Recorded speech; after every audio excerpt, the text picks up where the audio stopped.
doggone realtor that sold him this and lied to him as well. Oh, I hadn't heard about any of that. What?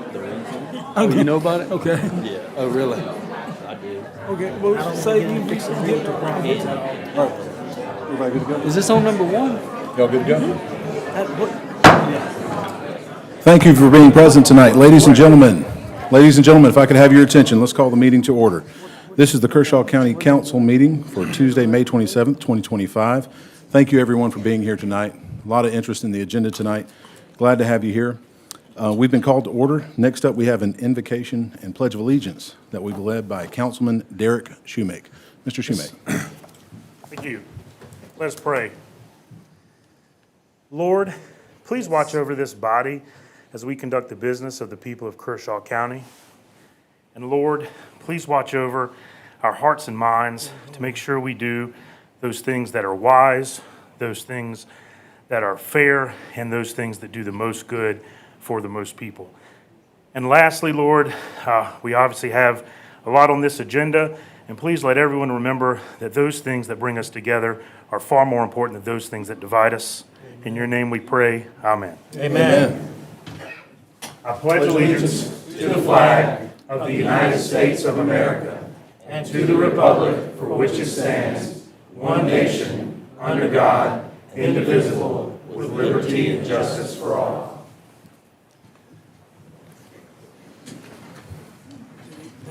Thank you, Mr. Shoemake. That brings us to the next item on the agenda, which is adoption of the agenda. Do we have any motions? I'd make a motion that we adopt the agenda, Mr. Chairman. Is there a second? Second. We've got a second. Any discussion? I have an amendment. Mr. Jones. Thank you, Mr. Chairman, members of the County Council. I'd like to amend the agenda to delete the FOI requirements discussion by Jimmy Jones at this time. That's deletion of item 7A. Is there a second? Second. We have a second. Any discussion, Mr. Jones? No, we'll take it up at a later date. Okay, seeing no discussion, all in favor of the deletion, raise your hand. Ms. Hannah, it's unanimous for the record. In favor, item 7A is deleted. We've got an amendment on the agenda. Any further amendments? Seeing none, we'll move to vote on the agenda as amended. All in favor, raise your hand. Ms. Hannah, it's unanimous by those who are voting. All right, now that the agenda is approved, we've got two items that we're going to move to after public comments. That's going to be item 10B and item 11B. That is Register of Deeds recommendation by the administrator in Kershaw Health District appointment for District Number 4. And we'll proceed to that point. We've got public comments up next on the agenda. Mr. DeBose. Excuse me, Mr. Chair, did you say E? D. D. D. also. Yep, excuse me, 11B and 10B, so both Bs. Gotcha. Okay? Any other questions on the agenda? Thank you, Mr. Jones. Mr. DeBose, public Mr. comment. Chair, members of council, we have 15 public speakers signed, 30-minute limit, divided by 15 is 2 minutes apiece. First speaker is Helen Crowley. Okay, Cost. thank you. And I just remind you, please be respectful of other people's time. We've got a 30-minute allotment. Look forward to hearing from you. It's not a time for a question and answer, but a time for council to hear from the public. Yes, ma'am, please go ahead. I'm Helen Crowley from the city of Camden, Kershaw County. Growth does bring money, and with enough money, we can build more schools, more fire stations, more police substations. But can we build a fresh water supply? Just where will the water source be? Lake Watery is our primary source at present, but Charlotte plans to use more of the upper Catawba River system water. At present, Lake Watery has a known algae bloom problem that will affect our water quality and volume. And trees. Just where are the trees? We have a large tree canopy in Kershaw County at present, but trees disappear when land is stripped for development. Pictures of these large developments do not reflect tree placement. Will there be enough room for large, mature trees? At my age, I won't live long enough to see trees mature. The cycle of nature needs trees to help produce and maintain water resources. Each of us must have water to survive. Roads, there's no room in the city limits to expand our transportation systems.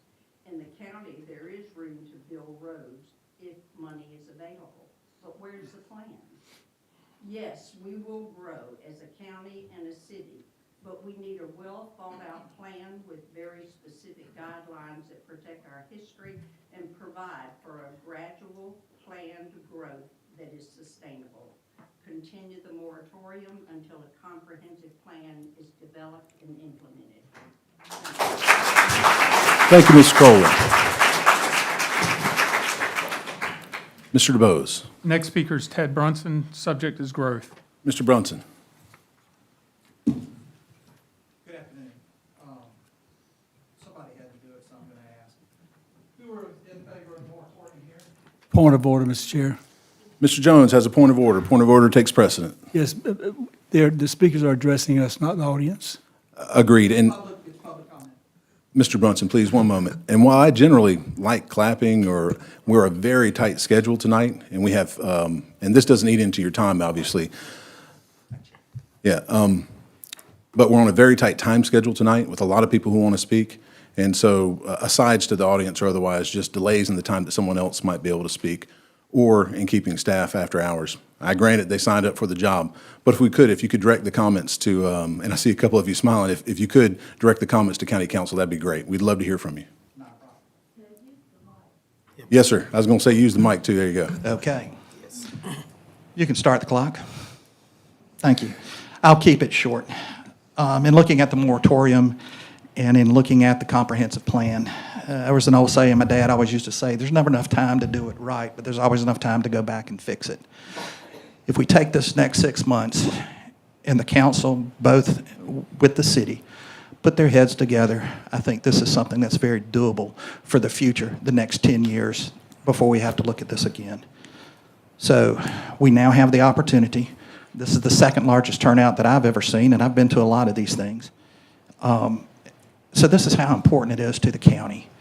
And I think you've got to look at everybody. And in extending the moratorium, I don't think we're infringing too much on the property rights. And I've actually spoke on both sides. It is important to maintain those property rights, but it's also having to look at what the Senate concurrency bill of S227 is up in front of the state. All of these things are designed to help y'all plan and help us benefit this going down. So with looking at that, what I'm going to respectfully ask, and it's based on people on the council right now, and again, respectfully, Mr. Connell and Mr. Shoemate, as real estate attorneys, y'all have the opportunity to benefit from continued growth. So again, I'm going to respectfully ask that y'all recuse yourself and not vote on this matter. And that's the only thing I've got to say. Thank you. Okay. Thank you, Mr. Brunson. Mr. DeBose. Next speaker is Mike Burkott, growth. Mr. Burkott. Good evening, sir. My name is Mike Burkott. I've been a resident of the county for going on 8 years. I'm in support of the 6-month moratorium on all major developments until such time as we have a coherent action plan of what we want Kershaw County to look like and having the infrastructure to support growth. We are in this mess now because of poorly planned or articulated needs or requirements from your predecessors and their lack of planning for infrastructure growth. The airport discussion over the last year is just one prime example of lack of planning.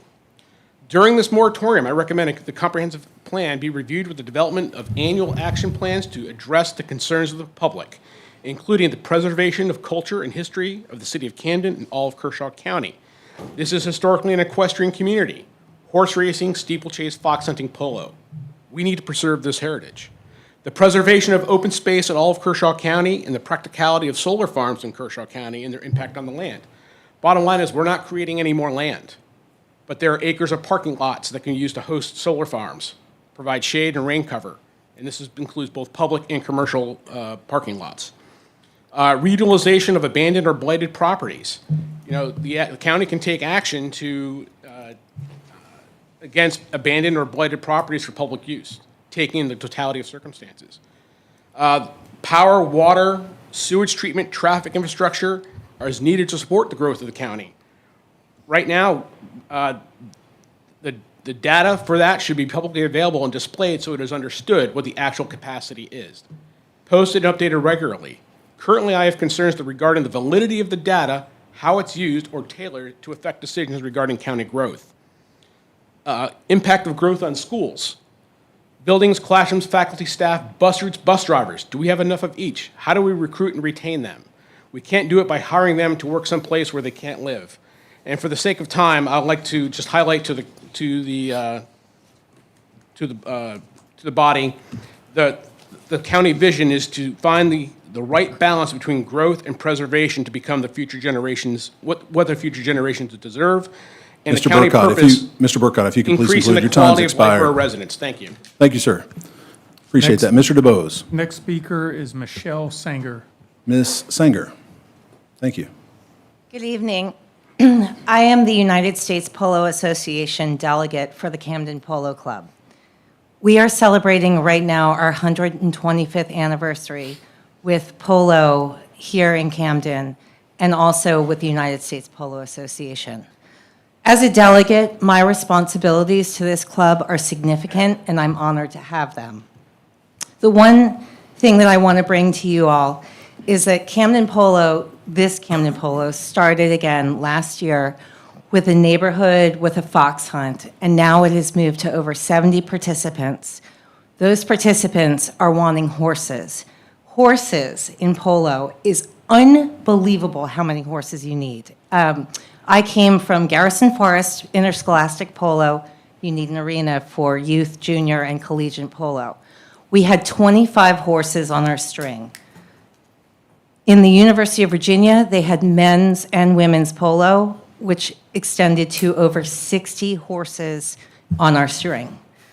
Right now, our members are actively buying horses, looking to buy horses, and looking for practice facilities and some sort of a place for them to be without torturing poor Kirkwood Polo Field, which we put, we put a lot of money into preserving that. So coming to you, begging for the moratorium to pass, letting us take a long hold, a deep seat, and let things sort out within the county so that we can move forward as a community and have a wonderful legacy reestablished. Thank you. Thank you, Ms. Sanger. Mr. DeBose. Barbara Tatji, I believe, last name. Tatji? Apologies if I've mispronounced it. She'll give us the pronunciation. Taji? Ms. Taji, please. Thank you. Mr. Chairman, members of the council, thank you for this opportunity to speak. My name is Barbara Tadji. I've been a resident of Kershaw County for over 20 years. In my opinion, based on my personal experience as well as information that is readily available, some of the large-scale, high-density developers use predatory and opportunistic practices. In Kershaw County, they've taken advantage of weak and outdated zoning laws, an outdated comprehensive plan, limited infrastructure requirements, and an understaffed planning office. They have exploited loopholes, created infrastructure strain, degraded the environment, and displaced low-income families, all while having very limited, if any, long-term accountability.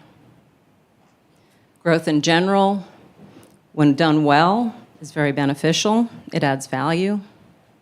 But our current comprehensive plan, lack of thoughtful land use and zoning ordinances, and lack of truly transparent development agreements will simply not allow for thoughtful, value-added growth.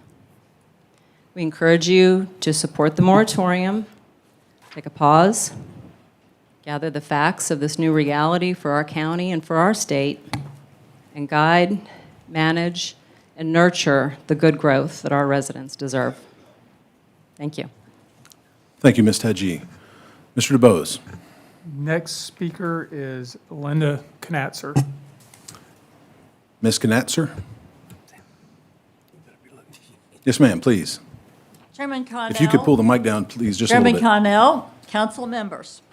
First, I want to thank our Kershaw County Planning Committee for their hard work and dedication on the airport overlay, the comprehensive plan, and the temporary moratorium, which they expedited so we could come here tonight before you. When I didn't attend some of their meetings and workshops, I always followed them online, just as I do with you.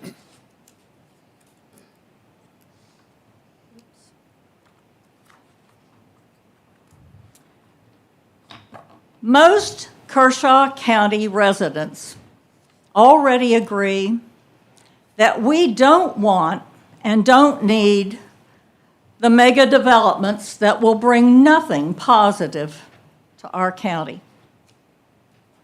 Now, what are we going to do about it? What are we going to do about it? We can either talk this problem to death or put in place this temporary moratorium to give us the time needed to go through the process of developing a comprehensive plan and ZLDR that will hopefully be a good solution for our future. Ideally, I would love to see a permanent ban on these mega developments. But in the meantime, let's get this short-term fix in place. Thank you. Thank you, Ms. Knatzer. Mr. DeBose. Next speaker is Lynn Conto. Ms. Conto.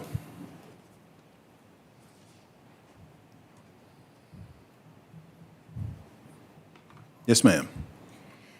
My name's Lynn Conto, and I want to thank Councilman Jones and Brazel for bringing this to the agenda today. A moratorium is a legal means for local government to address infrastructure and needs within our county. It is legal. It can be done. I'm going to introduce something called a never settle mindset. This means high standards for housing, refusing to accept mediocrity, and growth is coming. So what are we going to do about it? We need time to plan. I'm asking you to vote yes for a temporary moratorium, which is a legal way to prepare for this growth. It is not a taking of somebody's property. It is a means to address things that are concerning the community, as you see behind me. This gives us time to create a legal capital improvement plan, complete the Kershaw County Comprehensive Plan, address infrastructure such as water, sewer, emergency services, roads, schools, parks, recreation, and protect green space. We can also look at impact fees that will address certain or specific needs. More than 24 South Carolina governments have implemented fees to protect their infrastructure. What about us? It's time to draft amendments for subdivision standards that protect them and match the charm of Camden and Kershaw County. No more cookie cutter homes. We know Charlotte is planning to do a water grab. Are we ready? I don't think so. Water is a necessity. Never settle. Give our local government and planning commission time to write smart, measurable, and achievable goals for builders in the future. Our local economy depends on it. Require vegetative buffers and don't allow developers to destroy the natural beauty of Camden and Kershaw County. Stripping all the trees is not okay. Kershaw County residents and council should never settle. Ms. Conto, if you could conclude, please. Okay. You know that 14% of our population has grown. We're the sixth fastest growing. Nationally, it's only 0.29%. That's scary.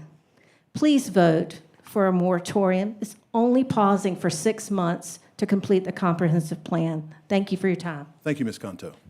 Mr. DeBose. Next speaker is Di DeBose, moratorium. Ms. Di DeBose. My delivery is not very good right now, but I'm going to give it If you a could speak try. into the mic, Ms. DeBose, so we can hear you. I had a bit of a head injury in October, so my delivery might get off focus. Not off focus, but anyway, I think we'll be okay. We're happy to hear from you. Thank you. Over 50 years ago, my husband Charles and I moved to Camden because of family, its equine and sporting presence, historic significance, and genteel quality of life with his career in real estate. I urge you to vote yes to a moratorium on multifamily housing of not more than 10 houses for the following urgent concerns. Complete the comprehensive plan in its entirety. It still needs a facelift. Implement guidelines protecting our citizens and vintage infrastructure by creating well-thought-out solutions to our rabid growth. Address detailed studies on aging infrastructure, traffic, critical services such as police, fire, electrical grid, water, and sewage.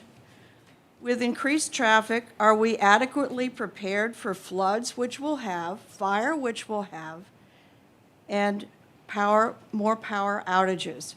Have we asserted evacuation routes in view of all this? Implement equine overlays and historic equine agricultural overlays as Edgefield County has brilliantly done. Boykin area and Camden Training Center and Camden Hunt Country. Address guidelines for alternative electricity and study their deadly impact on birds, wildlife, soil and water toxicity, and disposal concerns. Let's keep up with the following counties in Kershaw, in South Carolina, enacting moratoriums for the reasons described previously. Jasper County, Horry County, Lexington County, Pickens County, York County, Charleston County, Aiken, Berkeley, Beaufort County, James Island, and Johns Island have enacted moratoriums for 7 years. Mr. Bose, I'll just let you know your time's expired. If you could please conclude whenever Okay. you're able to We wrap up. appreciate greatly your time and all you do. We voted for you all as advocates for responsible growth, not cookie-cutting houses without trees and buffer zones. People will always gravitate to Kershaw County if we're careful and prudent in future planning. Ben, you need to read Edgefield County zoning plan. Kershaw County must strive to keep its identity. We're about to lose it. Please take more time, get it right, with the help of your citizens. Vote yes, respectfully, me. Thank you, Mr. Bose. Mr. DeBose. Thomas Allen, zoning 1045 Highway 1. Is Mr. Allen present?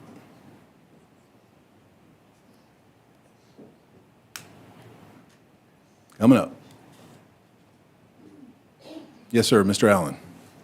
Good evening. Good evening. First, I have some pictures. If it'd be okay, I can leave them here. We might be able to look at them later, if you want to leave them with the administrator. Yes, sir, Mr. Allen. My name is Thomas Allen. I moved here about 6 months ago. My wife and I, we work over in Hartsville, but we wanted a country setting. People told us to go to Camp Cassett. This direction. Most of our friends are in Columbia. So with doing that, we found a spot over off of Highway 1.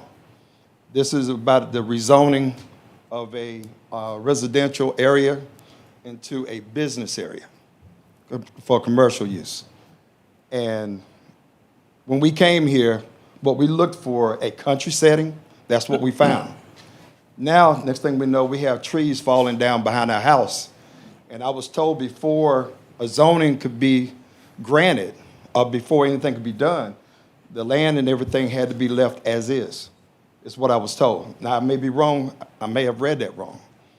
But the land has been cleared already. Then the question I asked myself was, has this already been approved? Or were they just anticipating that this was going to be granted? So all I want to bring up is the area there is very country, but I was told that it was for the expanding of a business. When I came to the zoning committee hearing, I was told that this is supposed to be for a sawmill. I don't want a sawmill behind my house. The trees that's been cleared, I can see all the way through to the Dollar General store now. I was supposed to be a barrier. There's not a big enough barrier, thick enough barrier. So I'm asking that this does not be able to allow it to go through. Thank you. Thank you for coming out tonight, Mr. Allen. And the pictures I had there are pictures of the land from the front, the back, looking through, Okay, that the land is cleared. thanks for leaving those. The administrator will have them. Mr. DeBose, Next speaker is Laura Bowen, moratorium. Ms. Bowen.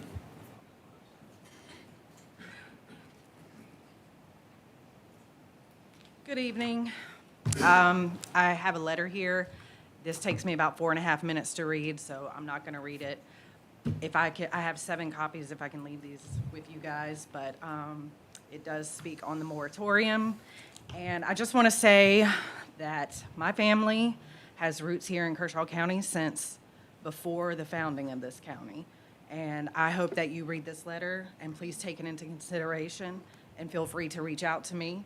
I would love to have a discussion, and that's it. Thank you, Ms. guys Bowen. very The much. the administrator will be able to grab it. Thank you, Ms. Bowen. Mr. DeBose. Next speaker is Ron Cooper, growth and housing. Mr. Cooper. Good evening, council members and the public. My name is Ron Cooper. I've been a resident here since 2016. Like some of the others, I'm not going to echo what everybody else said, and I haven't prepared anything.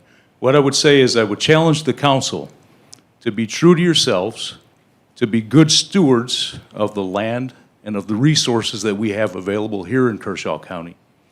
I am for the moratorium, and 2 things that I don't think anybody else has mentioned. The growth, with that growth comes crime, okay? We don't have the infrastructure currently. If we get the crime, we're not prepared for that as well. So I would ask you to consider that, and I know that you've got a difficult chore, and I just hope, again, that you would be good stewards, and I support the moratorium. Thank you for your time. Thank you, Mr. Cooper. Mr. DeBose. Amanda Uten. I believe this is subject to speaker growth. number 12, Ms. Uten.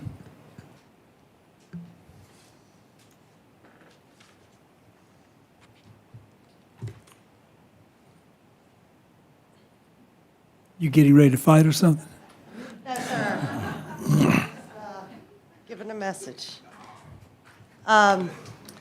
First of all, I'll thank you all for having us here tonight. I know it's a busy schedule, so I'll get right to it. I know you're on the second reading of the budget, which is a big deal. I thank you for the additional time that you are taking and the attention that you're putting into that. I know that you want to take as much off of the taxpayer as you can. I ask you for consideration of the taxpayer and the uncertainties that lie ahead. The president's big, beautiful bill has not yet passed. If it doesn't pass, it's a 25% increase. So please consider that in your budget talks. We are seeing a relief in the cost of living and inflation. Our state legislature is finally approving tax cuts to benefit the taxpayer across our state. But what benefit does that do us if we absorb it in our county budget? The property tax reassessment is right on the heels of this approval of your budget.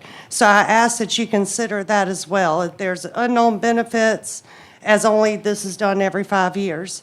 I stand before you to ask for consideration of these impacts of these unknowns when you are completing this budget. Therefore, moving on to the moratorium. I am in 100% support of this moratorium. Planning and zoning, they're recommended that we approve this. This is their lane. I think that we should support them. Why else would we have them in those positions? The 180-day moratorium in conjunction with the property tax income that we are unsure of with the influx of residents, I ask that the 180 days will allow us for the dust to settle and to see where we really need to put that responsibility on our taxpayers, where their funds are needed. So I ask you to look at the budget this year and to do a bare minimum, if possible, increase and reevaluate in a year. The fact is, we are a soft spot and a target for these. I'm sorry, I had a longer speech prepared. I didn't know it was only 2 minutes. If you please Yes, could sir. wrap it up. I will. So you have another budget coming on your desk in a year. So I ask that you give the taxpayers of Kershaw County a little relief to see where the dust approved the 180-day moratorium. Let us see where we stand after this tax reassessment, property taxes in the summer, and see where we fall, and then fill in the gaps in your next budget. So that we don't put so much on the taxpayer, and also not impact fees, but developmental fees on these larger buildings, these companies that are coming in, because they're not spending their tax money here, they're taking it in other places. Thank you So I ask that you be considerate of the budget, consider the 180-day moratorium. Yes, ma'am, we to get let that. the Thank you dust- very much, Ms. to Hooten. let the Sorry dust to settle, wrap and it then up. let's see where we go from there as far as what the taxpayer should be responsible for. Thank you. Thank you for the message, Ms. Hooten. Mr. DeBose. Alderman Dunlap is the next speaker, growth. Ms. Dunlap, please. Chairman Connell and Council, thank you so much for the opportunity to speak to you.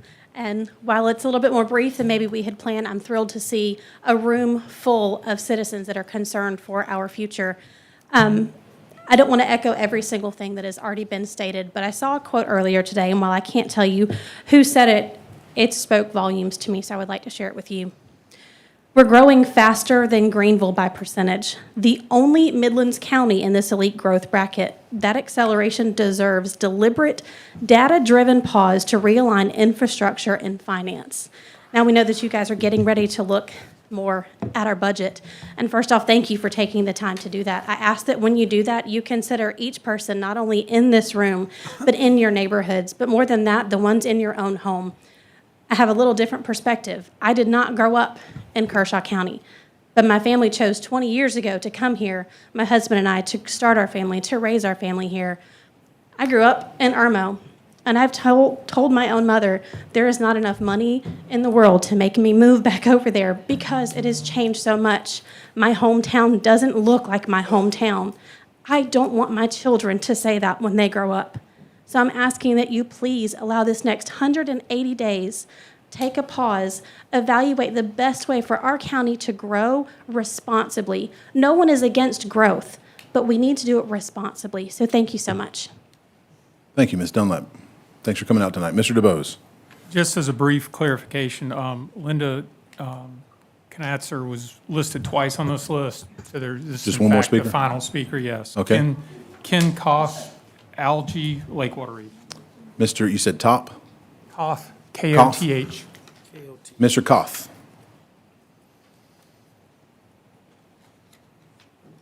Yes, sir, please. Okay. You might have to bend down a little bit. I'm sorry, it doesn't. Get a microphone we didn't get extension? we didn't get the extension for you. It's Ken Koth. Koth. I live at Lake Watery, and I've lived there since 1995. And I'm here to discuss Lake Watery Association's request for funding to treat Lyngbia algae at Lake Watery. LWA's proposed Lyngbia treatment program is based on experience and proven methods developed and refined at Lake Gaston in North Carolina and Virginia. LWA has proposed funding by sharing costs from surrounding counties, water utilities, Duke Energy, and South Carolina state agencies. LWA has taken on the task of surveying the lake to document Lyngbia presence using volunteers trained by Duke Energy weed control personnel. LWA has enlisted the assistance of Dr. John Rogers, retired Clemson professor with extensive experience with treating Lyngbia in southeastern United States lakes. Dr. Rogers will direct the technical aspects of the treatment program. Lake Watery is a great place to call home, but also a resource to share with others. Lots of people visit the lake to boat, to swim, and to fish. Lyngbia is a threat to this resource. For now, I'm fortunate to live in an area not choked with Lyngbia, but I know of areas close by with serious Lyngbia infestation. I don't fish at Lake Watery, but I have talked with serious bass fishermen there. They tell me some of their favorite spots are now choked with Lyngbia. Cast your line there, pull in a wad of green slime. No bass are going to inhabit that area. I have a neighbor around the corner with a serious Lyngbia infestation. Her grandkids have developed skin irritations when swimming around the dock. Dr. Rogers talked about the rate of Lyngbia progression and the need to be proactive. The longer you wait before treating, the more Lyngbia will take hold. Waiting to treat will add to the overall cost of treatment.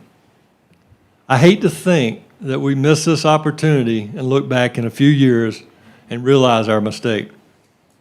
For all of these reasons, I highly recommend that you act to include provisions for contributing to the Lake Orrery Lyngbia Treatment Program in the upcoming budget. Thank you. Thank you for coming out tonight, Mr. Koth. Mr. DeBose, anyone else signed up? No further speakers. All right, that concludes the list. Thank you very much, everyone.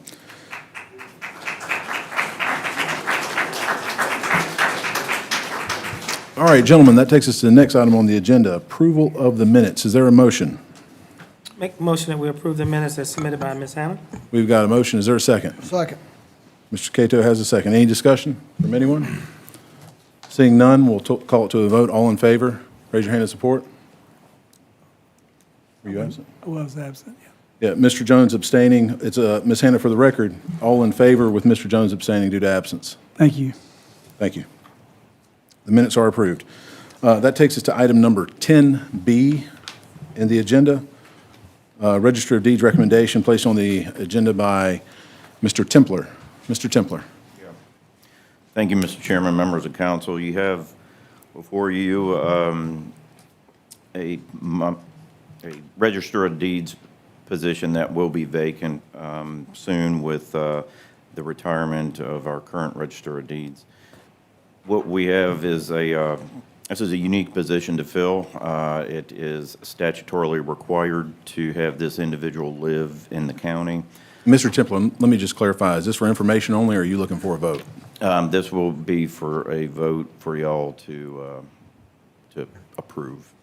Okay, all right. I was just going to explain a little bit. Let's go ahead and get a motion in a second so we can put it on the table. Mr. Chairman, I'd like to make a motion to approve the county administrator's recommendation for our Register and Deeds Department. Okay, is there a second? I'll second. We've got a second. It's on the table. Mr. Templer, please. Thank you. So much like the position of the clerk to council, the administrator goes and does the initial search, but the council approves that hire as well as this one here. So with Billy retiring, we haven't had to do this. I think she's our first ever Register of Deeds, so unique experience here going through this. We have a individual I would like to present to you, Ms. Kelly Josie. She has 20 years of experience. She has a thorough knowledge of the real estate title industry, and she has worked really close with our current staff in our Register of Deeds office. She comes highly recommended. I had several attorneys reach out unsolicited and just say, hey, we'd love to see her over there. And I think the most ringing endorsement was Billy herself saying, hey, this just puts me at ease knowing that this individual is going to. I know Ms. Billy has her retirement party coming up. That's how many years was she with us? Forever. 40. Like 4 decades? Yes. Is Miss Josie here, just so we can know? She is. She's somewhere. In the back? In the back. Smart move, all the way in the back. But if you like, she could come forward. If you have any questions for her, she can introduce herself. But I highly recommend we bring Miss Josie on board. She's very familiar with staff over there. Staff is excited. Current staff is excited for her to come on board. So. Okay, I'll leave any questions to council if you have any, and I just want to make sure with Mr. DeBose that we're not stepping in on any contractual matters or anything like that. Not to my knowledge, no. Okay, we'll see where the questions go. Any questions from Yes. council at all? Mr. Jones? We did advertise for this position. Yes, sir. Okay. Okay, any other discussion or questions? Seeing Well, none? would she like to come up and introduce herself? Yes, please. If she wants to. It is a packed house.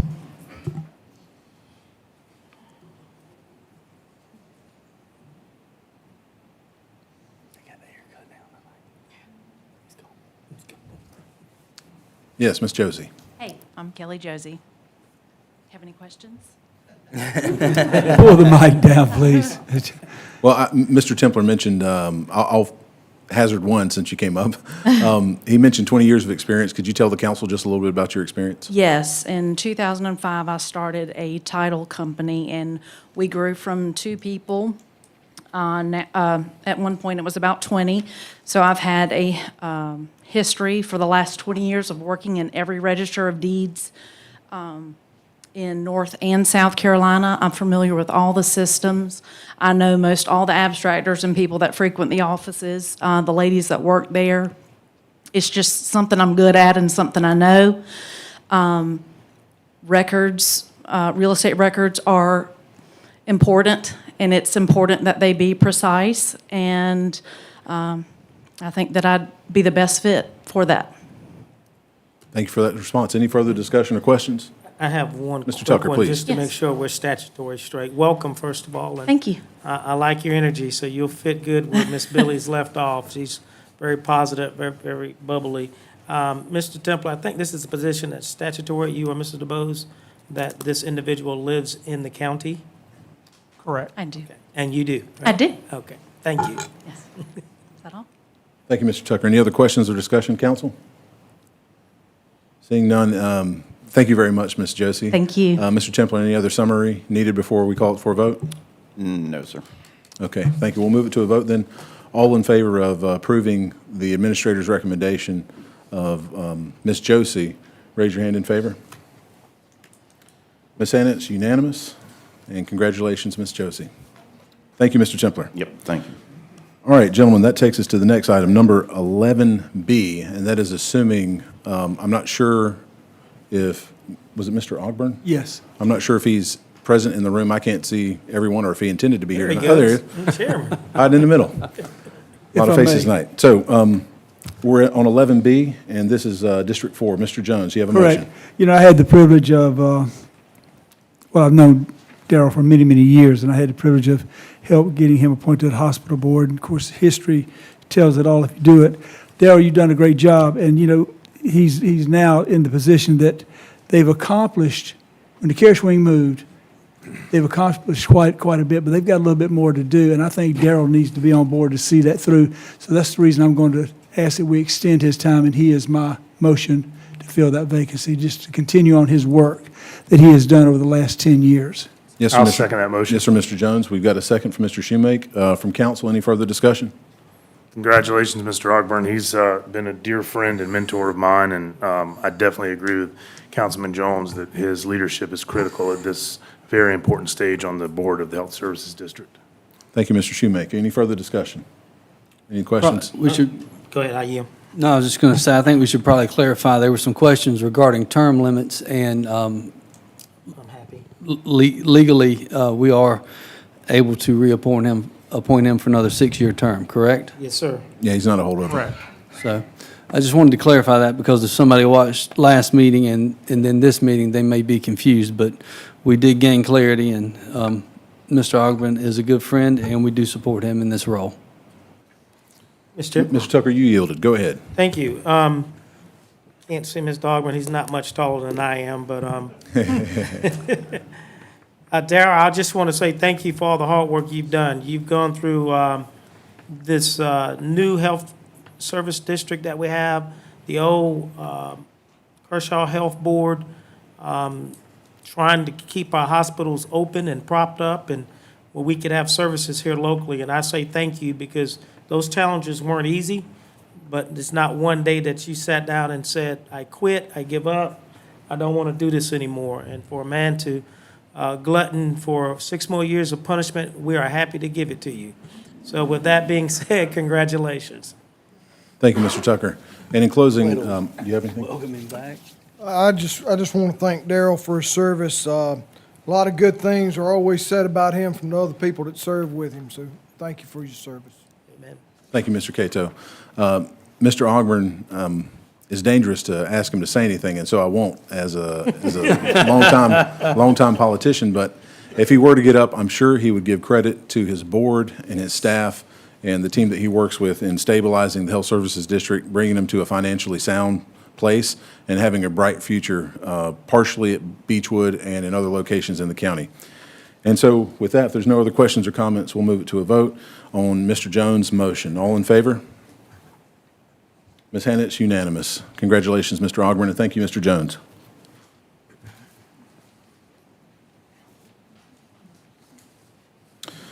All right, with the amendment to the agenda, we had item number 7 deleted. That takes us to public presentations.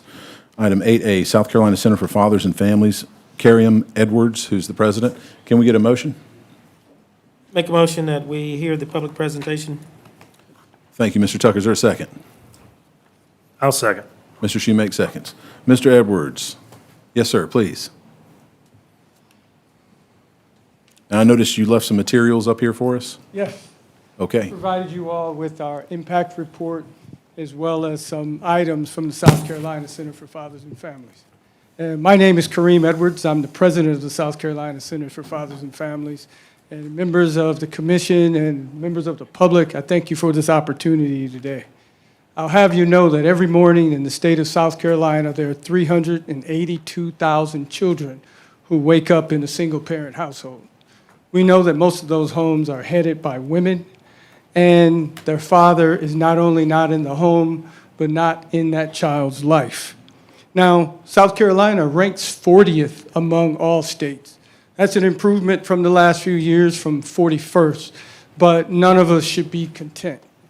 We appreciate the improvement, but things need to be better. As a parent, I have 2 spoiled brat daughters. 2 daughters don't come with a user's manual, and having 2 parents in the house is fulfilling, but it's not easy. But studies show that a child who grows up without the father in their life have more challenges in life. And on the flip side, children who grow up in 2-parent households perform better in school. They resist drugs at a larger rate.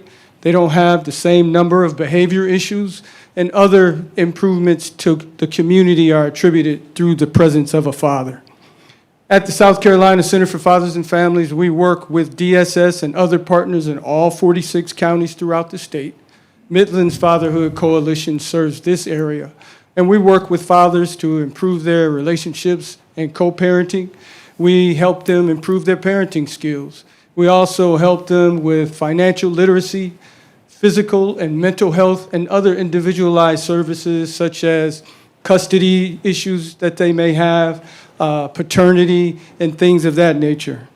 But why I am here today is to ask you all to issue a proclamation to declare June Fatherhood Month, to elevate fatherhood. The funny part of the story is Mother's Day always happens before school is out, and there's usually some school activity where they make flowers or something to take home to mom. But Father's Day is usually that first or second week into the summer, and the school infrastructure isn't there to provide attention to dads. But the real story is that we have to recognize the importance and the significance of fatherhood, not just in the family, but in the community. In communities where there's only one father in the neighborhood, that one father is usually the basketball coach, or he's the person playing catch with kids in the neighborhood. And that's an impact on other kids beyond kids just in that family. So every year at this time, we ask communities to pass proclamations just to bring attention to fatherhood. And I'm asking you to join the governor, as well as other counties throughout the state, to elevate fatherhood. And it is no strike against moms. It's an acknowledgement that moms need the help too. And they need the help from the fathers, not only in their homes, but in the community as a whole. So on behalf of the Center for Fathers and Families and the children who will benefit from having their fathers in their lives, if not in their homes, I beg of you to please consider issuing a Elevate Fatherhood proclamation for the month of June this year. Thank you. Thank you, Mr. Edwards. If you would hold the podium, we'll see if we have Yes. any comments or questions from council members. Members? If I may? Mr. Tucker. I won't be long. Mr. Edwards, I was just checking on the back of this pamphlet that you issued. Where are you located? You got satellite offices all over South Carolina? Yes, we cover all 46 counties. Midlands Fatherhood Coalition covers the whole Midlands. So they have offices in Lexington County, in Aiken opening soon, in Orangeburg, but they cover all the counties out of those hub offices, and we consider all the outreach counties, quote-unquote, spoke areas. Do you guys partner, because I went through at one point when my kids were younger, a fatherhood coalition through the United Methodist Conference Church. So do Okay. y'all do anything with some of the churches? We have various partnerships throughout the state in each area, so there's a possibility. We have numerous partners through the Department of Corrections, Department of Veterans Affairs. Many of our organizations were either founded in churches or headed by pastors, so there is quite possibly that relationship, but there are numerous other relationships as well. Well, keep up the great work. We Thank thank you. you. Yes. Thank you. Thank you, Mr. Tucker. Any other comments or discussion? Any other questions? Appreciate you coming out tonight. Ms. Hannah, if you would, just please circle up with council members on anyone who wants to put their name on a potential proclamation, perhaps for next meeting. And I just wanted to mention one of the great milestones for fathers and their engagement in your life is some of the recent graduations we've seen. Mr. Jones with master's degrees with his son, heavily involved in his life. Mr. Shoemake with his son going on to college. Mr. Brazel with his son going on to college. You've got great men up here on this dais who are very involved in their children's lives, and I congratulate them on that milestone, and I'm glad that you're bringing attention to this issue. Thank you. And thank you all. Mr. Chairman, Mr. Tucker. can I ask for the record that myself and Mr. Shoemake be put on to sponsor that proclamation? And we may need some content from you, Mr. Edwards, so make sure we gladly. have your contact information, Gladly, please. yes. Ms. Parler's got his information. Okay, Thank you, Mr. Edwards. Thank you all. Have a great day. Thank you, Mr. Tucker. Father of the year next to me here. I agree with what Russell's All right. father. Gentlemen, that concludes public presentations. This takes us to a first reading under ordinances 9A. It's related to an amendment of a 3.75 acre parcel. Came to us from the Planning Commission with a 5-2 vote, and the tax map number is cited. Any summary that we need at all in first reading? Don't see any yeah, for planning so- and zoning here. It came as a 5-2 in favor of vote. In favor of. I'm just wondering, do we have any summary coming from planning and zoning staff? If not, we'll move it to a motion, but do we have any background or summary? All right. Somebody ought to have some. I can volunteer that at least on the vote, I'm aware that the two negative votes were concerned about the fact that South Carolina doesn't have conditional zoning, and that any of the allowed uses in that general development district would be allowed if this property were rezoned. Other than that, not a ton of articulation of the pros and cons at Planning Commission. Could we have the landowner and his translator come to the podium, please? I may. I'm super sure. Well, Good evening to but everybody. Before we go much further. Get it on the table. Yeah, we got to get it on the table. Oh. So someone making a motion? I'll make a motion. Mr. Brazel makes a motion. Is there a second? I will second the motion. Mr. Tomlinson, second. So it's on the table. Mr. Brazel? Thank you. I'd like to hear from you as far as the type of sawmill. We heard from the other gentleman and his concerns, and of course, you know, we respect his viewpoint. And so what we'd like to hear is what size sawmill, because a sawmill can be a small portable band mill, or it could be New South. And those are two totally different things. I actually personally have known Jaime for like 20 years, maybe, and he operated a sawmill in Boykin for Mr. Alan Wooten, and it was of the smaller capacity. So could you elaborate on what type of sawmill it is, and if it's portable or stationary? And It's actually portable. okay. So you can take it everywhere. He was doing it in the work zone, but he was told not to do it anymore, so he ceased of doing these things. So that's why he got the lot to do it. What we ask is to convert this to a commercial that will bring development to the county. And also, it can be required for him to work in some time of the day. We don't want to work, in the middle of the night and make a bunch of noise to the neighbors, because that's not the purpose. So we want to respect the neighbors, but we also want just to work and be able to do what he's, able to do. That's he's been doing for a long time already. So, what is that, a wood miser, like a LT40? So, is it, runs on electricity or diesel fuel? So it's a portable mill, so. Mr. Brazel, if I could, if you're going to comment and speak, just talking to the mic so we can have it. No hablo inglés. Well, I heard him speaking English. It's broke. If it's good enough for me to understand, it's pretty good. So he says it's a portable. It's something that it doesn't connect to electricity. It's diesel. So it just work with like a little diesel tank. Would you say that? Como un tanque de diesel? Yeah, it's like a diesel tank, and then he just pour it and works it up. So it's really something really small, just to transform the wood, the trees, into wood.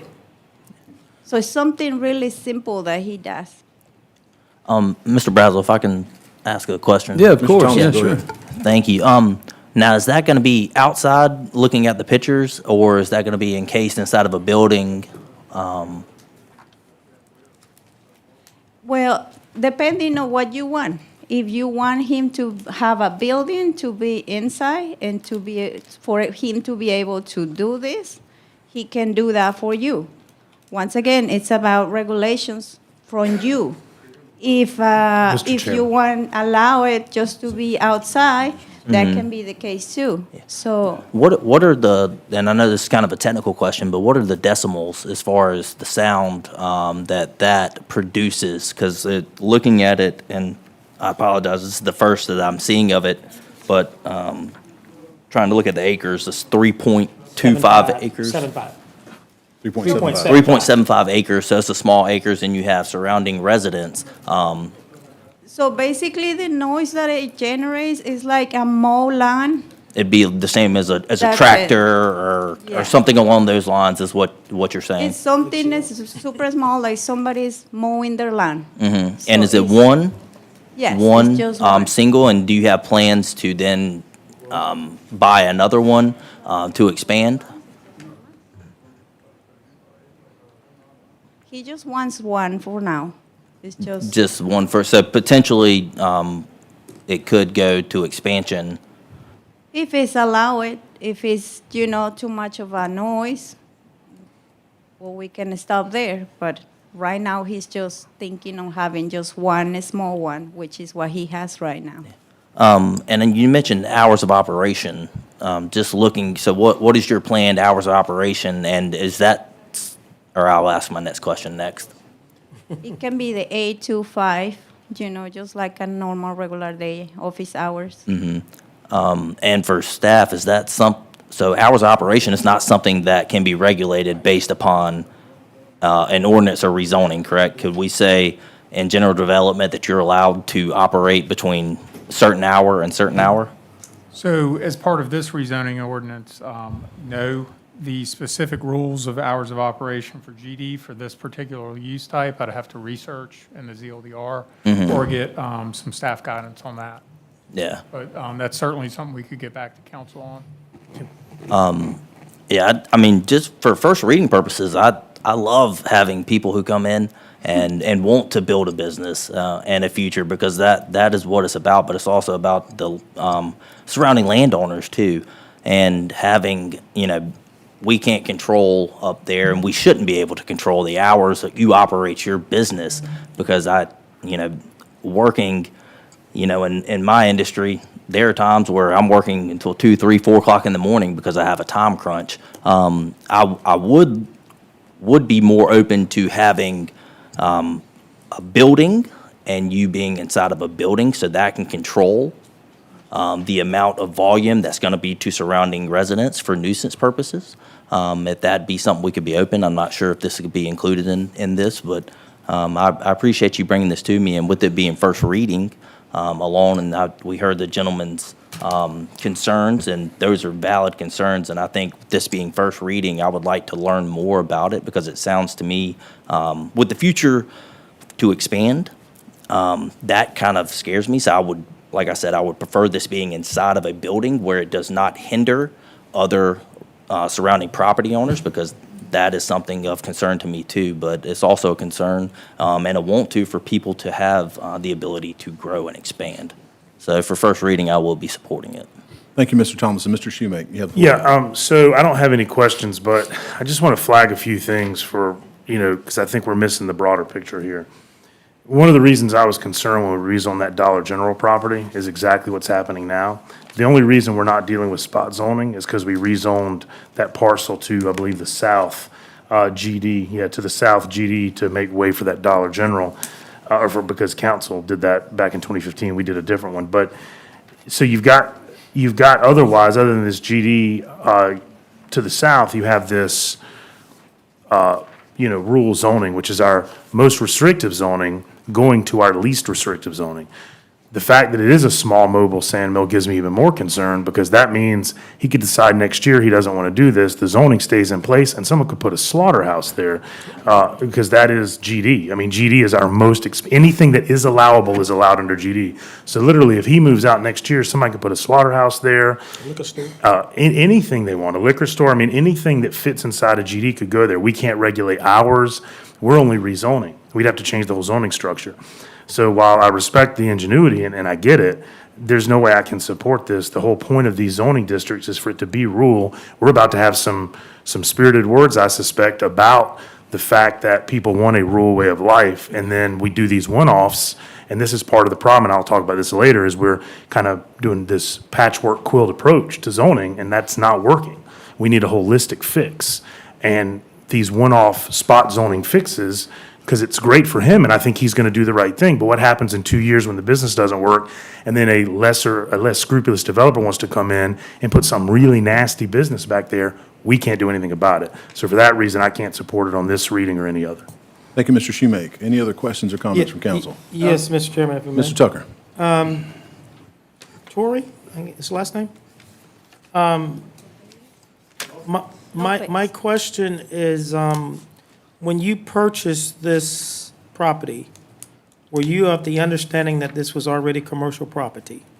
So it was announced as a commercial property, and so the owner of the land was the owner of the house next to, and he was announced it as a commercial too, which, to my understanding, he sold the house, and now it's just residential. But it was announced as a commercial. Did you have a realtor helping you? So I'm the realtor, and he bought the property by himself. So he didn't check the zoning at the time. So he just invested the money, and he was told it's super easy. Just go to planning and zoning, and then you can convert it in commercial. So right now we're here. That's the reason. If it was that easy, this room wouldn't be this full, trust me. Exactly. So, mistakes are made. Yes. We're just trying to fix it and help him fix it, so. I'm going to say just my opinion, and it's not worth a lot to some people, but it's worth a lot to other people, is to see, can you probably find you another piece of land and get your money back that would be in the proper zoning? Because I'm with Mr. Shoemake. I can think the world of you. And if you decide to change your mind, which is legally okay, that you can do, if the business fails, anything goes wrong, who comes after you? Because here's what I can tell you, none of us is going to live forever. Property will be here forever, but none of us is going to live forever. And I just stood up and listened to Mr. Allen in public comments, and he has valid concerns about his property, his privacy, his peacefulness that he moved here for. So I would have to, at this time, let you know that my vote will be a no tonight. Thank you. If I may. Thank you, Mr. Tucker. Mr. Brazel, you can be next. I'm complete. Yeah, Mr. Tucker's done. Mr. Brazel, go ahead. So, a couple of things, I definitely see both viewpoints, but who told you to stop using your portable sawmill on your property?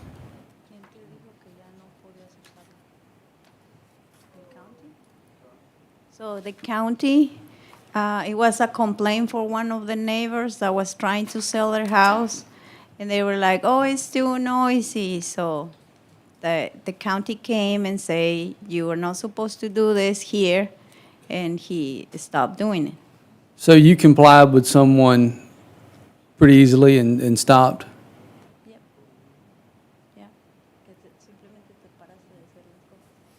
So, yes? Yes. Mr. DeBose, is it legal to operate a farm sawmill on a piece of property that's zone rural? RD1, RD2, whatever his is? I think it would entirely depend on the reason that sawmill is being used, whether it's commercial or purely personal. And there's some other nuances, but, without having all of the specific facts of this, I wouldn't want to venture a guess as to the legality or illegality of using that saw on a residential property. Wood-Miser's a tremendous company. They have a big display in Germany right now at a show called Ligna. They sell these portable sawmills all over the world. People use them on farms every day. That has absolutely nothing to do with the rezoning, but I'm here to say, if he was asked to stop, and he complied in good faith, do you think the county acted in accordance to the written ordinances that we have?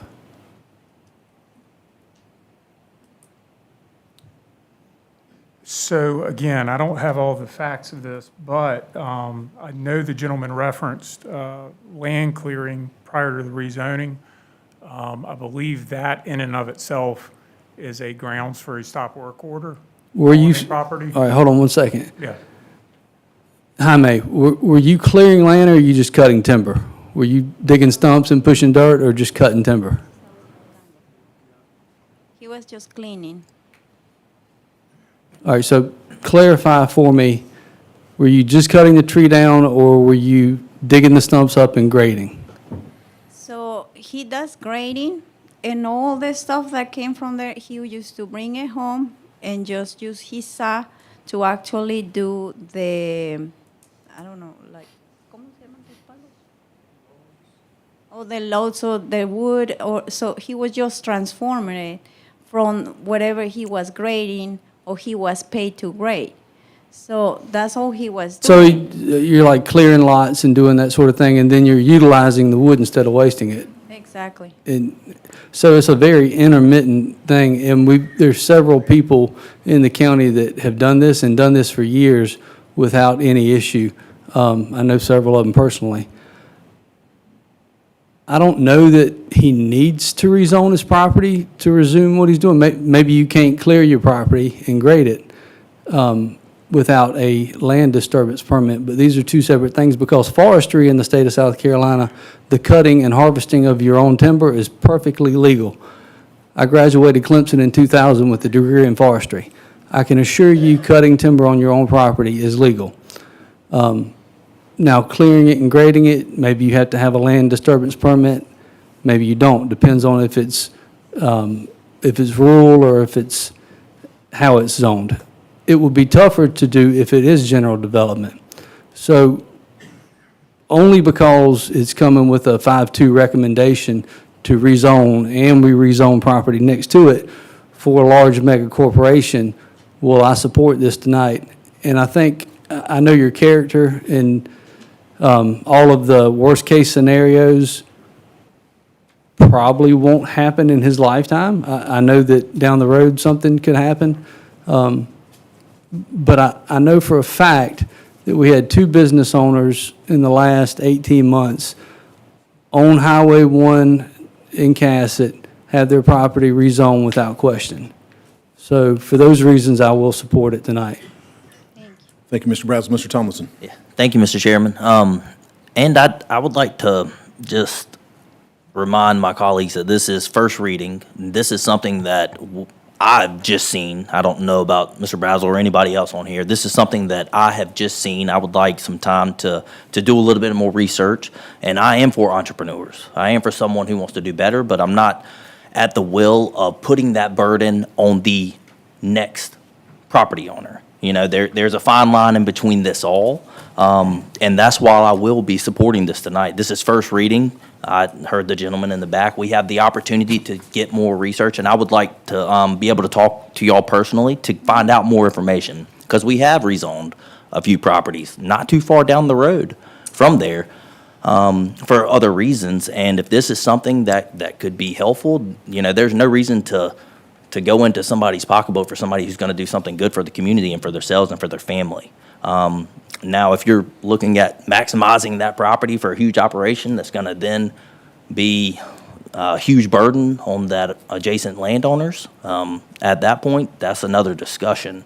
But from the conversations I'm hearing, I just ask my colleagues to keep this in mind. This is first reading.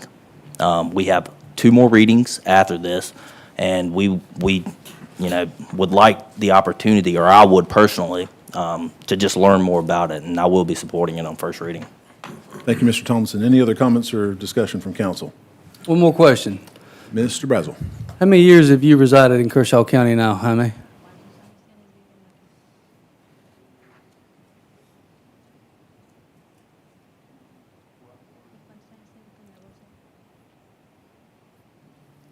So he's been living here for 24 years, and his business has been operating since 2016. So it's not something that we're just, you know, flipping a coin to see if it's gonna work. He knows how to do his job. We're just asking for an opportunity to keep growing. And for the record, I knew about this whenever I walked through the door and I saw him. So I had no prior knowledge at all of this situation, so. Thank you, Thank Mr. you. Brazel. Mr. Cato? One question. What, I heard you talk about clearing and cleanup. What is his primary employment? Is it land clearing and cleanup, or is it the sawmill? No, it's just, his primary thing is clean up the properties. So if a builder wants to build subdivisions, who call? This man. If you wanna, you know, clean you wanna have a patio now, who you call? This man. And he does a great job. He has done it in my house. So.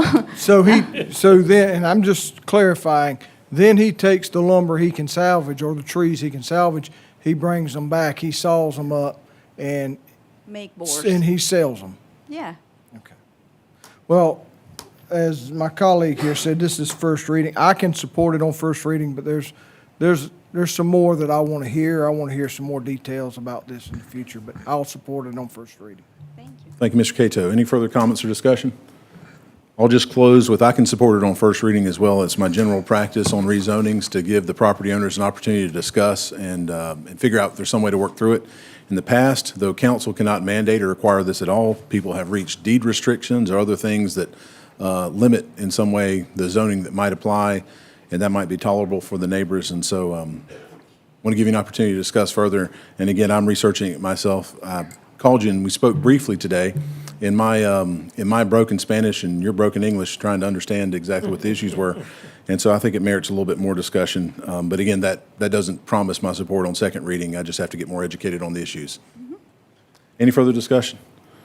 Okay, let's move it to a vote. All in favor, raise your hand. We've got Brazel, Connell, Tomlinson, Cato in favor. All those opposed? Jones, Schumake, and Tucker opposed. So it passes first reading. Thank you very much.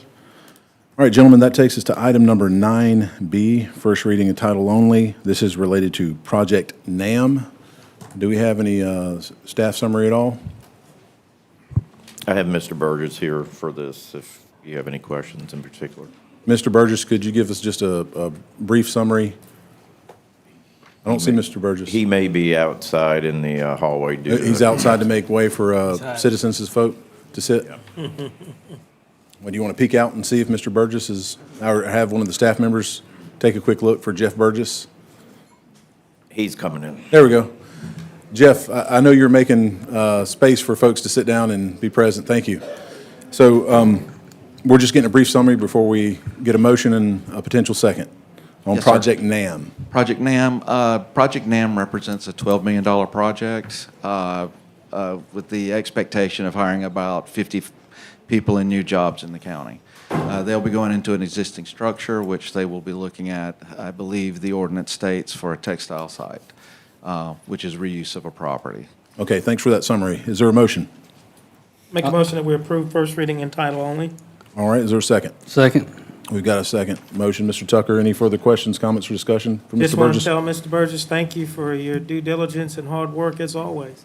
Thank Keep them you. coming. Will do. And Mr. Burgess, the primary thrust of this, even though it's on first reading, is for SSRC credit? Correct. Okay. I'll just highlight, before we vote on this, that the Economic Development Office and council overall, thank you for your support, gentlemen. Between Laser Form at 16 million, Luckstone at 25 million, Project NAM at a proposed 12 million, and then Camden Copper, which saved jobs essentially at the old Denkai building. We've had quite a bit of economic development interest that gives jobs like this one, 50 jobs that will be created locally for people to work and hopefully stay here instead of the brain drain we see with a lot of high school seniors. Some of our best and brightest go somewhere else where they can work. We like to keep families together if we can. Any other comments or discussion on first reading? Seeing none. All in favor, vote. Ms. Hannah, it's unanimous. It passes first reading. Thank you, gentlemen. All right, gentlemen, that takes us to item 9C, second reading on an ordinance to provide for the budget for the upcoming fiscal year. We had first reading on April 22. Is there a motion? I make a motion that we approve second reading of our 25-26 budget for Kershaw County. Okay, and is there a second? I'll second. Mr. Tucker and Mr. Shoemake. Mr. Tucker, you have the floor. Thank you. I just want to say from the Finance Committee, thank you. Thank you for staff. This budget that is presented in your package is a budget that has 4 meals increase, some fees increase, and I won't go into further more detail other than we have worked real hard because I know that there's some amendments to it, and then I'm happy to discuss anything in further or answer any questions. But at this time, I'll yield to any amendments. Okay, thank you, Mr. Tucker. Mr. Cato, do you have any motion? I do. I have an amendment to the second reading of the budget. First part of my amendment reduces the millage increase from 4 to 3.5 mills, with half or 0.5 of those mills going to solid waste. The reason for me wanting to decrease to 3.5 mills is that this would be absolutely no cost to the taxpayers due to the local option sales tax. And we have a reimbursement on that this year. So we can raise our mills to 3.5 mills and it will be absolutely no increase to the taxpayer. The second part of this is reduce the solid waste fee from $32 to $26.70. Third part is increase the fire budget by 3 mills and decrease the fire fee that's proposed from $45 to $17. And this will, I just want to say the reason I'm bringing this amendment is I want to make sure that If that's the motion, we just got to get a That's the second. motion. Yeah, Is that the I'll motion? second. All right, we got a second from Mr. Tomlinson. So now you got the floor. Go ahead. So I just want to say that I bring this because everybody looks at us really hard on doing the best we can to save taxpayers' money. I have to pay these taxes too. So I want to make sure that we get the most bang for our buck. And unfortunately, with the economy the way it is, the way things are now, when inflation goes up, it doesn't just go up for the consumer and for the citizens, but it goes up for the county and it goes up for the state. And I have attended several of these, I'm not on the Finance Committee, but I've attended some of these meetings and I've asked a lot of questions. And based off what administration is telling me and what I'm finding, this is I think, a really good budget.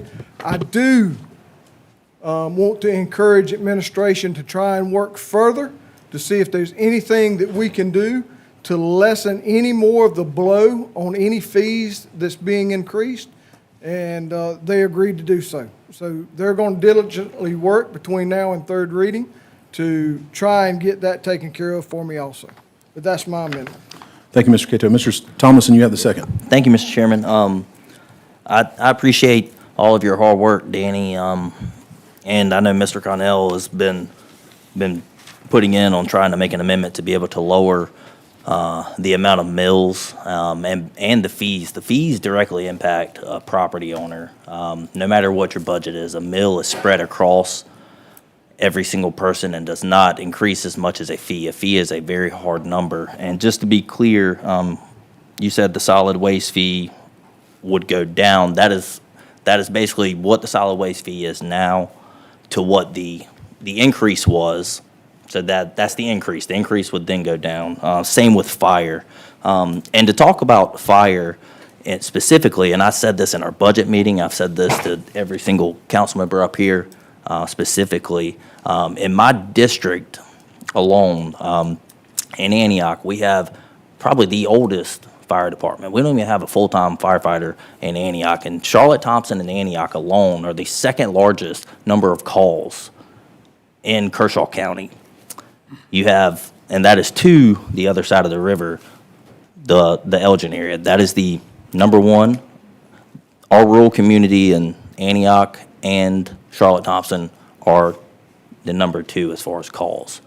And a lot of that has to do with the interstate, but our first responders are very, very important. We've done a lot for the sheriff's office. Now it's time for us to really nail down and make sure that our homeowners are protected, our fire is served. Because if not, we could sit up here and say all day that we're not going to. I mean, right now we have Lugol Fire District asking for a mill increase to come forward, which I am supportive of. I think, and it's on the backs of all homeowners specifically, because if we don't do this, our rating is going to go up and your insurance is going to go up. So you're going to feel this one way or the other. And increasing this over mills is something that I'm very supportive of. I'm glad that staff has put together alternative options, because I don't like increasing the fees. But we're in a situation where we have to do this. I appreciate you, Mr. Cato, for putting this amendment on the table. Thank you, Mr. Tomlinson. We are on the Cato amendment. Still, any further discussion or questions? Yeah, a couple questions. Mr. Brazel. Regarding the amendment. Just to clarify, you want to go for the general budget or the general fund, 4 to 3.5 mils, so a half a mil reduction. And the reason for that is because if it falls to 3.5, that way with the local option sales tax reimbursement, it will be no cost to the taxpayer. And that's, If we go above that, then we don't get the total reimbursement. and I remember last year being very similar. I think it was 3 mils, and I think my tax bill went down $2. So I did research that, and I don't disagree with that. Now, what was the proposed solid waste fee? The proposed increase was $32, but that would come down to 26.70. It was 33 and 32. 32 and 2670. 2670. Okay. And then the fire, I thought we were maxed out in the county's fire budget for millage. We have 3.3 of increase maximum for Kershaw County Fire, according to staff, what we received in a budget presentation. Okay, and And we get on 3 of them. And I think an important point to that is if we increase the millage will continue to grow. And the fee, if we increase it, the fee amount, we would have to take away those 3 mills. We'd have to increase the fee up to about $45, $46 extra a year. So the millage would actually drop this fee down to a $17 increase, and the mill for the fire service would actually grow in years to come. so the proposed fire fee the new fee was going to be $125. Is that right? The increase was going to be 45, and it'll come down to 17. Okay, so it's going to be 80, so it's going to be 97. I like the direction it's going.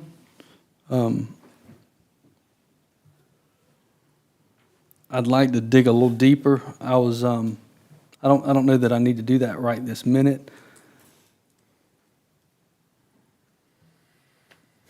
Will we have more time to dig into the budget after this amendment, Chairman? You've got, it's for a later agenda item, but yes, we're looking at third reading occurring on June 17th, canceling the June 24 meeting due to summer travel schedules. Yeah, And no, so, but I mean tonight, like, tonight? I don't want to spend all the time tying up his amendment vote, is what I'm saying. I mean, as long as we're on this agenda item, we can discuss it. And then, of course, in council briefings or otherwise, you could discuss as much as you want to. So, prior to this vote, I don't want to hold up your vote, Danny. That's what I'm saying. But there are more, before we vote on the budget, the second reading, I'd like to have some more discussion. Is that fair? Yeah, there's opportunities for other amendments or discussion prior to the final vote. We'll be Okay. voting on as amended at some point, hopefully not too late tonight, but yeah. Okay. Then, Any further discussion, Mr. Brazel? not at this point. Okay. Any further comments, questions, or discussion, gentlemen? One thing I'll bring up for the public's benefit, on the fire mill, this is something that we've been working on for a long time.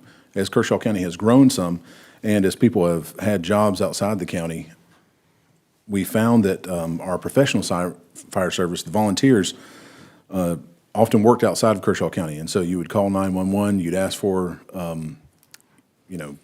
come, my house is burning down, or I have an emergency. And some of these folks would work in Richland County, some in Lexington County, some in Florence and elsewhere. And they'd have to ask their boss, can I take a moment off? I need to go and respond. I've been toned out. And however long it takes you to get to that call. So that was the precursor to the fire study that we started a long time ago to make sure we could respond to the calls.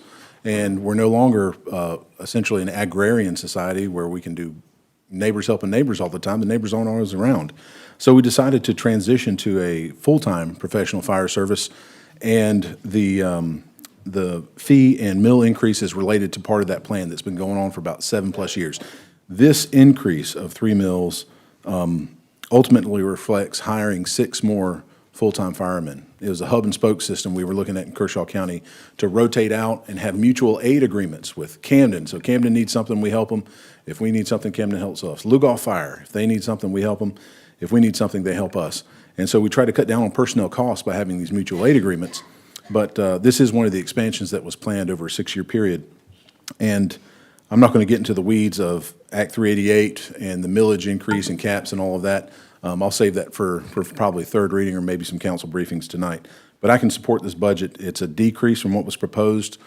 No offense at all, Mr. Administrator, but we just felt like there's a way maybe we could get this done on second reading and save a little bit more money. So thank you for working with us on that. And I also want to thank the Finance Committee. I see Mr. Jones has a hand up. Yes, sir.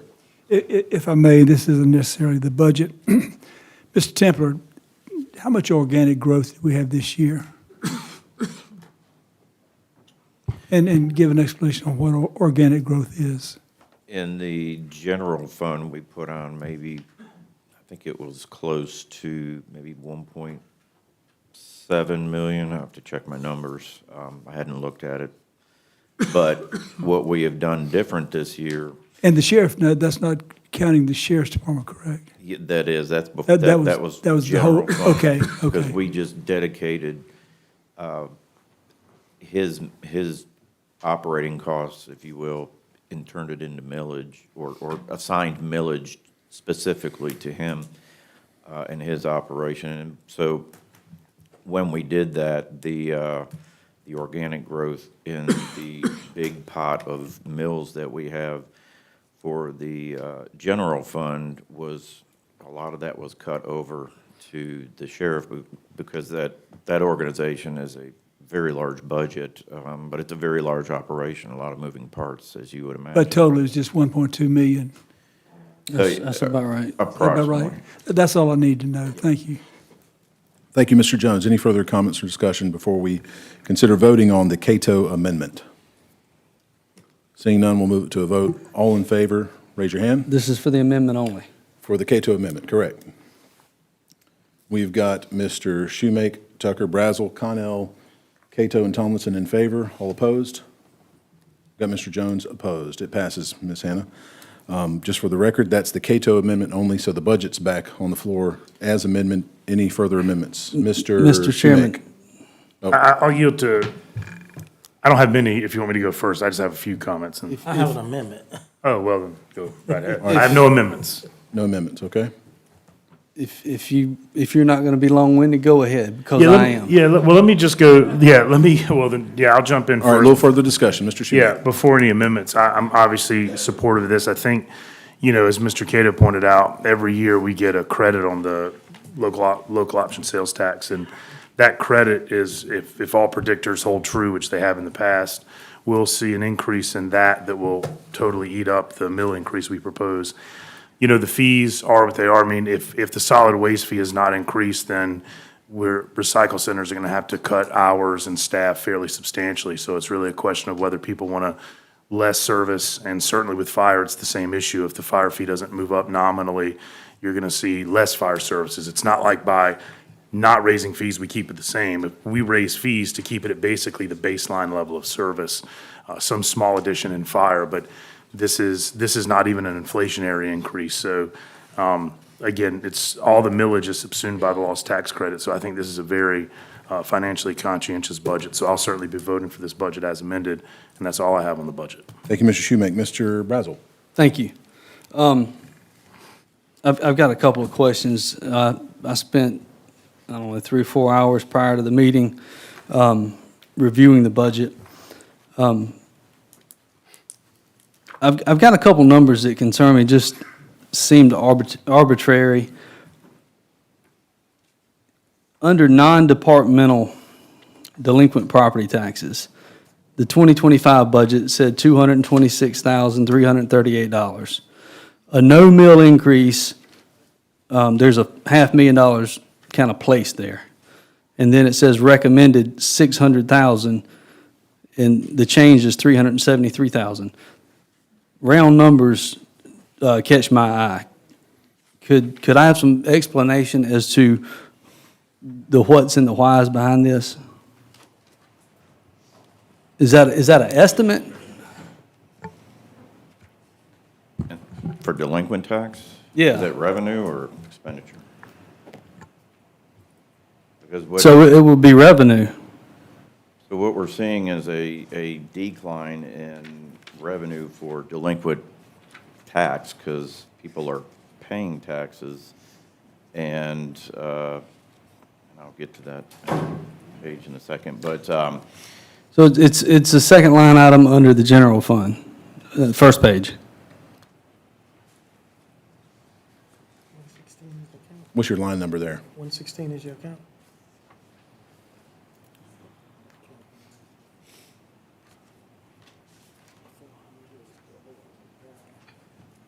I couldn't read that, I'm sorry. Okay, that's okay. That's okay. That's why I'm trying to track you down.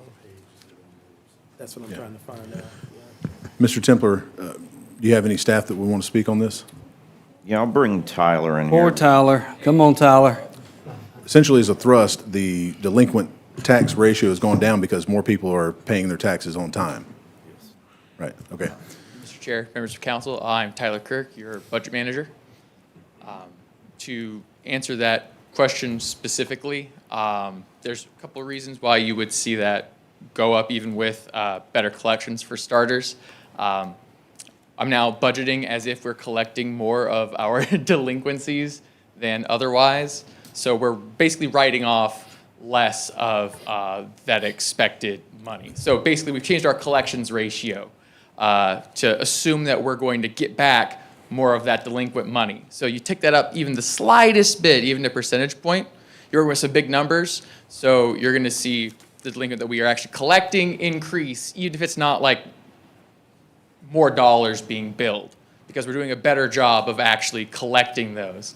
So it's a little counterintuitive when the administrator says we're collecting more. It actually means that we're getting the money that was delinquent instead of writing it off as, oh, we can't get anything for this. We're actually getting some of that revenue. Quick question, follow-up. Mr. Brazel still has the floor, but for follow-up, Are better collections due in any part to the change that the council made budgetarily to including the millage and the budget in one vote? Because I know we had some issues in the past with sending out notices on time. If the millage rate didn't get set at an appropriate time, either Tyler or Mr. Administrator, is that any of the explanation, or? Potentially, and because it's more timely now, and we're able to hit our marks. But I think in the past, we've always hit our marks. It's just been more cumbersome. So tax notices statutorily have to go out at a particular time. And we've always hit those marks. So I don't know that I could really attribute much of that. I think it was just a healthier economy And now at least staff has another couple months to process everything and get it out Right, accurately. yes. All right, Mr. Brazel has the floor. Okay, hey, so get comfy. We're going to be a while. Sorry, everyone. Tyler, you see this as a positive change to the budget of about $373,000. Is that correct? Yes, sir. Okay. All right. So,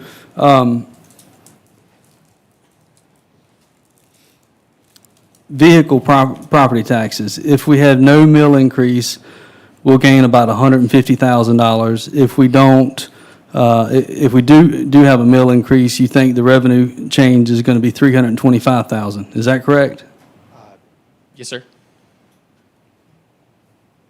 So it looks like our natural growth and our the tax increase are about the same in revenue. So it's about $1.5 million each. Is that correct? I'm sorry, could you repeat that for me? I said it looks like our natural growth is about 1.4 million, and there's another, say, 1.4 in increased tax increases. Is that right? Is that about what we see? I do these estimates based on aggregates of data, so I probably might have taken the vehicle number at a different time than the no mill increase number, but the recommended numbers are my estimate on what was, or rather, the most recent numbers point towards that. So we go on a percentage of the assessed values that we get from the assessor and the auditor. So the no mill increase budget was sort of established maybe 3 or so months ago before we got deep into planning with the finance office. So if you see small differences there, it's primarily just I had a set of numbers at one point when we're doing one plan, which was no mill increase, and then a different set of numbers, the most recent that I was able to update maybe 2-3 weeks ago in talks with our assessor. So my understanding is that those recommended numbers are what's closest. And if you see something small like that, I mean, obviously 4 mills is not going to add $150,000 to what we're going to get from vehicles.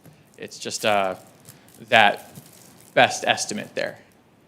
Okay, all right. So the numbers aren't 100% accurate because Well, for the no mill increase amount, sir. Because- And that's just because, again, you're working on these projections, and you can Okay. only work with the data you have on the day you do the projection. I understand that.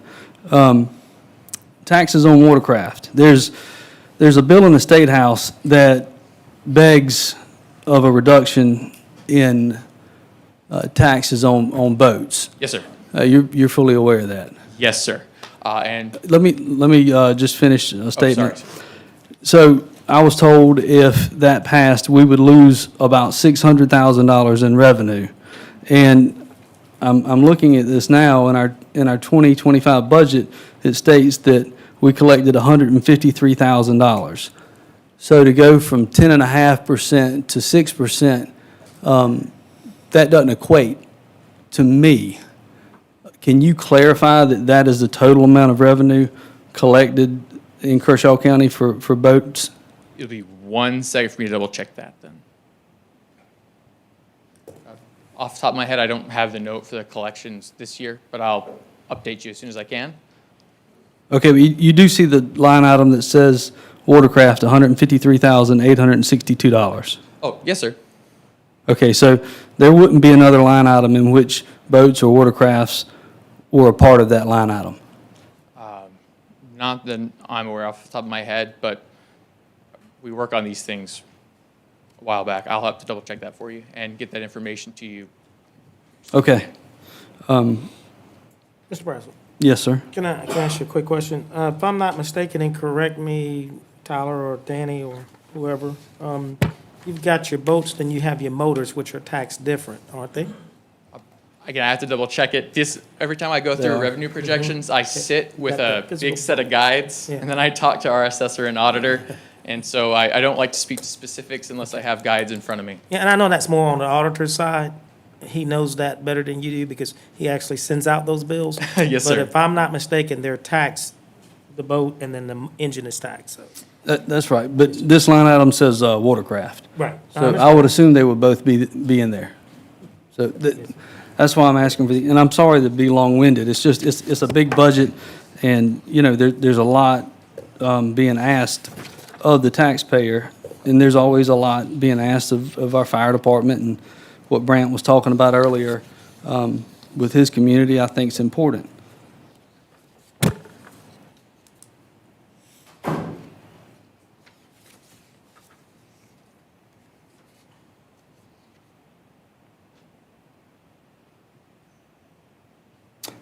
Okay, so I noticed something under our county council budget. And I can ask our administrator, or I can ask our chairman of finance. There's a recommended overtime number in our budget. Could I get clarification? It's $89,167. And that will be an increase in this year's budget, plus a $63,716 insurance fringe. So that's $150,000. That's about, I don't know, $500,000. Do we know what that's going to be used for? I apologize, so that's a scrivener's error entirely on my part. What those are is insurance rate in the overtime block. Before I increased it for this year's changes to insurance costs. So I apologize for that. That 89,167 is not part of your actual totals there, and I'll have it corrected before third reading. And the insurance fringe as well? So that one almost definitely is actually at that higher amount, and that's because we've had big changes to insurance from last year. So we had some turnover on our council, and some people moved to full family. Full family insurance is over $19,000 per person now. So those insurance prices are getting very high for health insurance. Okay, so that's the county's portion of the insurance? Yes, sir. That's- Okay. Yeah, so, All right, so I did write that number twice, though, and I do deeply apologize for that. the $89,000. Right, that So- 95 figure is the correct one. Okay, so we're looking at two different line items. One's $89,000 for overtime, and then one's 95956 for insurance fringe. $95,000 for insurance fringe. So it's moving from 63 to 95. Yes, So sir. That does clarify that. Yeah, very, very sorry for that. No, that's okay. The first one concerned me more than the second one because I didn't know why we needed $90,000 more in our county council budget, because our budget isn't that big anyhow. Right.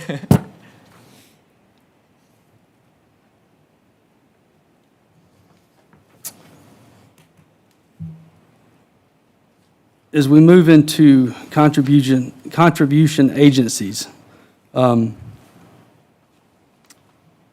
noticed there was several requests, and I think only one of them was met fully.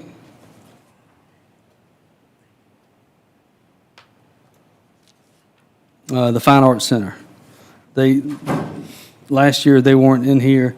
This year, they requested $25,000, and the recommendation was $25,000. That was the only agency that changed. Am I reading this correctly? I believe No, they were in there so. last year.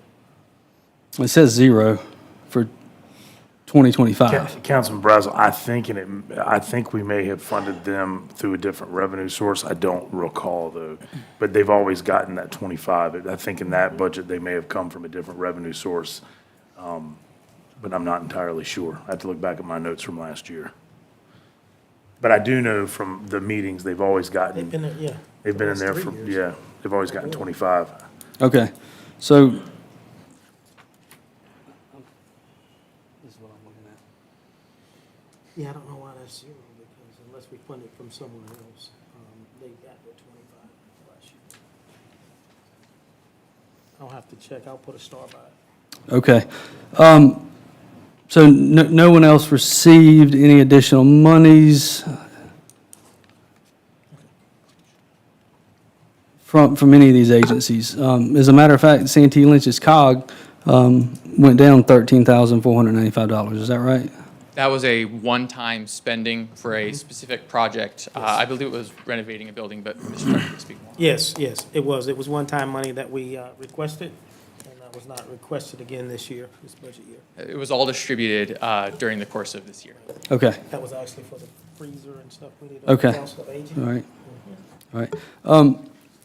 Under a lot of these categories, I see data processing. Under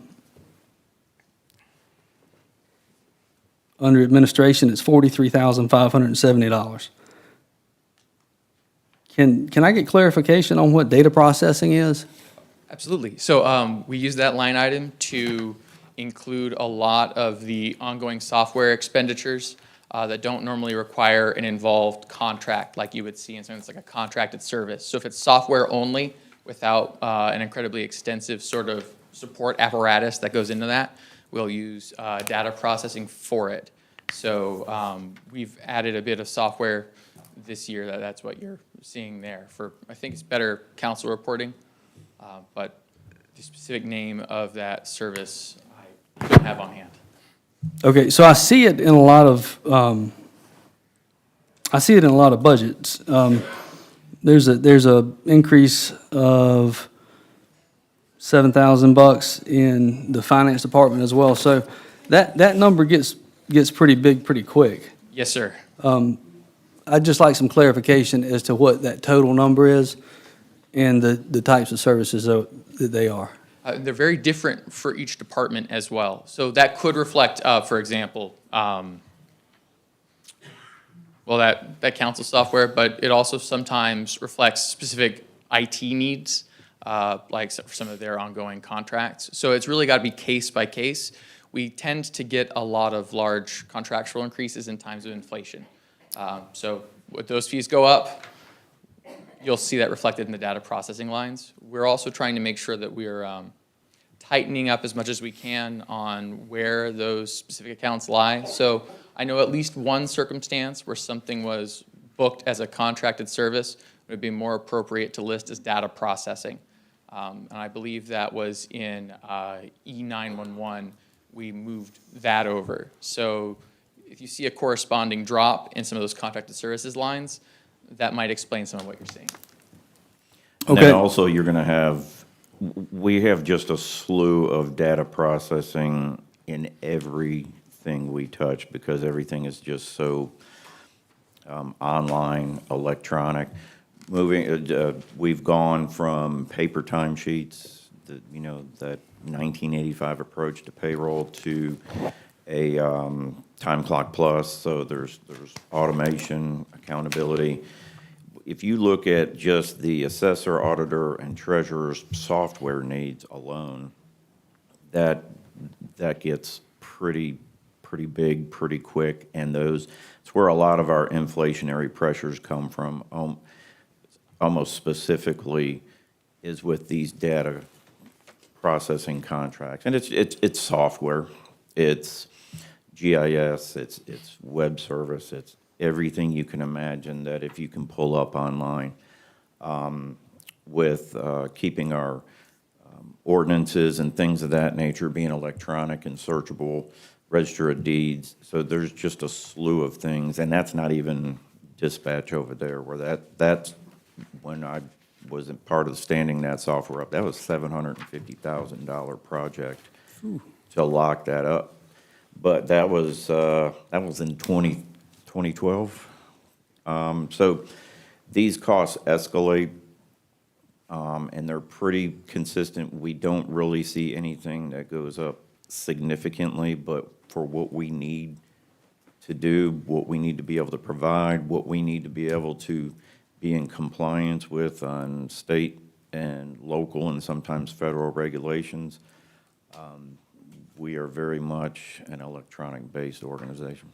I'll just mention too, while you're looking at your notes, Mr. Brazel, that we had a big financial hit or cost whenever we moved to did the codification project, which the former Mr. DeBose was here, and we harped on that for years before we could codify and get everything online so that folks wouldn't have to show up and look through ordinances and things with Miss Mary, in a binder this big and a couple of them.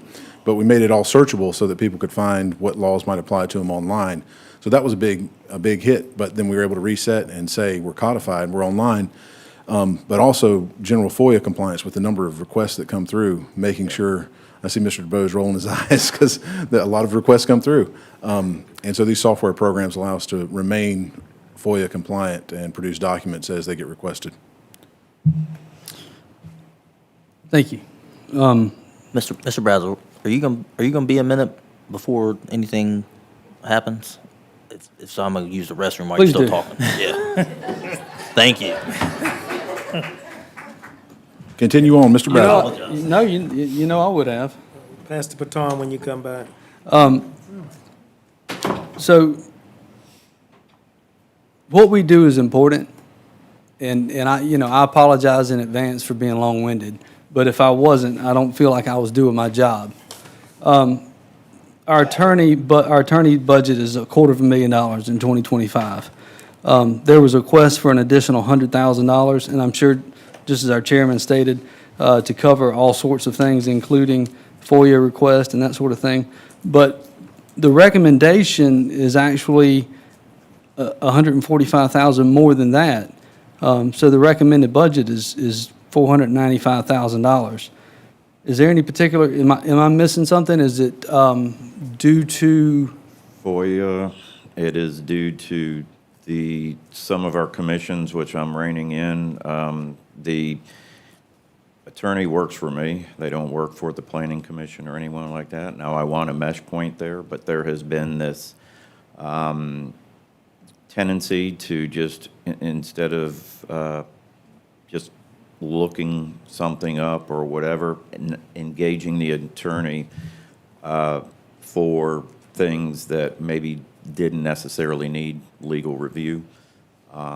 Contracts, we've dialed that back a little bit, but there are so many more things we are doing now with the attorney, and we'll continue to look at that and see what's going to be best for us moving forward. But our planning and zoning, the meetings they have, the developmental meetings for all development that goes on in the county, it's a staff meeting with the attorney there, and he provides valuable information to keep these projects between the ditches, and so there is I see value in that with John's ability to look at something and forecast a potential lawsuit issue or legal issue and just not even have that come to fruition.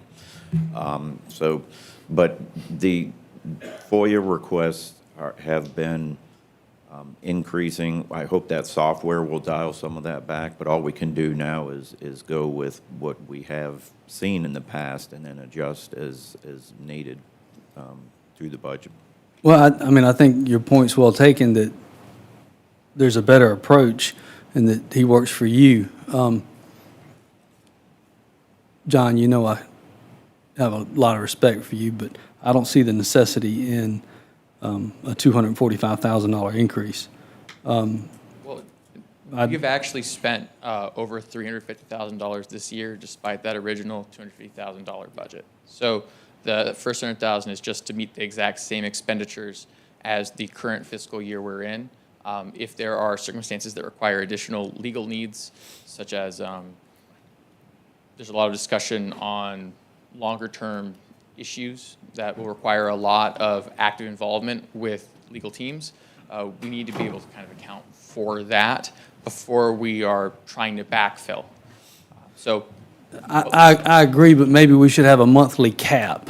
Oh. Kind of like a prepaid cell phone. When it runs out for the month, it runs out. Start again next month. So I will be making an amendment to fulfill his request, or the request, of 100,000 instead of 245,000. Is that in the form of a motion? Not yet.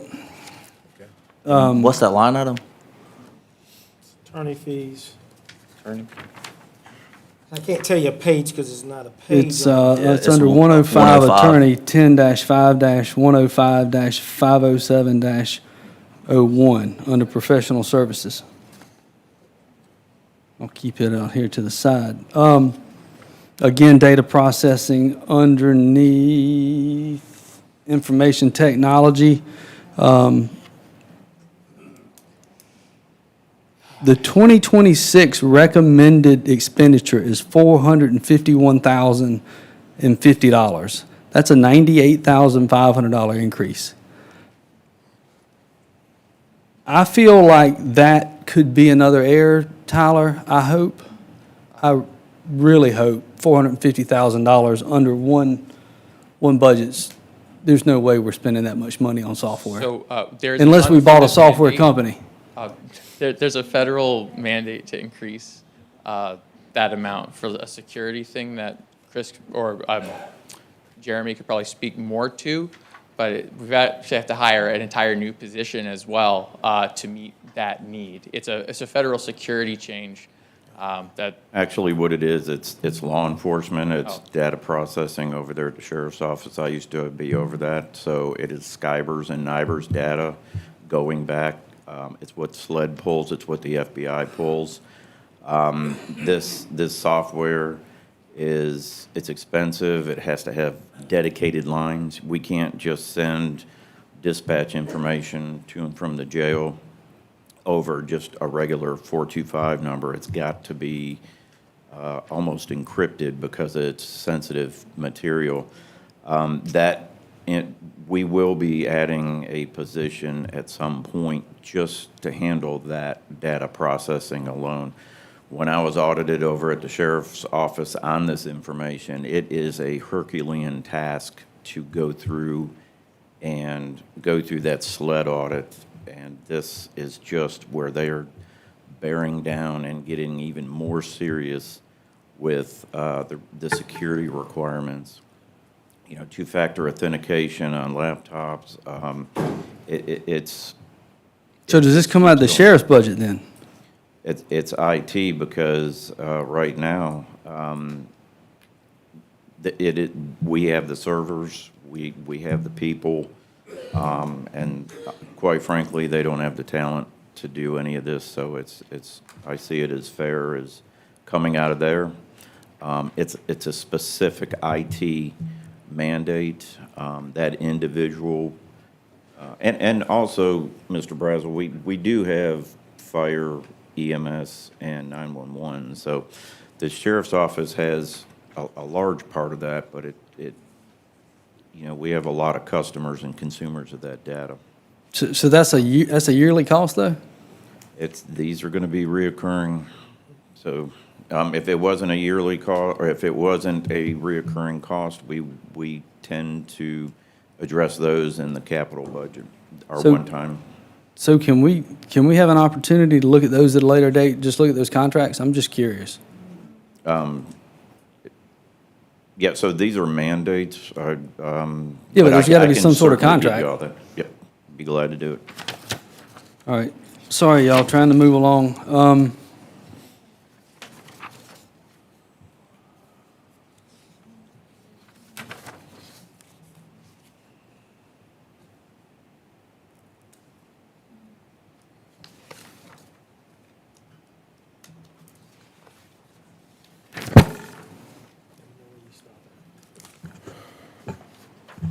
Mr. Brazel, you want to yield? If anybody else has any direct questions on the tip of their tongue while you're Yeah, listening? sure.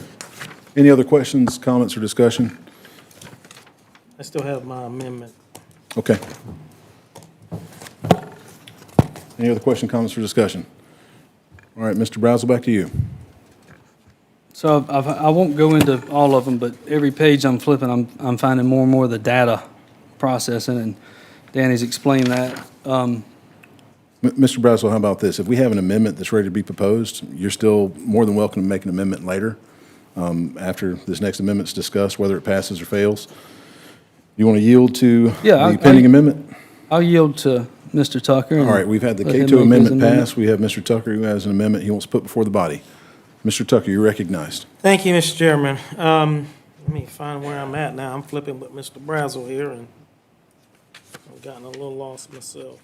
So, into the budget that was submitted by administration was a slight,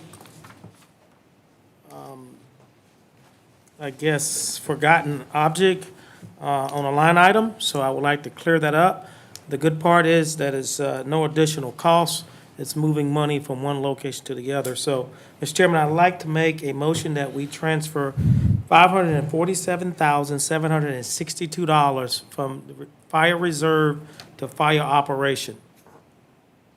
I'll explain if I get a second. Okay. Is there a second, Mr. Schumate? We got a first and a second. Mr. Tucker, you have the floor. Thank you. This is for the 2 additional fire trucks that we're trying to purchase that we've got a deal on from the folks down in Sumter, where someone in North Carolina, one of the municipalities, and Will can explain this a lot better than I can, had to renege on their purchase. So we're getting it at a deal, both of them. And this money is already in your fire service, in the reserves. And we just want to transfer that amount out so we can purchase these 2 fire trucks. And Danny, I'll let you elaborate here in just a second. Knowing that these fire trucks, if you order them today, they can be years out for delivery, and they will cost a lot more than what we're purchasing these. Would you like to elaborate, Mr. Templer? I think that's about it, but you're right, waiting is not saving, and then these are on the ground, and the build times can be 2 to 3 years, and then the costs escalate. We have an immediate need now, and this is just a great opportunity to save money on 2 apparatus, when we would probably get 1 if we were to wait. So it's a great opportunity, and staff feels like this is the best bet here. Money is there, just got to move it. Thank you, Mr. Templer. What's Mr. the total Schumate, you have the expenditure? second. I think they said it all. Okay. Any other questions or comments? Yes, I do. Mr. Jones? Right quickly, so this money's going to be transferred, this money we already have in the fire? Yes. budget, correct. Is there any replacement money in the budget to replace that money that you spend in the new budget we're voting on this year? It's pulling from their reserves, the fire reserves, that is a special revenue. So it's separate from our general fund, but we're not emptying our reserves, we're just taking the opportunity to spend some of the reserves. Well, what would be the balance of the reserve? For fire, once we move this, it will have 700,000. Okay, this is just a basic line item transfer, Yes, sir. period? Yes. Nothing else? Okay. No increase. For capital expenditure. Any other questions? Thank you, Mr. Jones. Any other questions or comments? And I'm sorry, Mr. Jones, I did not make that clear about what was left in the budget, but this is not draining their budget, their reserves. Any other questions or comments on the Tucker amendment? No, I think, I just Right. bought 2 forklifts because they were on the ground and it was an 8-month build time. So I completely understand, things aren't getting any cheaper. This doesn't have anything to do with the general fund budget. This is the fire budget, correct? Correct. Just to be clear, okay. Totally support the fire department in doing that. Thank you. Thank you. Seeing no further comments, questions, or concerns, let's go ahead and move it to a vote. This is a vote on the Tucker amendment. All in favor, raise your hand. Ms. Hannah, it's unanimous. The Tucker amendment passes. The budget is back on the floor. Are there any other discussion, comments, or amendments? Still working through a few things, I apologize. Public defender, we've got a request for $124,000. Is this the public defender that will help move people through the jail faster? That was a discussion that we had earlier in the year. We feel like by adding a public defender that they can have a higher level of communication and get people to court faster and have a fair trial and keep us from having to build a $60 million jail. That's the goal for me anyway. Is that what that $124,000 does? Yes. Perfect. Totally agree with that. On the jail part, Sir? we will still need a jail at some point. Good luck with the $60 million jail. We're holding a bake sale tomorrow. Yeah, it's going to be a big one. So Tyler answered most of my questions. I won't be able to support this tonight because there are several errors in here. I'd like to be able to support the budget this year. But just while doing my due diligence, we've ran across several errors that could save us even more money. I would like to think that they could. At this time, I'd like to make an amendment to fulfill the $100,000 request for the attorney, but not over-fulfill it to the $245,000. Is that in the form of a motion? It is. Is there a second? Second. Have a second. Mr. Russell Brazel, you got the floor. So I feel like I've talked enough, but for reasons probably beyond several people's control, our attorney's budget was proposed at $495,000. Last year, it was $250,000. The request is for an additional $100,000, and I find that more reasonable, obviously. And I don't know that we need to put some kind of cap on the amount of time that is spent, some guidelines, some internal guidelines, and as you stated, he does work for you. So I think you can do that without us, and I would highly recommend that happen. I'm just looking at a way to save $500,000, you know? But Mr. Brazel, we need to make sure that we have access to an attorney, Yeah. council members. Yeah, and I don't disagree. I think doubling the amount of money is an egregious amount of money. And not to say he's not worth it, probably worth that and more, but when we're dealing with public dollars, we need to be very careful as to how we spend them.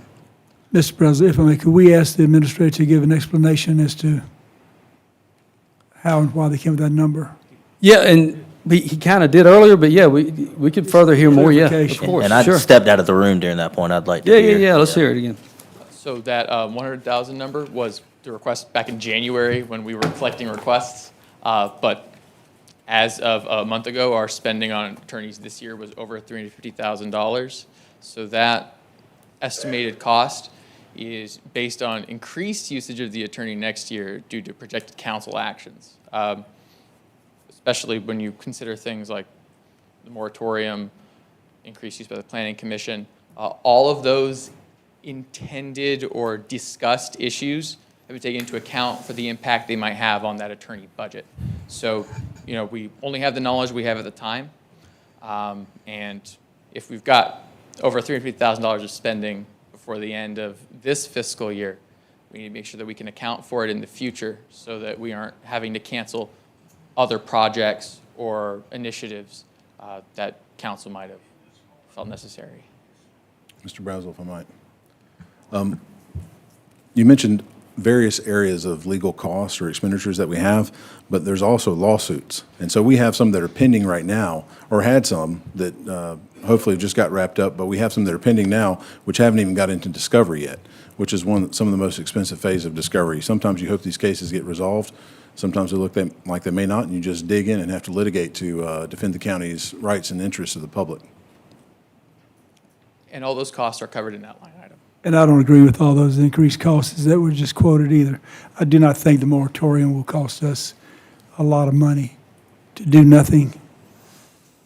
To clarify, we just built a projection based on expected usage, not just that. It's just one of many factors I that go into understand. that projection. I just disagree with the use of that. We hadn't even voted on it yet.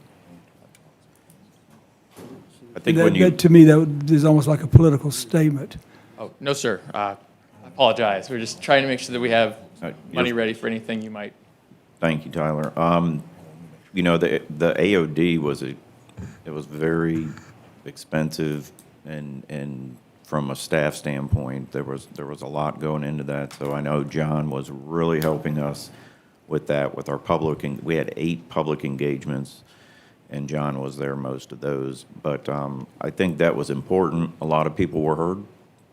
They had concerns, and we were able to craft some of their concerns into amendments that helped them ease their mind with how their property was looked at as it relates to the AOD. So, And give an explanation when you say AOD. that- oh, I'm sorry, Airport Overlay District? Yes, thank you.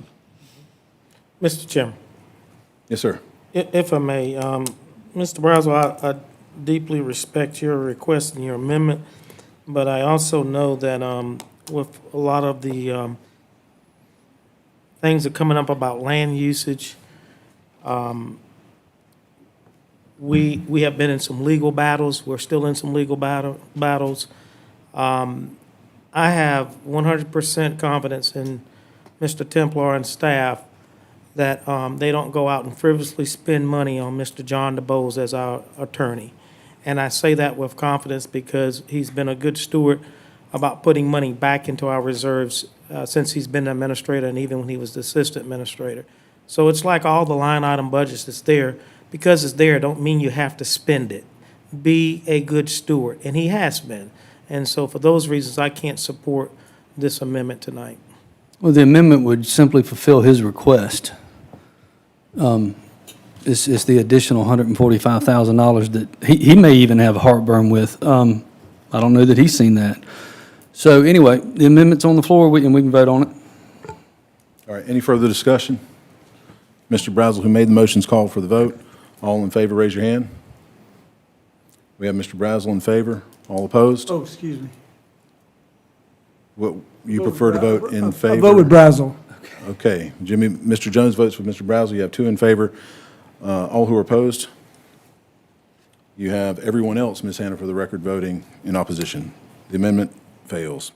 Are there any other motions, amendments, discussion on the budget? It's back on the floor. We've got the Cato amendment passing and the Tucker amendment passing. The only thing I would like to mention on the attorney, maybe to make up for some of that deficit, I think we could potentially look at having somebody in-house to be able to supplement and maybe look at those numbers going forward. This isn't a budget item right now that we can discuss because that's time and energy, and it's not going to be fixed in this budget. But that could be something that if that's something that would help Kershaw County in budget operations going forward, that's something that I'd be willing and potential to discuss. Yes, sir, and that's certainly something I'm looking at. I still think John has a tremendous value to the county with his institutional knowledge, but I think there are some things that we could potentially address, low-hanging fruit, contract reviews and things like that for just in-house things. Yep, absolutely. All right, thank you, Mr. Templer. Mr. Jones? Let me make myself clear. I agree with Brazel's, I voted with him, but let me tell you something. The DeBose firm, these guys are a wealth of knowledge. You just can't replace it by, like we have 2 attorneys up here right now. You guys don't know have the knowledge they have. They don't have the knowledge you have based on what you practice in law. You don't just buy 45 years of public service that the DeBose firm has given us. We're driving the cost up, not them. It's us. It's the administration, employees, it's us who use it, council, it's the ones who use it. So, I mean, I just want to make sure we're clear on that. They do an outstanding job for this county. Thank you, Mr. Jones. And then that, Mr. Chairman, if I can, just to clarify, that wasn't what I was proposing at all, because you can't replace institutional knowledge, but there can be something to supplement if it can save us money in the long run. And just to be clear, I was thinking more supplemental in-house with Mr. DeBose remaining on. And one question for clarification. So the budgets we're talking about, are you pulling from there as well for outside legal counsel or legal consultants or opinions that we get on incidental matters or even direct litigation?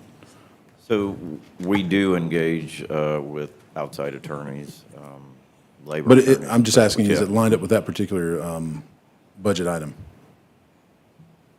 Yeah, That's my understanding. Yeah, okay, that's what I thought. I just want to make sure. So we've said DeBose about 50 times tonight, but there's also a lot of attorneys. One who is waiting in the wings right now for an executive session matter tonight. We'll call him up at some point on an important legal and litigation matter.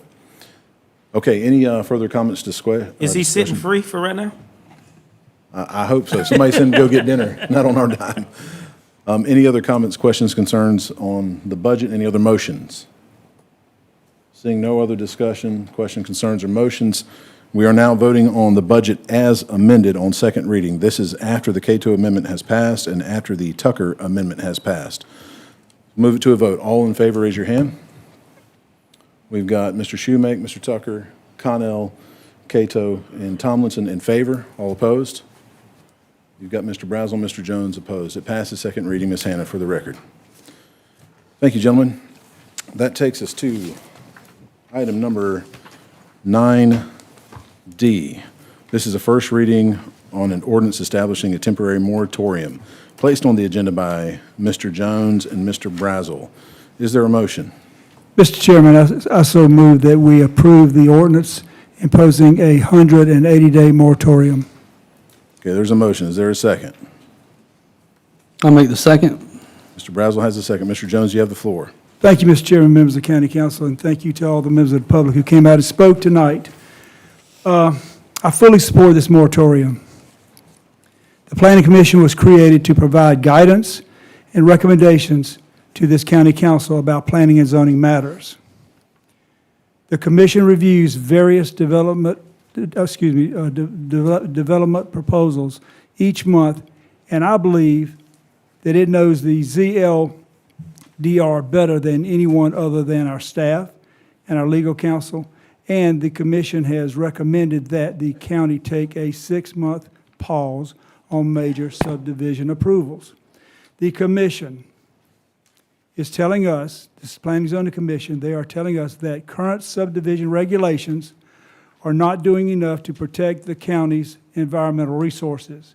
The Planning and Zoning Commission is telling us, which by the way we appoint, which is mandated by state law, they're telling us that current subdivision regulations are not delivering the quality of residential development that our citizens are begging for, and you heard from some of them tonight.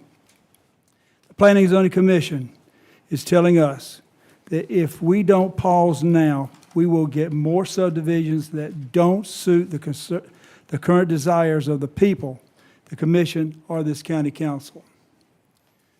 Subdivisions are a large part of the heartbeat of any community. They say that when someone is having a heart attack, the quicker they get treatment, the greater chance they will survive. With a heart attack, doctors say that time equals muscle. The more time you have, the more muscle you can put into saving the patient. Our Planning and Zoning Commission is telling us that our subdivision communities are not keeping up with the county healthy. The Planning and Zoning Commission is telling us that our left arm is tingling and that we are moments away from a heart attack with this growth. I say we listen to the Planning and Zoning Commission and give them the 6 months they have asked for to work on subdivision regulations. Time is muscle. We need to give the Commission, the Planning and Zoning Commission, and ourselves time to improve our subdivision regulations so that our county can continue to thrive. And let me just say this too before I let someone else speak. I think there's members, Mr. Ned Towell, who is the chairman of the county and the County Planning and Zoning Commission, I think he's here. Do we have any other members of the Planning and Zoning Commission that are here? Mr. Towell, you're the only one, or you've already left too? Okay. Oh, you're here. Okay, well, I just want to thank you and thank your commissioners, all of them that voted in favor of this, that showed up to your special called meeting. I want to say thank you to each and every one of them. I know Heather Dykes voted in favor. I know that Mason Wolf voted in favor. Ned Towell, chairman, voted in favor. Chris Renfro voted in favor. Who else? Am I missing somebody? That was it? Okay. So anyway, I want to say this, thank you so much to each and every one of you. And also, thank you, I know I talked to the two that voted no. The one didn't show up. He couldn't make it. But the two that voted against it, I don't think they're hard-pressed against this either. They just voted no. But anyway, and I can say that with all confidence. But anyway, I want to say thank you for your time, and I'm here to support where we need to go with this. Thank you, Mr. Chairman. I yield at this moment. Thank you, Mr. Jones. Mr. Brazel, you have the second. Thank you, Chairman. I appreciate it. I appreciate all the time earlier, and I apologize to everyone who's waited patiently as we work through some of the budget, some of those line items. Regarding the moratorium, I've never loved the idea of a moratorium. As a matter of fact, it's been discussed. This is my 5th year on council, and it was discussed in a meeting 5 years ago, and we've discussed it along and along. Now over the course of, I think, three chairmen and a chair lady and a couple of temporary chairmen. So it's been talked about. And I'll say this, our family's business depends on home building. We manufacture custom wood moldings and kitchen cabinet doors. If people aren't building houses, we're not providing jobs for the 80-plus employees that we have or our own families. So I'm definitely not against building homes. But I can tell you there's been a shift in the way homes have been built and the way that this community's grown. This is, June 1st marks my 25th year that I've worked in the industry full-time. In 2008, we had a terrible recession that lasted for about 4.5, 5 years. Things started getting better. 2012, they weren't really good until 2015 for our industry. So we heavily depended on any project, local or, as far away as we could ship the product. We really needed that revenue. But what's happened is imported goods have changed home building. A lot of what I hear people talking about regarding the types of homes that are being built, I've seen that firsthand. And now I think everybody's free to do what they like within reason. But what's turned people against these major subdivisions are crowded roads, failing infrastructure, failing bridges, the change of community and how it impacts us in our community. So in my mind, I can separate those two things. I can separate my business and I can separate our community. So when this was brought to me, my first concern was, are you suggesting that we stop building permits? And the answer was no, absolutely not. We would continue issuing building permits in the county. That would never stop at all. And I said, well, how long are we talking? Is this a year? I can't agree to a year. And no, we're thinking 6 months. And so I actually reached out to some colleagues, some people that work for custom home builders as well as national builders. And I had a very frank conversation with a local businessman that told me, he said, Russell, we depend on home building. I said, well, I know I do too. And I said, does a 6-month moratorium on major subdivisions only scare you? And after a short pause, he says, no, I think it's what's best for our community. And I'll agree with him on that point, that it is best for our community to get things right. This isn't about next year, certainly isn't about next month. And in a post-2008 recession, in a post-COVID reality, people are moving to South Carolina in droves. And while it could be a good thing, I think we have to change the way we think about growth and development.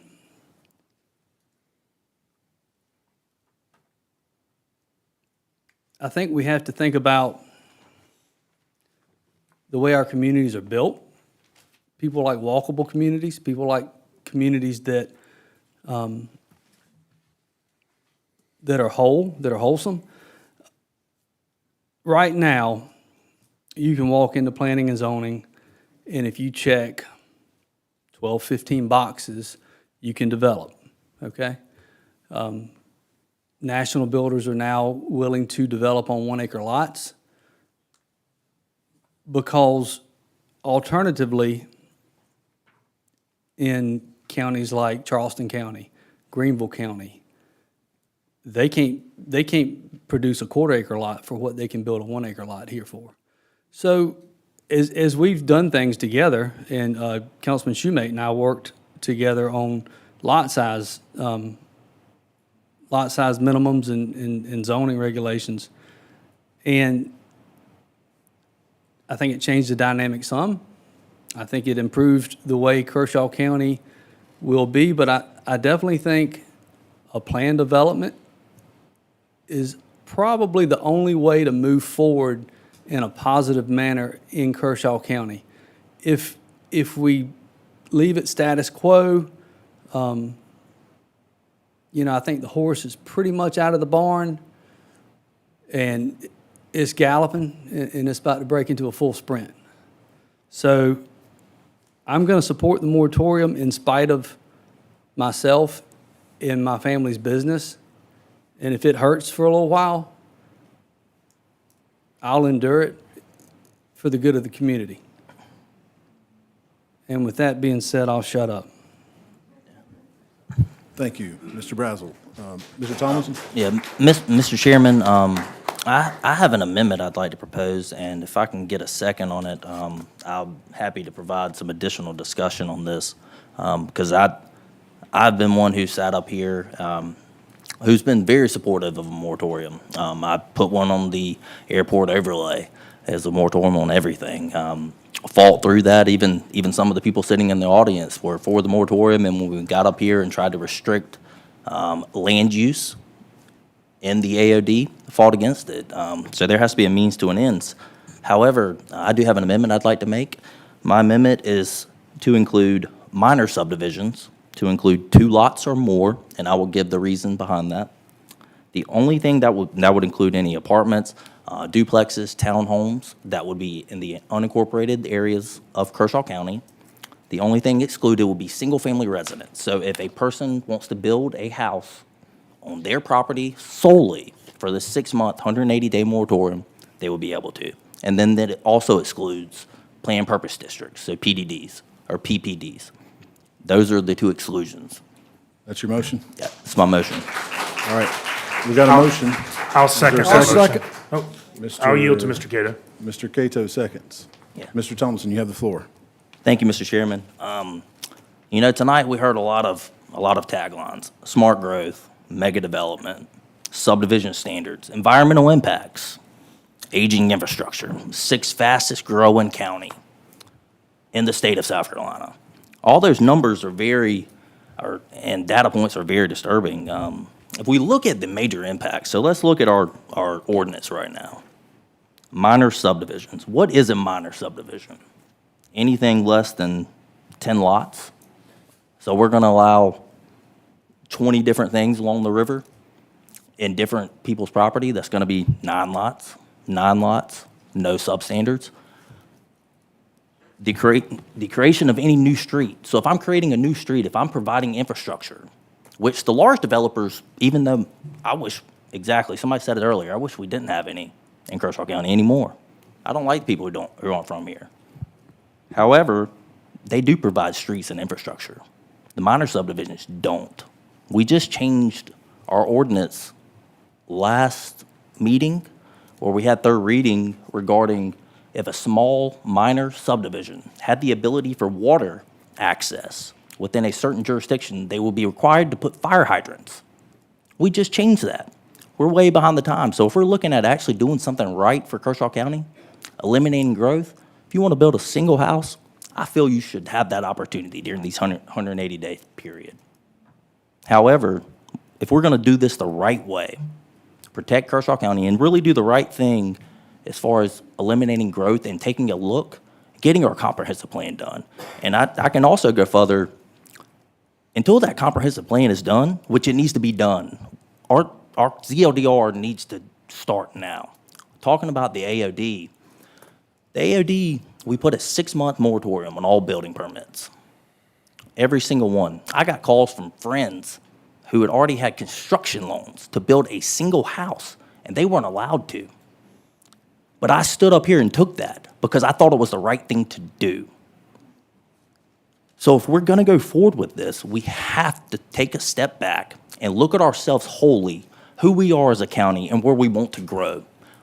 By only eliminating major subdivisions, we cannot do that.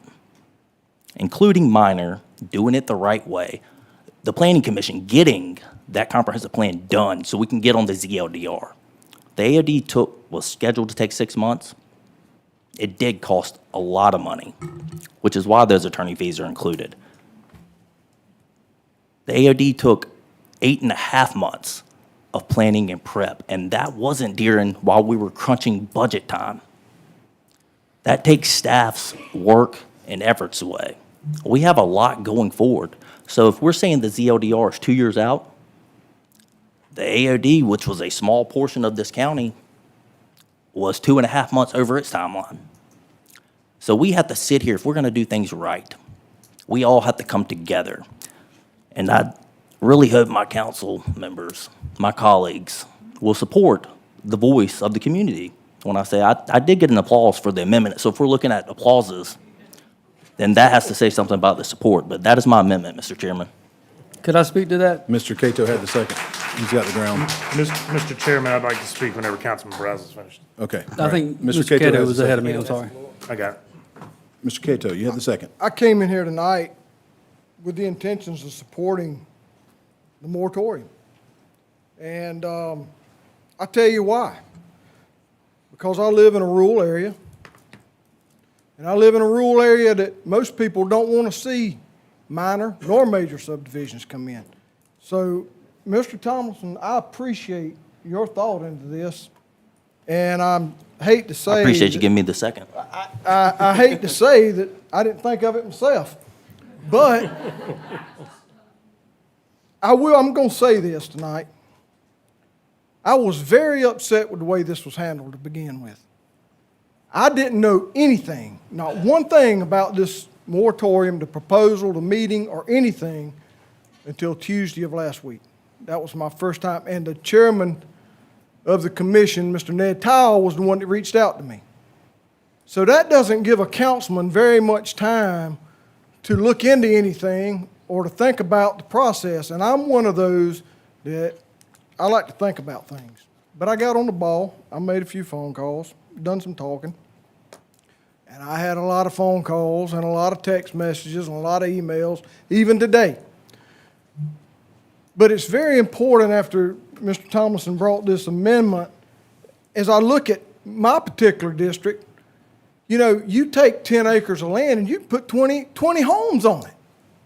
Well, that's a lot of houses. And if you go around and you put 20 houses in a 10-mile square radius on all these different lots of lands that people buy up and develop, you're talking about major infrastructure issues. Look at the North Central area, the 3 schools, and how things have changed there. That's just one example.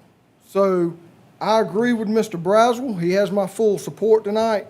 And, I'm sorry. I'm sorry. I'm sorry to both of you. To Mr. Tomlinson. We both took it as a compliment. Yeah, we both have a little gray in our beard. But I'm in full support of Mr. Tomlinson tonight, and I thank you for your hard work. Thank you. Can I speak to that, please? You got the floor, Mr. Brazel. So, Councilman Tomlinson, I appreciate an amendment that would move the ball forward. You said reduce it to how many? 2? Any minor subdivision. So if we look at the language of a minor just put a minimum out. If we look at the language of any minor subdivision, that's anything under 10 homes is included in a minor subdivision besides a single-family residence, according to our ordinances. So 2 lots or more, anything 2 lots or more, only excluding single-family residence and PPDs. So for me, in my viewpoint, that was probably the one thing I didn't want to do, and I'm just going to be real honest. And as to why. The moratorium just went from affecting a handful of major developers that are from wherever. Maybe they're from Wichita, Kansas, I don't know. They're not from South Carolina, they're not from Kershaw County. Now it's affecting our friends and our neighbors, because I can't tell you how many people over the years have bought a small parcel of land, maybe it's 5 acres, and split it into 5 lots, and they would build maybe 3 houses this year, 2 houses next year. That affects small business, and that affects the real home building industry versus major development. That's the only reason I don't love it. I appreciate you coming from a point of view that is supportive. I'll be real honest. I agree more with our chairman than he would know right now as to property rights. But as soon as there was a planning and zoning and a ZLDR created, those property rights were changed. And the way land was developed was changed. And when I got here, you could build 7 houses per acre, 7.2 or 7.4 houses per acre of developed land. So we've changed that here in Kershaw County. I think that's a good thing. I think we've taken steps in a direction, but I've never wanted to do anything that would directly harm somebody's income that's just providing for themselves, their family, their employees. And that's less today than it was 10 years ago, certainly. But there are people right here, right now. I think I can think off the top of my head, Sweetbriar Homes. They built a great house.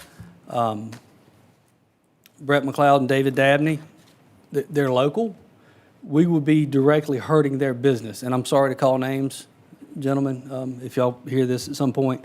I know them. I grew up with them. I went to school and college with them. They're not the problem. They're not the point of great concern.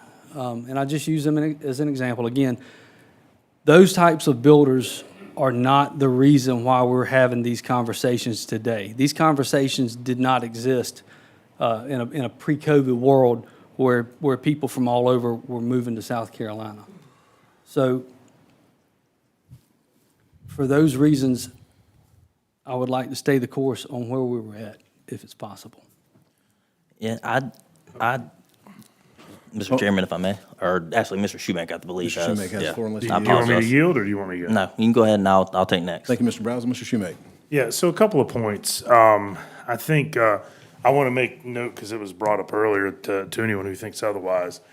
I'm not a real estate attorney. Perhaps that's why my practice isn't as booming as I would like to be, because people don't think I do something I don't. I do business compliance and white-collar criminal defense, none of which growth really impacts unless we have some healthcare fraudsters moving into the area. So my practice has nothing to do with real estate.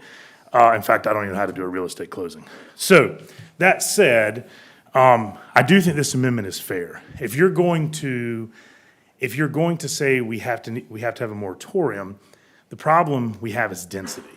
Density doesn't distinguish between small division, small subdivision, large subdivision. Bluntly, and I know the support isn't up here for it, so I won't waste everyone's time with an amendment. I would do a full moratorium for everything. But I know the support isn't here for that. I'm not going to put my colleagues in that position.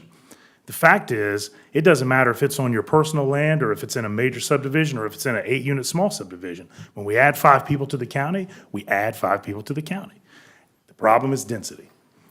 I will say this, and I've went on record to anyone who's reached out to me. I agree with Councilman Cato. I abhor the way this was handled. I think that rushing this through, I personally asked for a little more time to have some meetings and talk about it, not because I didn't support it, but because I thought it was being rushed and needed some more discussion. That wasn't done. That's fine. We're here where we are. I'm going to base my decision on governance, not whether I feel like this was done for a political reason or a governmental reason. But I'll say this. some of the things that have been put out there about what's going to happen in these 6 months, let's have hard truths. I've always been very blunt with everybody, and here's the hard truth.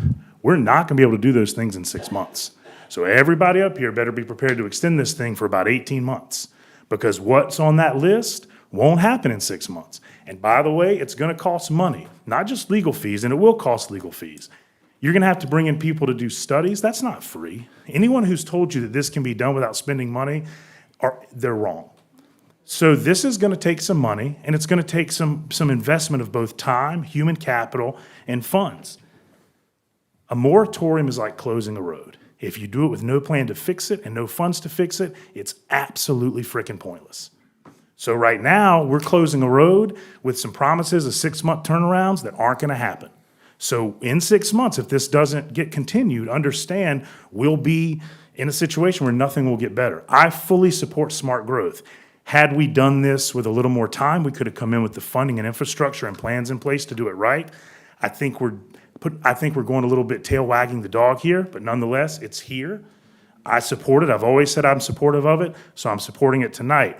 But let's be real honest, and we're going to have to come together because all this talk about budget and fees and taxes, I guess and we'll have more of this if we get to second reading with this as amended, but we're probably looking at $200,000-$300,000 in cost to do this the right way.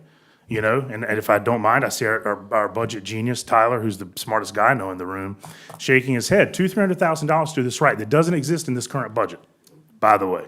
So that means an amendment on third reading to find that money. That's what that means. Now, if you guys want an empty moratorium that says, hey, great, we get to watch no tractors building new permits for 6 months, fine. But that's all you're going to get. So let's be real honest about what this means. Let's not have the feel-good moment of, yay, we passed a moratorium. A moratorium is nothing. It's ethereal, right? It's ephemeral, rather. It doesn't really exist. It is simply something you do while you do something else. And we haven't even talked about the something else. So let's just be real honest. I support this, but we're only at 2%, and unfortunately, it's the back 2%, not the first 2%. Those are my opinions. Thank you, Mr. Shoemaker. Any other comments or questions? I'd like to say that I agree with a lot of what you just said. I got something to Hold on, say. Mr. Jones gets a chance to speak first. Mr. Jones, you go ahead. I'm I'm sorry. excited about this. Let me tell you why I'm excited about it. First off, I don't want your vote. I'm not running again. I'm doing this because I believe this is the right thing for the people. They're running again. Let me tell you something about their amendment. I like the amendment. I don't like the two houses. I do agree with Russell on that, but I do like the amendment, and I'm going to support the amendment because I want something done. But to sit here and try to say this was done for political reasons, look, I have no political ambition. I've been here 20 years. I think that if it hadn't been for Ned Towell calling Derek telling him to call me, and then him calling Russell, this wouldn't even be on the table tonight. And not only that, they talk about surprising them. This was on the agenda last Thursday when they got it last Friday. I didn't see their amendment till tonight. So who's keeping what from who? Don't sit there and tell me that I've ambushed y'all when it was on the agenda and you had time to read it. You never, not a single person. I didn't say you ambushed me, I got Councilman the floor. Jones. Don't interrupt me while I got the floor. I didn't say please. you ambushed me. Just don't interrupt me while I've got the floor. But Mr. Chairman, your little smile over there, I'm going to tell you something. You know as well as I know, you called every single person you could, but did not call me not one single time. So you want to talk about who got ambushed tonight, but I'm happy about the ambush. I mean, I am. We will get something done. But I want to tell you, we got a hard-working planning and zoning commission, and they don't get any credit whatsoever. And I commend them, and I thank them for this. So you want to talk about political posturing or who's doing it for politics? Don't vote for Jimmy Jones, okay? He's not coming back. But I'll tell you what, they want your vote. I'm not saying anything in here for political reasons. So thank you. I've given 20 years of my life, and I am dedicated to the people of this county. You call my number, I'm going to answer it. I've had some issues lately that I probably haven't been able to answer as quick, but it's physical issues that I'm having to deal with. But I'm going to tell you something, folks. I love this community. I love these people. I love you guys. I am so happy that I've been able to be here. And I don't hate these guys up here, but I don't like it when I feel like you want to call somebody political. I'm not political. But I'm going to tell you not at this moment. But I want to thank everybody in here for being here tonight and seeing what you said, and I really mean that. And I'm going to support his ambush amendment. I don't, even though I ambushed them, but it was on the agenda last Thursday for everybody to read. But thank you, guys, and I may be done. I don't know. It depends on what else is said here tonight, but thank you. I would just like to add that Mr. this is a Jones? smart growth amendment, is what I'm going with. So I would It's more take of an- heed that it's ambush amendment. It's Well, more you of a no. said you were ambushed. It's more of a no-growth amendment, but I've still got the concerns about how it affects a small builder and a small operator. I'm not a fan of the amendment for that reason. To clarify, we would still issue building permits for 6 months, right? For building permits as far as new subdivisions? No. Oh, Homes. yeah, that, I mean, anything Homes, that has already been commercial. approved before has no effect on this. Yeah, but Yeah, if in 3 months I wanted to build a house, I can build a house. Absolutely. As long as If- it's not Yep. part of a minor Yep, subdivision. a minor or major subdivision. If I owned a piece of property and it was my family's property and I wanted to divide it between me and my 6 siblings, could I do that for estate purposes? There's a state law exemption on exempt subdivisions, so some divisions of property are not considered subdivisions at all. One of those are familial conveyances, especially in association with intestacy and succession. But I believe you can gift and convey property to a familial descendant. So you could, without it being a you could still survey and subdivide land? Yeah, and I, again, in that specific scenario where it's family transactions, I believe that would fall under state law exemption. If I had, say I had 1,500 acres in the northern part of the county, and I wanted to sell half of it, could I split it in 2 and sell half of it? Yeah, if it had not been subdivided previously, like 8 or 9 times, where that's pushing it over a lot count, and again, Well, wait a minute, he just said it includes minor subdivisions, which is 0 to 10. So, Correct. so if I had a tract of land, it was a timber tract, and I had a partner, and I wanted to divide that tract of land, and I wanted to pay a surveyor. yeah, a parcel 5 acres or greater is also a state law exemption. You could take a 100-acre parcel and subdivide it into parcels greater than 5 acres, and it's exempt under state law from subdivisions. Okay, so the bottom would be 5 acres for 6 months. Correct. Now, again, there's no new streets created, et cetera, et cetera. But Right, if you're right, just right, right, topping right. out 5-acre parcels, it's permissible as a state law exemption broadly. Again, Okay. speaking in broad terms, not specifics, but Okay. generally, yes, 5 acres or larger can be divided. All right.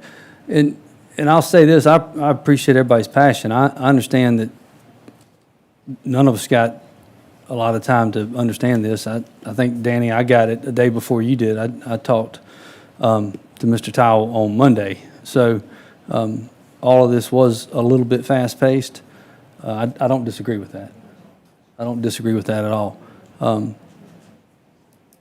So thanks for the clarification. Thank you, Mr. Brazel. Any further discussion or Yes, if I comments? may. Let me say something. I think the Planning and Zoning Commission will be Oh, thrilled Jim- with this tonight. Jimmy, just want What? to mention that everyone gets a chance to speak first under Robert's rules before someone speaks second, and we had someone Let him interested. go ahead. You yield? No, All I'll right. yield to Go ahead. Mr. No, you go ahead, sir. Age before beauty. No. Go ahead. Wait a minute. If you thinking you're prettier than me, we got a problem. My head's pretty. It is, I'll have to Go ahead, agree with Mr. that. Jones. Now you made me forget what I was going to say. Let me just say this. The plan that was presented to me by the Planning and Zoning Department, they were screaming for help. I think they're going to be probably like me, because we got a Planning and Zoning Director here tonight. The chairman here tonight. I think he'll say that something's got to change. We've got to slow things down. So we're getting that done. But anyway, Thank you so much. Go ahead, Mr. Cato, with your wisdom. Mr. Cato, you're recognized, please. Thank you. First of all, I'd like to ask the timeline of the ZLDR. When are we looking? When should this be complete? Because I've been on council for 2 years now, and it's been talked about ever since. So somebody needs to get on the ball and let's get this thing going. They are on the ball. Well, They're meeting 4 times a month. my thing, and you don't have to holler at me because I'm not hollering at you, I'm just talking because I just hollered at you. Please, Mr. Just Cato, talking to Mr. you. Jones, no one interrupted you. Please yield while he has the floor. So You'll get to speak again. I want to know, I don't want this thing to be extended. I want us to get a solution.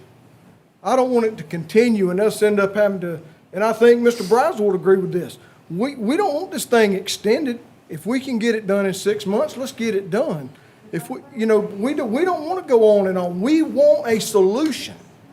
We don't want to kick the can down the road anymore. Well, why don't you talk to the planning and zoning commissioner? Why don't you let me finish? Mr. Jones, why don't you lower please. your voice, please? My hearing's not that bad. I'm very upset with the fact that you get up here and you holler and you shout to try and get people's attention. And I'm sitting here trying to talk while I have the floor, okay? And then you want to say it's a political thing when our poor budget manager up there is just trying to make a solution or explain something, and you claim his comment was politically motivated. I want you to relax. Mine was not politically. I want you to relax. No, I'm Take a deep relaxed. breath, take a deep breath. Mine was Jones, not please. politically motivated, okay? I'm trying to do what's best for this county. Breathe. And all you can do is sit over there and make childish jokes. Yeah. And it don't make you look Well, good. I've heard what you said. I've heard what you said behind my back as well, sir. Congratulations. All right, gentlemen, Anyway, let's defer to anyone else who has not You're a spoken great yet witness. before we hear from someone else again. Point of order, can we call the vote? agreed. All right, we are on the Tomlinson Amendment. We'll go ahead and move it to a vote. I'm sure I'll have more to say on the actual vote. So all in favor on the Tomlinson Amendment, raise your hand. We've got Shoemake, Cato, Tomlinson, and Jones in favor of the amendment. So the amendment passes. We're now back onto the original motion by Mr. Jones in first reading. I'm going to chime in. So each of these gentlemen up here, and I heard Mr. Jones, not singling you out at all, but I heard Mr. Jones say for many years that he represents the entire county, and I'm sure some of these folks really do feel that way. But they have insular districts and tend to, that's your only votership. It just literally, people outside your district can't vote for you. I've tried to take a holistic approach to this. Mr. Cato, I'm glad you got a call. I didn't get a call at all. I like to study and be very deliberate as well on these issues. And just for a little bit of a timeline, I do support controlling growth. I support smart growth. One of the things I think we should have celebrated the most on the agenda tonight, and got drowned out a little bit perhaps, but we got a business coming here that wants to invest $12 million and bring 50 jobs so that people can work here and be near their families and have good income, and we don't have to experience a brain drain. I talk to these businesses regularly, and a lot of them are really intrigued and interested in the workforce development program that we have that occurs at Central Carolina. You've got Woolard Tech there as well. Economic development is there. And you also have the Chamber of Commerce all on the same campus. Nobody else in the state has that. And so they get excited knowing that they can have graduates coming off making high-paying jobs and being trained through that program. And so I try to take a holistic approach at this and really want to celebrate that development, which is jobs, not increased residential houses. But I feel like I have to just stand up and say something about individual property rights, because I have not heard that focused on very much tonight. There was a world in which I perhaps could have supported a moratorium that was narrowly tailored, and I will be asking our attorney tonight on particularly legal issues that I see with this apparently hastily done on a special called meeting that's now landed before us ordinance. It didn't go through the normal channels of being deliberate and thought about and researched. And I'll share a few facts, I hope, in my feverish research over the last few days that will make some sense. And so if you're going to impact a private property right, it has to be narrowly tailored, in my opinion, and I think our legal counsel would concur with that you have to narrowly tailor it to the least restrictive means possible So in asking around and doing research, I've discovered that the primary concern is in the West Watery area with the explosive growth that's occurring over there, particularly along the river corridor. Okay? I get that. That area and some of the current concerns that are literally stated in black and white on this draft ordinance don't have too much to do if you're not on sewer in East Camden or Bethune or Cassett, as an example. If you're not near the Watery River at all. And one of the stated purposes here is we need to have a scientific research study done all along the Watery River to determine stormwater. So it's very difficult for me to look at a high-traffic area in West Watery and say, you have to be treated the same, or particularly someone who's in a remote portion of the county, you have to be treated the same. We're just going to say you can't do anything with your property for, it's 6 months on the face here, but I'll get to why it would actually be much longer. I have a real issue with that. I think you have to stand up for personal property rights and respect that someone who has, if it's 5.1 acres near sewer, I think they should be able to do what they want to with their property and subdivide it or sell it. They've been paying taxes on it perhaps for a really long time, and they've earned that right, in my opinion. If they're 10.1 acres and they're going to do septic, I think they should be able to subdivide and do what they want to with their property. If they want to sell it to maybe something that's not exempt, you indicated, Mr. DeBose, that children and perhaps family transfers might be okay over 5 acres. But I think you should really stand up and recognize personal property rights. The reason that a 180-day time period, which everyone is promising, we would stay within that time period, is just not possible. I was trying to find some authority I could ask about how long does it take to do this type of river corridor overlay district study. And again, there is a world in which I could say major subdivisions, I tend to agree with Mr. Brazel, major subdivisions are having the major impact. We need to focus on those. Let's not hit the small mom and pops and individuals that maybe that's their retirement. That land has a lot of meaning to people, and to me, it's rooted in liberty, what they can do with it. But there was a world in which if the moratorium had been drawn along the Watery River and perhaps a Highway 1 corridor where there's dense population and high traffic counts, I probably could have gone with that. I proposed that and discussed it some, and there wasn't a lot of interest there. It would make sense to allow other people in the county to do what they need to and what they want to with their property, and then address the areas of direct concern. Camden's already under a direct moratorium, and so that's a significant portion of the population that's taken up. But back to timeline. So I thankfully got a call back from Ryan Carter today. And so the same authority that we're looking to with the Catawba Riverkeeper organization that's been around for 27 years in making a contribution for Lingbia, that issue and fighting that issue up on Lake Wateree and that trickles down into the river, that same authority, when I asked him, you're aware of this issue, that we have a moratorium proposed and coming up? And he said, yes. I said, how long would a study like this take? The draft period is proposed to be 6 months only, not to extend, right? And so I've confirmed that any type of securing of a consultant in this way has to follow procurement, state law. We can't violate the law. You have to follow procurement. Just got an average from a few of the last procurement projects we went through, and that bid process is a 2.5 to 3 month process, okay? So there's half of your 6 months. And then going back to the authorities on the matter, and I would have been glad to have them here, but this was such short notice that we're not able to actually have some of these folks who might be able to speak intelligently about it. It would have been nice to talk to experts in much more detail and maybe even have them attend. But a study of this nature has to go on for at least 12 months. And let me, in my layman's way, try to explain why. What I learned was if you include stormwater and some of those drainage concerns related to a watershed, you have to do it for a full year because you have to catch all 4 seasons. You can't do it just in hurricane season. If you do it in hurricane season, your data will be skewed for high water table and serious drainage issues. You can't do it just in the dry season because you'll miss hurricane season. And so you have to get the dry and the wet portions of the year to have an average out to understand what the study even means. Your data will be skewed either way. And so for those reasons, and then just some practical ones, like in following up with staff, one of the stated facts that we're supposed to adopt and condone is that there's 2,000 pending lots. Staff informed me it's 1443 is the actual number, and so I can't adopt a number that's not actually accurate. And you want to adopt the budget? Mr. Jones, I think we had an adequate explanation tonight from Mr. Tyler on that. While I still have the floor, I was completely fine with his explanation and understood it as well.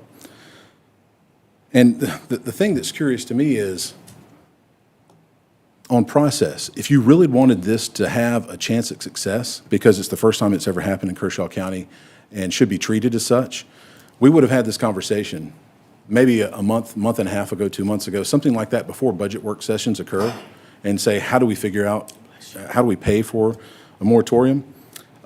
If you want to give it the least chance of success, it would happen in a special called meeting that just lands before county council, when nobody can really talk to anybody or research it or really think about it. And it would be done after first reading in the budget. Like, the budget's we've already gone through the work sessions to fund what was important and set as priorities in the budget work sessions with council. And so, for those reasons, and the fact that it now includes minor subdivisions before us, I cannot support this. We're talking about impacting mom and pops and individual home builders.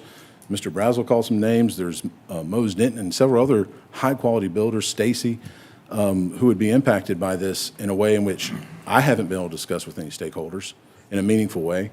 And then beyond that, it's going to be a lot longer than 6 months. You're looking at least 12 months of data gathering after 3 months of procurement to find the experts to do it. And then they would crunch the numbers, give us a report, and this council as a body would deliberate and make some decision on it. So again, I could have favored at some point a moratorium that was very narrowly tailored, narrowly drawn. Is that a fair assessment, Mr. DeBose, that you have to identify the least restrictive means to accomplish an important government interest?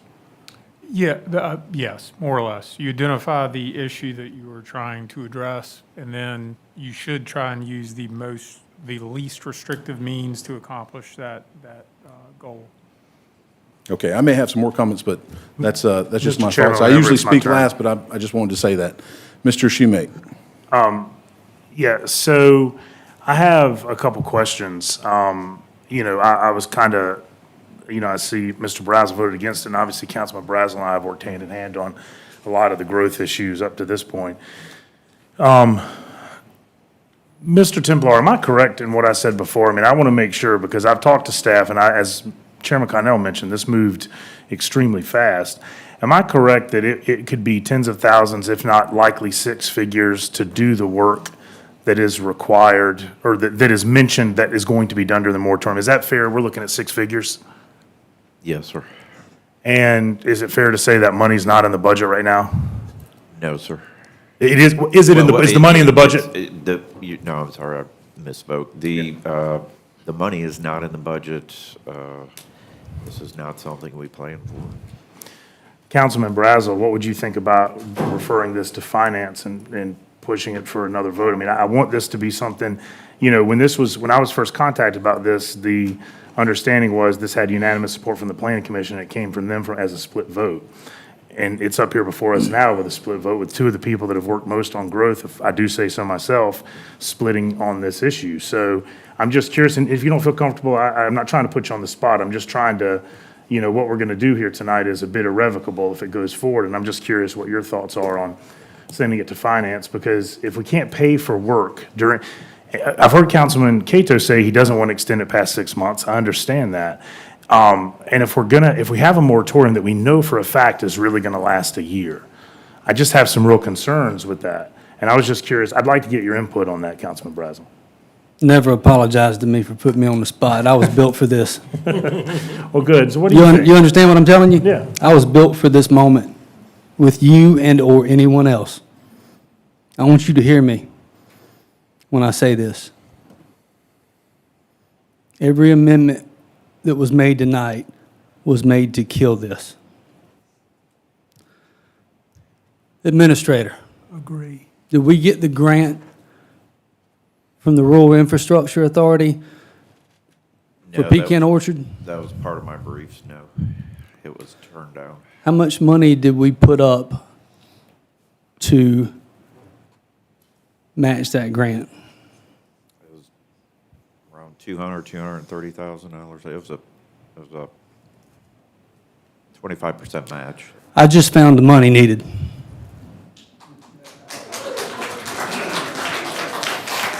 Now, you hear me when I say this. Hey, I was made, don't raise your voice I at was me, Councilman made, Brazel. I don't was know who you think made, you're talking to. I was made for This is a doing. professional meeting. You I don't was scream at people. made, I was made for doing the right thing for the people.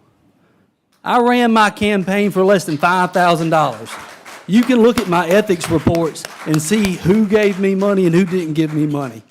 I'm not here representing anybody. I'm not here representing anybody, and I'm not even a trained lawyer. Call the vote, Chairman, please. Well, we got to see if anybody else wants to have any discussion or comments that haven't Yeah, spoken. I do about the cost, if I could, please. Mr. Jones. And I want to tell you something right now. I have so much respect for Russell Brazel. He's a warrior, and let me tell you something. He stands up for the people in Kershaw County. You see what you get out of that man. And I know some of my folks don't like him, some of his folks don't like me, but he and I work well together.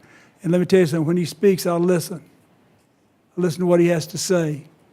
And he has never, ever ambushed me as I've been ambushed tonight. But I want to say something about the cost, what we're talking about the cost with the overlay district. You know, my colleagues are saying that there isn't any funding for this in the budget. Well, we need to find some, and we can find it, and Mr. Brazel just found it. First, I don't think this will be as expensive as everyone is saying. Second, I think we need to look at our priorities as a council.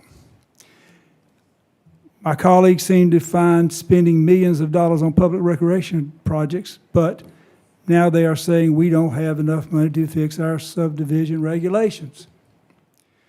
I don't think this will cost as much as I am hearing. That's just my opinion.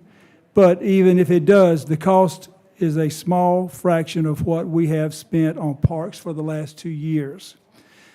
Third, we are on our second reading of the budget tonight, and you heard that. Everyone sat here and heard it, and we heard Ms. Brazel, thank you.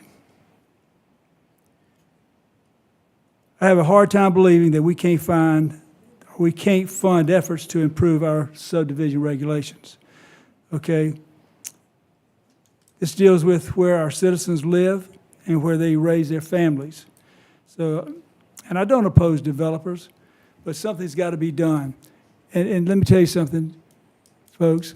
It has been talked about for a long time tonight, but thank God that our planning commission sent this to us, and we got it up here for some results tonight. And I see the hands doing this. I see all that. I get it. Thank you, Mr. Jones. Any further comments or discussion? Nope. Mr. Chairman, Mr. Tucker. if I may. I've sat here and listened very diligently to everyone who has spoke, but I just want to give a little bit of homework out for all of us. The ones that sit up here on this dais as elected officials, as well as the people in the audience. A lot of us outside of Lexington County thought they were just plumb crazy when they did the moratorium, but what we didn't realize is that they took about a year to get that in place, then it took another 18 to 24 months to implement it and get it right. I'm not completely against a moratorium, but I do want to make sure that we take the proper steps. And Councilman Brazel, I appreciate you pointing out where some money can be found, but I still would like an estimate on costs on what that's going to look like from staff and our legal counsel. And I'm not beyond going about this moratorium in the right way. I don't want to be part of a lawsuit that has triggered already once, because it seemed as if we targeted a builder or developer. That I won't do. Thank you, Mr. Chairman. Mr. Chair, may I just Mr. Jones. You had, what's your name? Shoemake, I'm sorry. Mr. Shoemake, yeah, I see it. What was the proposal you made to Russell Brazel about? I withdraw that. I'm not going to work with someone who screams at me, so we're fine. We can go forward. I'm ready to support it. Again, I'll amend it to say every resident. So I was trying to find a common ground, but apparently somehow that made me evil, so I'm ready to go. Okay. Done, Mr. Jones? We all need prayer up here. Let me see, is there any interest at all in narrowing this thing to something that applies to the densely populated areas and the stated area of concern? Make amendment, Mr. Chairman. Along the Watery River. It's just discussion. I don't have to make an amendment. Yeah, but if you're saying what you would do, make an amendment, I may support you in that. Yeah, I would like to see if there's interest. I think I'm rational interested. minds, just let me finish the discussion, please, Mr. Jones. I think rational minds have to come together on this issue and realize that if you're talking about minor subdivisions, this is mom and pop or small home builder for not 6 months. This is not blustering, for over 6 months, more likely over a year after 3 months of procurement. After we vote in 2 more readings, you go through 3 months of procurement, and then you're looking like a year at least for the study. I'm not comfortable with that, and looking small home builders and local craftsmen in the eye, maybe a major subdivision restriction along the Watery River corridor. There's been discussion of 10,000 feet linear from either side of the river on down through the river, and there's a bunch of squiggles in there, so I'd let people who are engineers and measure that kind of stuff figure it out. That still is yet to say, it has to, at some points, I guess, go to finance for funding appropriation under our rules. Even if someone has found money or identified funds, it still has to go through finance on rules that I didn't set. The prior council voted on those rules, and then I think it's a 14-day window. I just looked back at the rule after that issue was brought up, 14-day window that it goes back to council for recommendation. So what interest, gentlemen, do we have on reaching some type of compromise where a remote non-sewer on septic, so they're not on sewer, and they have a well, so they're not on water, in Cassett or East Camden or Bethune or somewhere out that way, have just 1 acre or 2 acres or 3 acres, and they want to subdivide and do something with their property, are we still going to impact them with this type of vote? Please, some discussion. Well, if you don't mind. Yes, sir. Please, Mr. Cato. I think that we on this side of the Watery River is also concerned about growth, whether it be Bethune, Cassett, Westville, or whether it be around Red Fox Road or out around Dusty Bend. Everybody's concerned about it, so I don't think singling out one particular part of the county is going to help the overall growth. I think we're talking about overall growth.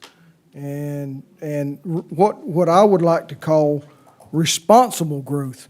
So I would like to see responsible growth on this end of the county also, on the northern end of the county. And I say northern, I mean north of the river.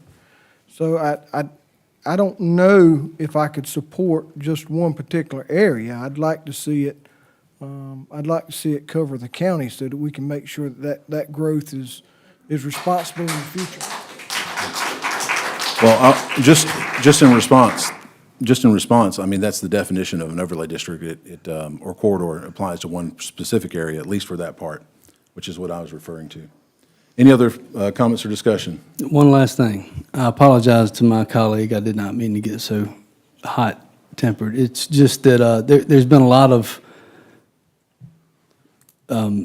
misspeak about how this came about, and a lot of it was directed towards me early on, and you all received an email from me clarifying that. I will state publicly, I did not appreciate the way I was treated.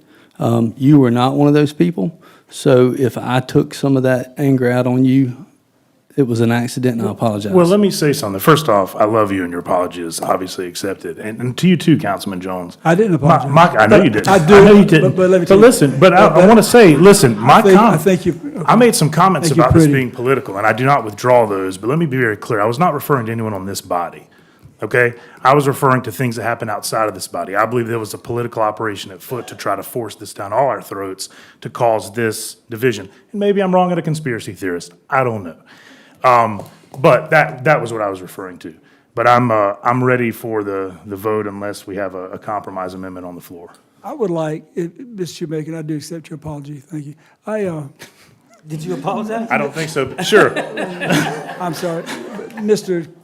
Chairman Cornell, you were making some points of there. Mr. Jones. Could you maybe, why don't you put an amendment together and see where it goes? I'm thinking of one right now, but I also want to clarify a couple legal issues. It's good to talk it, but let's walk it. Yes, sir. I want to clarify a couple legal issues based on the new environment we're in of minor subdivisions. So, I mean, this is truly our neighbors. So Mr. DeBose, if, say between now and second reading, I know you don't want to deal with a hypothetical, but, and you're just smiling, but between now and second reading, say it becomes clear that a study of the type that is one of the whereases, it says we have to do it in the study, can't be done within 6 months. Maybe it takes 18 months. Would the ordinance be void on its face for failure to be able to accomplish the purpose that's stated in the moratorium? So in enacting a moratorium, I'll answer your question with a little bit of a, I guess, 101 or 202. If you enact a moratorium as a local government, you have to identify an issue. You have to have a finite period of time. And once you identify the issue, you actually have to work on it. Do you necessarily have to bring it all the way to fruition in the 6 months? Not necessarily, but the moratorium on its face expires in 6 months. If some component of it is not completed in 6 months, the moratorium would lapse unless extended by council. So again, I think if the lion's share of task within a moratorium can be accomplished and the local government actually does what it says it intends to do, again, things come up, things take longer. I don't necessarily think it would make it facially void. And just for what it's worth, if more information were gained or that portion of it was not achievable in 6 months, the moratorium could expire and that work could continue on perhaps without a moratorium, the specific river study, I guess. So that's a long answer, not a yes or no, but again, it's a fairly nuanced topic, and moratoriums and their permissible scope and time is also a fairly nuanced topic. All right, so I'd like to put forth an amendment by way of motion. And the chair doesn't typically make motions, but in this circumstance, it feels appropriate. And so I'll make a motion that we amend the current Tomlinson amendment that we have before us. We're back on as amended, that within 10,000 feet of the Wateree River's edge, so this would cover 97, I believe. I was given the number and measured, and it would cover Highway 5 in that direction. So you cover your river corridor and river district study for a 6-month period. I'm not changing the time period. Maybe y'all can find somebody who can work miracles and get it done in less than 4 seasons and somehow account for the dry season and hurricane season. And then within 5,000 feet of Highway 1 and I-20, we put in this temporary moratorium that accounts for the most densely populated areas in the county, allows other folks, and I just mentioned those areas because I've got a lot of friends out there, but there are remote parts of Elgin, there are remote parts of Lugoff down 601 in that area that, in my opinion, I don't think we have a real justifiable basis to impact their property rights in such a negative way to include minor subdivisions. And that's my motion. Repeat it one more time. Yeah, so my motion is on the Tomlinson amendment, and also I think we should exclude planned development districts, because the whole purpose is you can't file by right, if I'm not incorrect there, Mr. Templer, or I'm not sure if we have Joey here, but you can't file by right. You essentially have to come to council and indicate what you'd like to do, correct, Mr. DeBose? Yes. And so that's not something that can be filed by right anyway. And so if we're trying to get to discussions with developers about smart development, I think that's one of the ones that we should exclude. And that was included in my amendment. That it was exempted? Yes. Okay, So PDDs and single family were part of the exclusion of the amendment. Maintaining that exemption, my motion would be within 10,000 feet of the Wateree River's edge and 5,000 feet of Highway 1 or I-20, we have this moratorium put in. That's my motion. Is there a second? Still minor subdivision? It doesn't have definition. Well, if there's no second, then the motion fails. If it had more definition. Well, if I had more time. No. So I'll make an amendment, just as Councilman Connell did to Mr. Tomlinson's amendment, that may be a happy median. Will be compromised to minor subdivisions being defined in the short term as 5 homes or less. So, if we're in discussion. I think that would require 3 readings and a vote to amend the actual There's no way to, definition. there's no way to, well, as a point of order, well, yeah, your amendment, if it specifically supersedes, I mean, Tomlinson's amendment right now is the law of the case, for lack of a better Correct. term. So it is passed. I believe it would have to be reconsidered and then amended from a parliamentary standpoint. And the only people that could reconsider that amendment would be the prevailing parties to that amendment. Now, your motion to amend his for 5 as the number, sorry, I'm working through this parliamentary process. It's probably fine if y'all have a majority vote, it would overrule, I think, the prior amendment. So yeah, perhaps it can proceed. so is that a yes or a no? So make Sorry for it letting you in the work form that of a through. motion again, please. All right, I know everybody's tired of talking about this.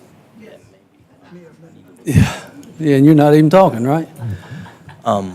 Councilman, if I may?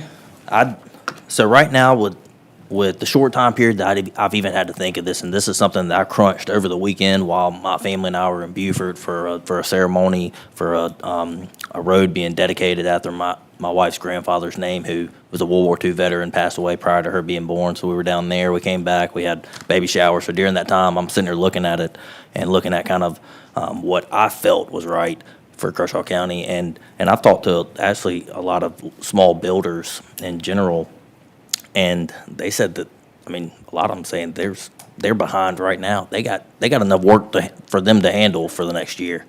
Majority of them do, and it's still not taking the fact away that they can build a single-family residence. So their local builders are the one who's going to be contracted to build those single-family homes. And so with that part, I'm not trying to hurt local builders. I completely agree.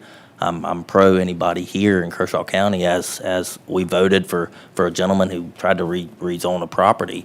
I think there's things we can look at, but for right now, just kind of the timeline I'm on, I think minor subdivisions and our ordinances are anything less than 10 lots, and I want to stick with that for right now. You make a good point. And the point you just made is the small builder, you don't want to hurt them. They are in direct competition with the national builders, and every small builder I've talked to as well says they are working me out of a job.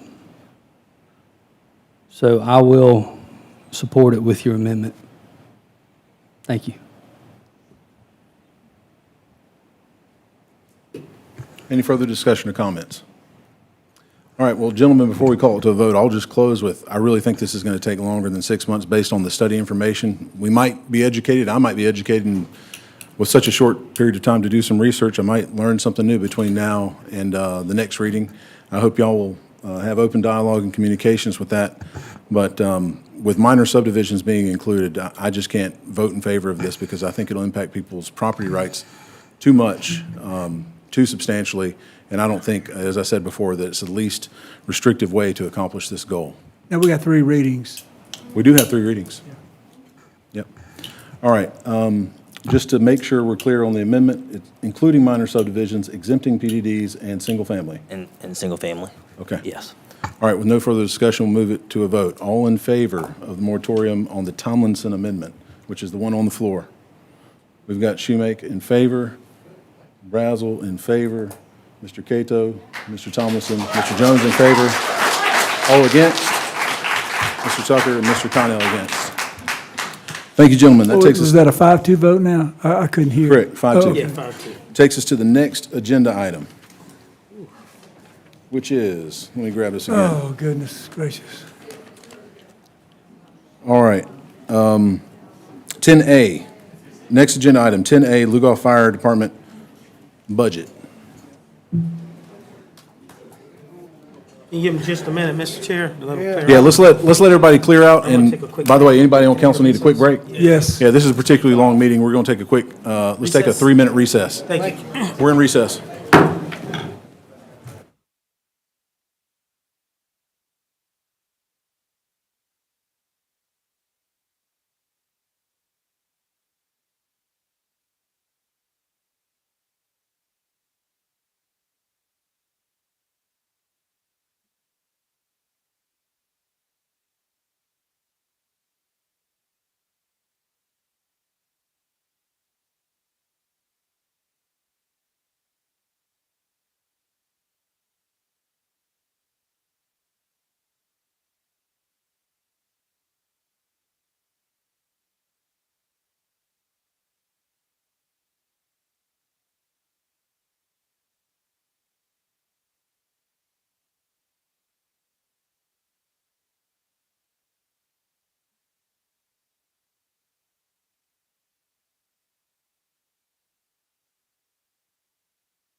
Recess.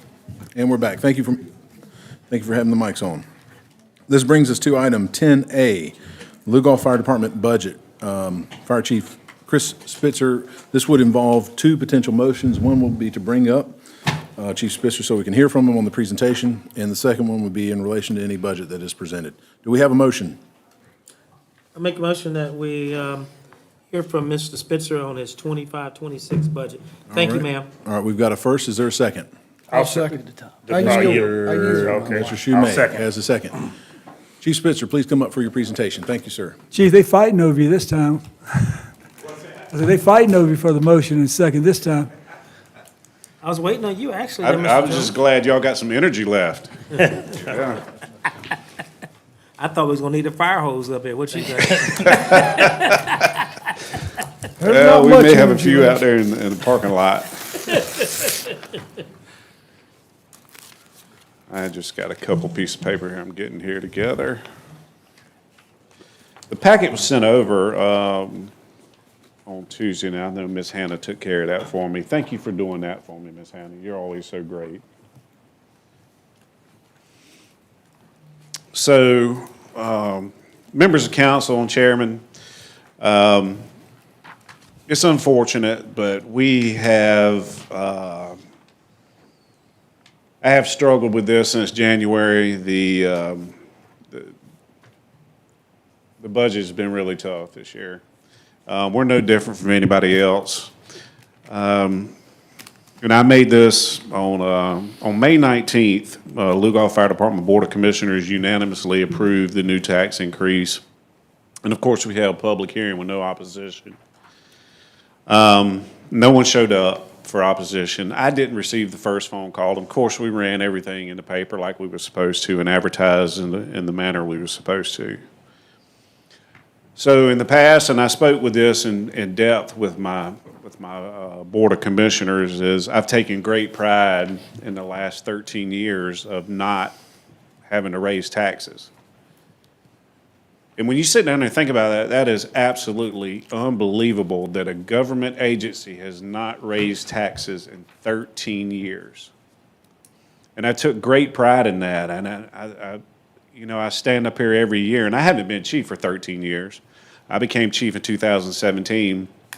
But the research shows that it's been back since 2012 that we asked for a tax increase. Now, we did get the fire fee increase in 2022 when the Kershaw County Fire Service received that fire fee increase.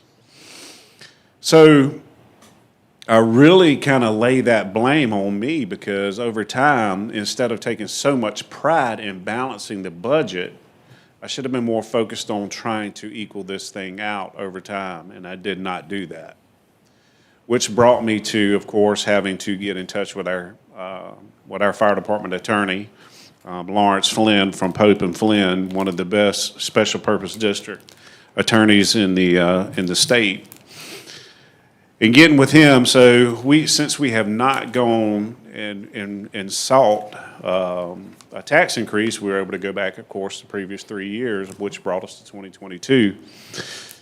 And what we saw was we've had, of course, growth. Growth has been one of the biggest issues that we've seen. We've outgrown the fire department. We've outgrown staffing. 2022, we had a CPI of 1.23%, a population growth of 1.08%. In 2023, CPI of 8%. Population growth of 2.47%. 2024, we saw a CPI of 4.12% with a population growth of 4.87%. And as of the time that these numbers were run, approximately 2 months ago in 2025, CPI was at 2.95% with a population growth of 2.21%. And of course, we aren't finished growing. That's still going to continue. Now, it's been a very hot topic tonight. So what has happened is, one of the reasons why we have not sought increases is because we've been so successful with getting grants. And the grants have dried up. We just don't have access to them anymore. And it's unfortunate because in the last 10 years, we received $1.1 million in grants. And I contribute that to Battalion Chief Chris Jones, who works his butt off to write these grants for us. And I want to thank every member that has showed up here tonight and sat through roughly 3.5 hours of county council with some very important topics that was taken care of tonight. What we've seen is, of course, we had federal grants, state grants, local grants, but here's what's happened. All of our vendors have not changed their pricing. Their pricing still remains the same as if we're still getting handed millions of dollars when we're not. The average firefighter stepping off of a fire truck, equipped from head to toe, is wearing $26,000 worth of equipment that is made to survive one thermal event, meaning exceeding a certain temperature level. Friday night, we lost a set of gear to a structure fire because we exceeded the certain temperature level. Now, did we lose the full 26,000? No, the SCBA made it through, the radio made it through, the helmet did not make it through, the pants, the coat did not make it through, the boots made it through, but the gloves and the helmet included did not make it through. So that's going to be roughly $6,000 or $7,000. We had a wreck on the, not a wreck, we had a fire on the interstate approximately 2 years ago, and I spoke in depth about this with our chairman, Connell. That one fire alone on a packaging truck cost my fire department $19,000 to put out. That's $19,000 that we don't recoup, that we don't see. We just can't afford to keep doing this. The average firefighter who I care for deeply within my organization, the average firefighter is making $15.43 within our organization, putting their life on the line every single day. And let me tell you something, if you think they're not, you're sadly mistaken. You know, I hear all the time when I'm out and about and I'm listening to folks that say, hey man, did you see what happened on Live PD last night? And I'm sitting there thinking, you have no idea what's going on in your own county. It's the same thing. The same things are happening. What these firefighters are exposed to is unbelievable. If you go back and look at firefighter deaths, firefighter issues, firefighter fatalities, it's not happening in the big cities. It's happening in the small towns, in the cities like we reside in. And it's unfortunate. I will tell you this. If I do not get this budget increase, I have prepared a budget that is balanced. And with that balanced budget, I will have to cut 11 line items in half. I will have to lay off or fire approximately 7 part-time firefighters who make up a very large portion of our fire department. I will not be able to give any firefighter any increase, cost of living, any promotions, any money related to promotions, not just the simplest 3% cost of living raise that I think everybody deserves. Again, we proposed, and speaking with our attorney, we were eligible for 7.62 mils, which equates to $400,000. That's $400,000 that's going to make the difference between life or death for us. When I have to go back and look at my budget and figure out that I got to cut fire equipment in half, when I figure out that I have to cut training in half, when I figure out how I have to cut my professional fees in half to afford our attorney, but what it does is it also affects our ISO rating. If we're not meeting the standards, whether it comes to equipment, whether it comes to manpower, whether it comes to training, then our ISO rating goes up. We are a proud fire department with an ISO rating of 2. The best you can possibly get is a 1. We are a 2 in Lugoff. We are saving taxpayers money on homeowners insurance. We worked extremely hard to achieve that. And we've got to ensure that we can keep that up. It broke my heart. I lost so much sleep. My staff noticed that I was acting different. My staff noticed that I was not the same guy. Of course, my wife obviously noticed. But I lost sleep over having to ask for a tax increase. And I'm still losing sleep because this ain't done yet. It broke my heart because I was always so proud of balancing the budget without asking for a tax increase. But I can no longer ask for that. I can no longer settle for that. And I think I gave y'all a little hint last year when I gave my budget to county council. And I remember you, Mr. Tucker, looking at me and saying, after I said, don't forget, I'll be coming for you next year. And you in turn said, well, just have your numbers ready. Well, my numbers are ready. And our Board of Commissioners voted unanimously to increase our taxes, 7.62 mils, which will bring us from 25.8 to 33.4, brings an additional $400,000 in to the Lugoff Fire Department. That's guesstimated, that's an estimate. I don't want us to focus on the millage increase because we're only 53.8 square miles. That 7.62 mils in the county would just be astronomical. But we're only talking about tiny little Lugoff, but we're talking about Lugoff Fire Department where we are wore out. We are tired. Our guys are just working to the bone. They're running so many calls. April, according to our stats, was the busiest month we've ever had in the history of Lugoff Fire Department since 1968.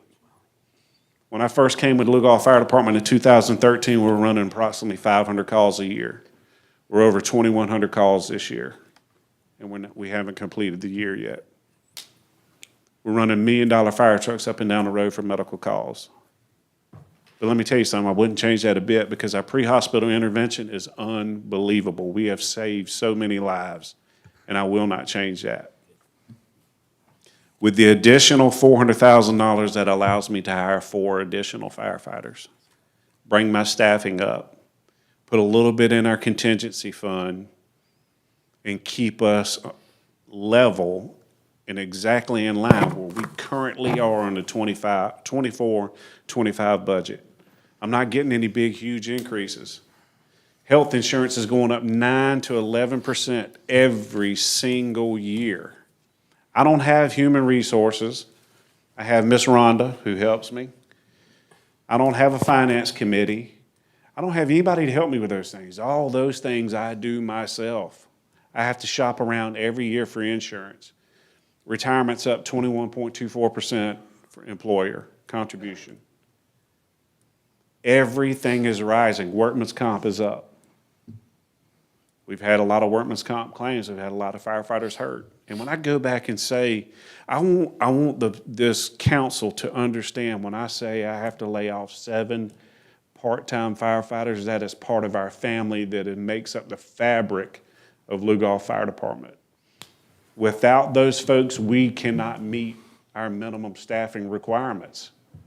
Without those folks, we cannot meet the staffing requirements set forth by ISO. And that breaks my heart to know that I've got to cut 7 positions loose if I cannot get an increase in taxes. I'm here tonight to propose that my Board of Commissioners, and it's in your packet, adopted our budget with additional 7.62 mils, which would bring our current millage rate up from 25.8 to 33.4. And again, it would bring roughly in $400,000 in revenue to the Lugoff Fire Department. That's my presentations, and I am open to any questions. Thank you, Chief. Any questions or comments before? Yes, sir. Mr. Tucker? Yes, sir. If you don't mind, a couple of quick questions, Chief Spitzer. One being, is there any fees at all increased in this? No, sir. We're keeping the fee exactly where we're at right now. The only thing we're asking for is the millage increase. All right, and do you know on the millage, what is that looking like per household? Did you It do is that? roughly $3.10 per $10,000. Okay, per So a $10,000. $100,000 home is going to cost you additional $30 a year. Okay. $200,000 home, $60 a year. $300,000 home, $90 a year. Thank you, Mr. Tucker. Any other comments, questions? I was writing, but it's okay. Oh, sorry, go ahead. Go ahead, Mr. Tucker. Thank you, sir. I appreciate that, Mr. Chairman. Chief Spitzer, I'm going to say this to you because I've been here a long time approving this budget. And the old saying from the Bible, you have not because you ask not. And I'm glad you've swallowed that pride and you thing called your tongue to come before us, because what I do know is the cost of living, the cost of things are not going to go down. And sometimes you have to come and ask when you probably know the answer already, but you still have to come and ask. And I say that because you never know no until someone tells you. You got that answer. That's what my parents used to say. You know your answer is no if you don't ask. But if you ask, you might get a yes. And what I can say, what I've realized about the citizens, they want a A1 fire department. They want those calls to be answered when they call in a fashion that is going to be of service to save lives and save injuries and structure and things of that nature. So people don't mind giving them a little bit more when they've got A1 service, but you have to ask. And putting it on millage versus fees, it grows with your population versus the fees. Fees like buying a vehicle. I tell people this all the time. What happens to a vehicle when you drive it off the lot? It depreciates. Yes. That's what your fees do. Yes. Yeah, That's and the exactly longer you right. go on them, the less their value are. I agree. So keep that in mind and share that with your folks and your citizens. And the main thing you can do is just keep educating your folks that you represent and that you serve, and let them know this is why you have to do things. Not because you're greedy, not because you're not a good steward, none of that. But we'll appreciate all that you do. Thank you. Thank Thank you. you, Mr. Tucker. Thank you, Mr. Tucker. Any other questions, comments? Yeah, Chief, if I may. Go ahead, Mr. Sir. Brazel. You didn't necessarily ask to be in the hottest spot in Kershaw County, did you? The hottest growing area. I mean, that's who you're serving. You've Yeah. you're covering a lot of homes that are built side by side on small lots prior to zoning regulations. You didn't ask for that, so I hear where you're coming from, and I want Lugoff Fire to know that I support them and their mission. And you and I both know that I'm a very conservative, fiscally minded individual. Yes. But I've seen you in action. I passed a Lugoff Fire truck on 601 the other day, and there was a horrendous wreck where a tractor trailer had turned over in front of the pilot station, and there was a minivan, and I was afeared for the lives of the people involved. Yes, sir. And you guys were there in moments.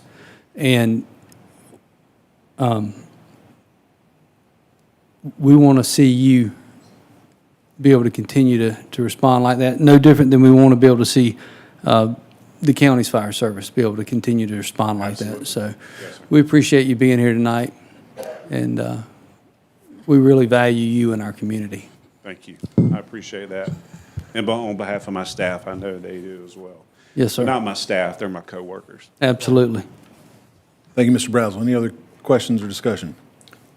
Chief, I just want to say thank you. Thank you for your professionalism, how you bring this to us each year, and I appreciate that. You know, Mr. Jones has said this many a times. I represent District 6, but I represent the whole county. And I have a daughter, a son-in-law, and a grandson that live right there in Lugoff. Yes, sir. And I feel very comfortable with the services y'all provide, and I thank you for that. And, you know, it's just the day and time we live in. We're going to have to face it, that things are going up.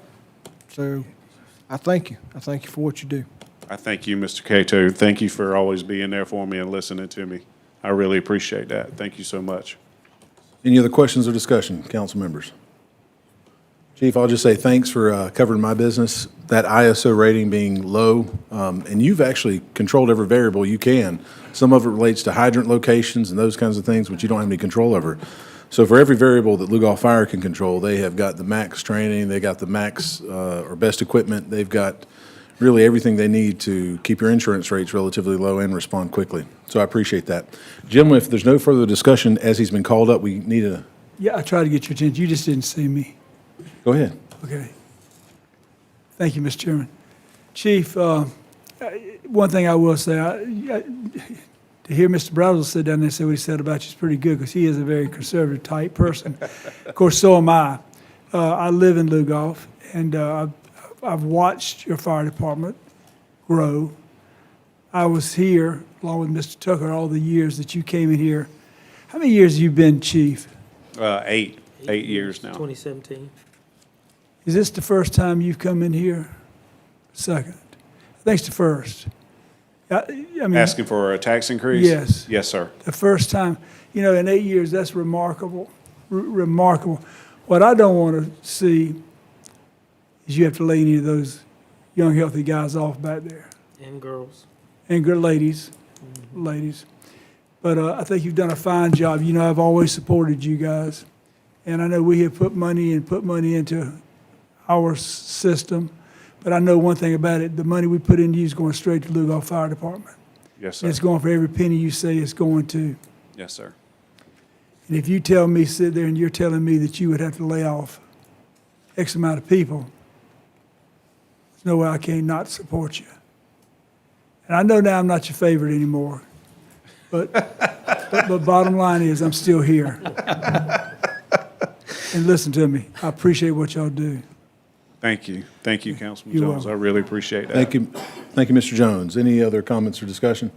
All right, if not, we need a motion in the form of approval of the unanimous recommendation that came from Chief Spitzer's board for the, what's that? We did a motion for the presentation. Oh, I got you. Yeah, did a motion for presentation. We definitely have to have another motion to confirm the budget request you have, which was, if you'd clarify for us, the mill number I have at 7.62, That's correct. and that equates to 400,000. approximately $400,000. That is correct. Is that the exact number, or do you have? That's not the exact number. That's based upon what auditor and Mr. Arledge has given us. Well, We're seven- kind of conservative on it. We try not to go too high or too low.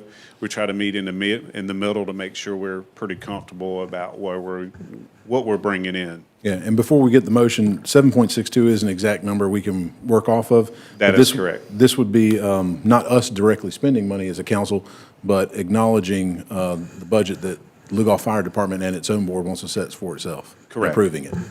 Is there a motion? Mr. Jones? Don't call me out like that. I support you, Chief. I made the motion, we support the chief's request. Mr. Jones has a motion. Is there a second? Second.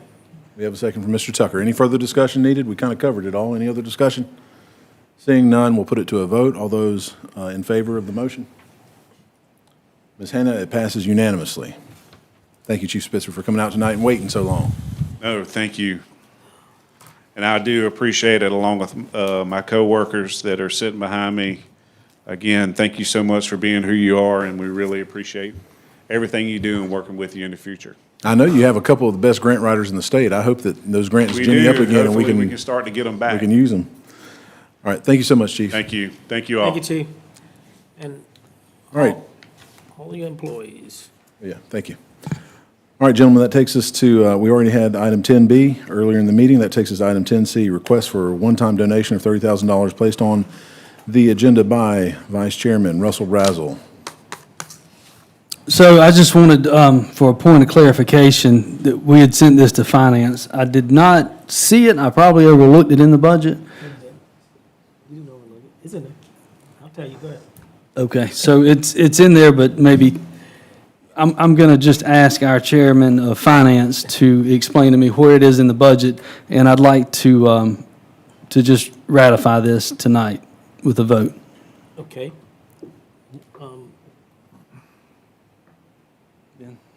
You said Chairman of Finance. Yeah, absolutely. Okay. Go ahead. So, the up to $30,000 was put into the budget, that we just passed on second reading. It is, for the administrator to spend up to that. He is trying to figure out what other, folks are doing that has a part in this watery basin that we're trying to clear from algae. And so that could be 10 that we contribute, that could be the 30, but that's going to be up to the discretion of the administrator as he communicates back with council and finance. Also, that money is in our A-tax money, Mr. Brazel. So I would like to formally make the motion that we solidify $30,000 as a one-time donation to the Catawba Water Management Group, and that changes the dynamic just a little bit, but I'd like to make that in the form of a motion. I second, with some clarification. I have a question, but I'll wait till. Yeah, it's already in the budget, so, but you have the floor, you have a second. So the way Councilman Tucker just explained it was that it was up to the discretion of the administrator, and respectfully, Danny, everything that we voted on tonight is up to the discretion of council. And the one thing that I promised the citizens of Lake Water is we would return them some of their money. There was one gentleman in here tonight that called me earlier. He lives in Columbia, but he said, you know, my taxes are $5,500 a year because it's a second home. He said, and everybody on my road's probably that or more. He said, this has gotten to be a major issue for Lake Watery. The sad news is Duke is not doing what Santee Cooper would do. I worked for Santee Cooper for 10 weeks. In 2 of those 10 weeks, it was a college internship. We were on airboats, and they were treating hydrilla. They had a complete management team to treat the lake. I mean, I don't know how much money it cost them, but it was their cost. It was their burden to bear. It's very unfortunate Duke has only contributed $5,000. I think it's egregious, and I think it's a very sad situation that Lake Watery is treated so poorly by the entity that creates power from it. I reached out and tried to have a positive conversation and got nowhere, and I was told someone would reach back out to me. So to Duke, I say this: do better. But to the citizens of Kershaw County that enjoy the lake, whether you live on it or not, we shall do our part. And I would like to solidify that tonight with a $30,000 commitment to the Catawba. Let me make sure I don't misspeak. It's been a long night. Catawba Watery Water Management Group. They have gone above and beyond. They've gotten Professor from Clemson. He's a nice gentleman. He's retired. I think he was an aquatics professor. He's donating his time. They're doing this. I mean, we've got people in the audience still. It's 10 o'clock at night. He's not getting paid to do this. They're doing this because they're protecting the lake, and they're paying a high tax. If you collectively look at the amount of money in revenue that comes from the homes on Lake Watery, it's astounding. So I'd like to do better than our friends. I will say that Duke Energy has provided some assistance. So not in the way of a cash donation, but in the way of some training and that sort of thing. I think he spoke to that earlier. But in my mind, it should be completely their responsibility. And unfortunately, it just hasn't been taken care of. And I don't want this, just as Chief Spitzer spoke about things getting out of hand, this thing can really get out of hand, then we're going to have a mess. So if they can stay on top of it with this amount of money, I'd like to approve that tonight. You got the second, Mr. Jones. No, I want to let you explain why you put it in the budget the way you did. Okay. I got a point on it if you Yes, care sir. to hear. So just point of clarification, I don't think that an administrator has any discretion, except for recommending the initial budget. It's over $25,000, which is discretionary limit, caps out at $25,000. We're talking about a $30,000 line item in the budget that we just approved on second reading, and so it's as locked in can get. This would be a redundant expenditure that's actually not an amendment to the budget. And so I think it's already covered. I asked for it to be included in the budget, and it was, and then we just approved it on second reading. And it's above the threshold that the administrator can alter it. So I don't want to do it twice, and I don't want to get into a confusing situation because the chairman of finance just told me that it was at his discretion. So I'm. For initial recommendation. Right. So the reason why we're doing that is for some of the stated reasons you just talked about. Duke's putting in 5,000. You got Fairfield, we don't know what they're doing. City of Camden, Lugoff Water. You've got Lancaster County. You've got Rock Hill, York County up there. So we can put in 30,000 and do all we can for 30,000 here in Kershaw, South Carolina, and they do nothing above us. And I don't like using this word, but I'm gonna say it. We just pissed away $30,000 because it's coming right back downstream to us, because that's the way the river flows. So we've got to get all parties involved and make sure they're doing their equal share. So that's why we just didn't say, here's a check for $30,000, run and do what you want to do, because we don't govern like that. Well, I hear your point, but there's also a saying that I only control me and we only control us. And believe you me, I have been bending ears. Yes, sir.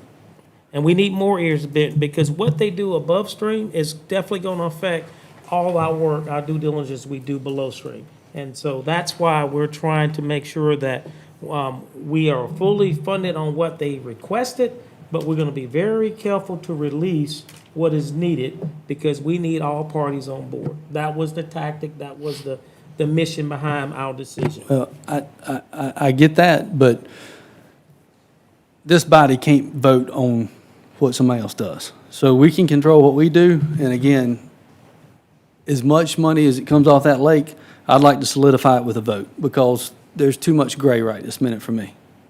So. I'm sorry you feel that way. Well, I'm not sad over it. No. I'm not angry either. I have to agree with him, Sammy. I'm gonna have to vote for this. So anyway, I'm all Well, done. if it's in the budget and it's approved in the budget, I mean, if we've already got it in the budget, I mean, I kind of agree with you, Russell. I mean, if the budget passes and it's in the budget, then let's give it to them. It's in the budget. Well, he just said that it was at the administrator's discretion. Yeah, but I'm to spend agreeing with you. Up to that. Okay. So you don't mind, if we can take it to a vote? I mean, I don't mind just giving the, go ahead and saying they get 30,000. Now, my question is do we do this all in one lump sum, or do we give it to them kind of like a draw, so to speak, as to when they're We could have him providing come services? up here and talk if y'all like, or. Well, I'd like y'all. I'd like to do a point of order, if I can. Sure. Point of order takes precedence. Mr. Shoemake. The one concern I have is, if this isn't an amendment to the budget, which is already passed, then, and this matter's already come to the Finance Committee with a recommendation and been voted on for the budget. So, I mean, I guess my issue is this even an appropriate form for this to go forward in? Because we're voting on something we've literally already put money in. I didn't see it in the budget, so where's it at? Show it to me. Show it to me in the budget. I've got the budget here, and I've got all night. It is in the line item for contracted services for administration. So it's Included in again, it's very gray, and it could be used, it could be 5,000, it could be 2,000, it could be 30,000. What I'm asking is that we solidify it, and Mr. DeBose, am I fair in this request? As I understand your request and what's been discussed, it is budgeted up to $30,000, but the exact amount would be at the discretion of the administrator. considering other people's buy-in, what I understand you're saying is you want it to be 30,000 to them, period. Correct, sir. And I think that distinction, and also it's within a larger line item, I think, yes, if you want to get granular and say 30,000 is going to this entity specifically, I don't know that it's improper for a vote, given the context in which it was explained, that it's not definitively $30,000 as it stands in second reading, and that is what you were asking it to be, definitively $30,000. So, yeah, I think it'd be appropriate for your motion. Thank you. Now let me ask one question. And I don't mean to throw sand in nobody's eyes, but what do we have to protect us to make sure that $30,000 is being spent to treat the shores of Kershaw County, and it's not going to the Fairfield County side, or it's not going to the Lancaster County side? How do we make sure that it's treating the issues that's on the Kershaw County shoreline? I've got hang on just a second, Councilman. That's a very valid point. Somewhere in this atrocity of paperwork I have is a map.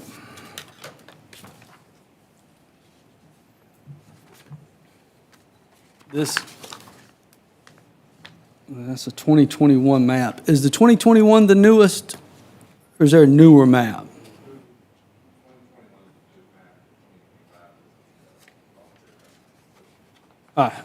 Here we are.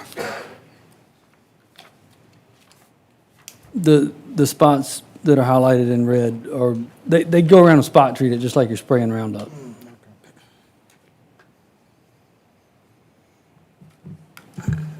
I have a question for clarification. So, Mr. Templer, in our discussions, I've asked you about whether these funds are in the budget and was told unequivocally they're in the budget. They are. And so, do you have that in the form of some confirmed writing with a third party, or how can we confirm that they're in the budget beyond what you've told me?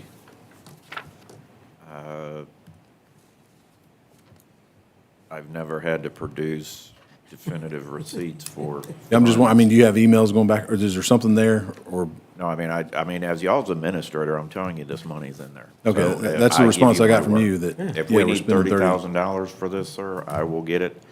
My And then sourced from approach was- ATAX? Sir? Sourced from ATAX? No, I did not use ATAX. I had thought about 3 different pots, ATAX.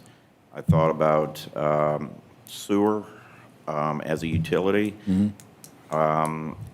And my tension came from, we have utility water providers on both sides of the river that are only given $10,000. So I just wanted to have an equitable contribution. Fairfield County is at 5K. They may go up to 10. 10K seems to be the going rate. But at this point, I can tell you on record, there is $30,000 in this budget for that. And if y'all want to spend it all there, let me know. I would be happy to accommodate. Okay. If I may. Mr. Tucker? Thank you, Mr. Chairman. I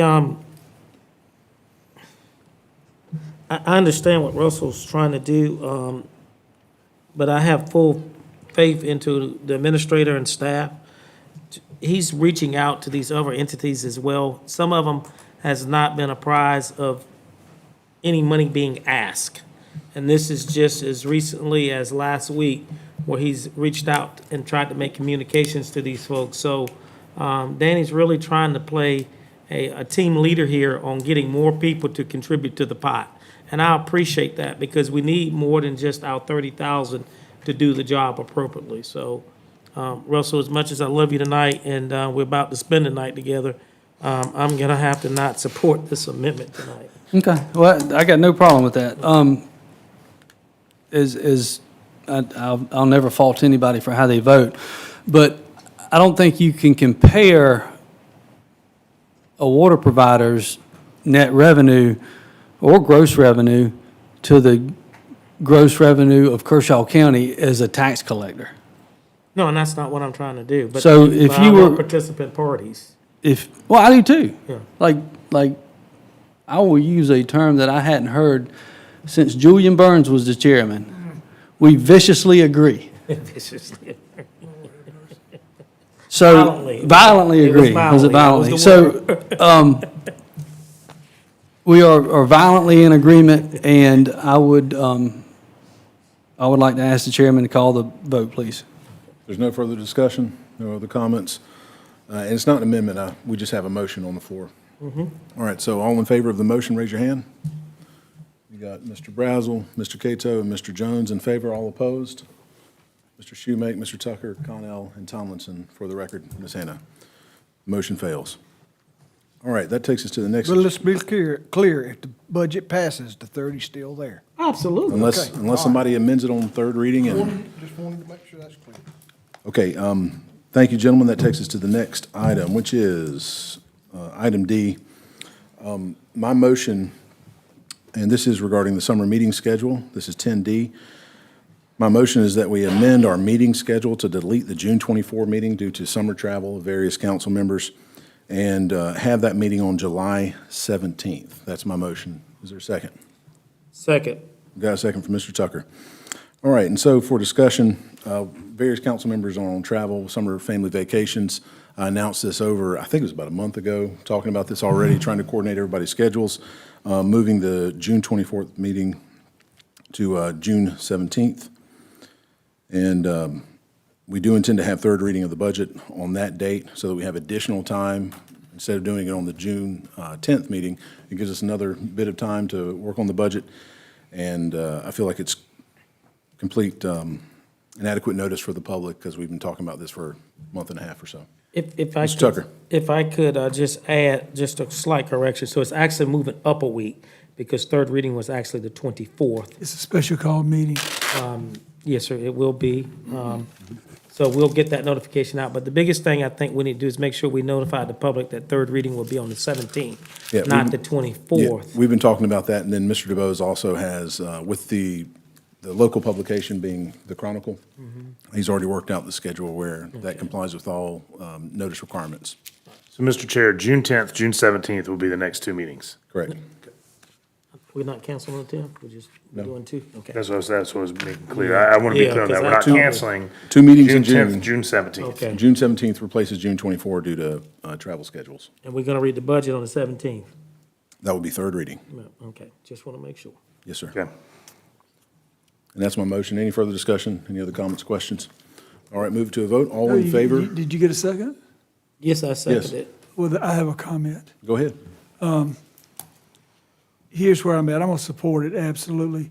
But I think we need to be careful when we start moving third reading to a special call meeting because, you know, there's not as many people to come to special call meeting or they don't know about the special call meeting. And I know this council would not do that, but there could be the intent that we're trying to keep a low volume for third reading. And I know I'm not accusing anybody of that, but that could be perception.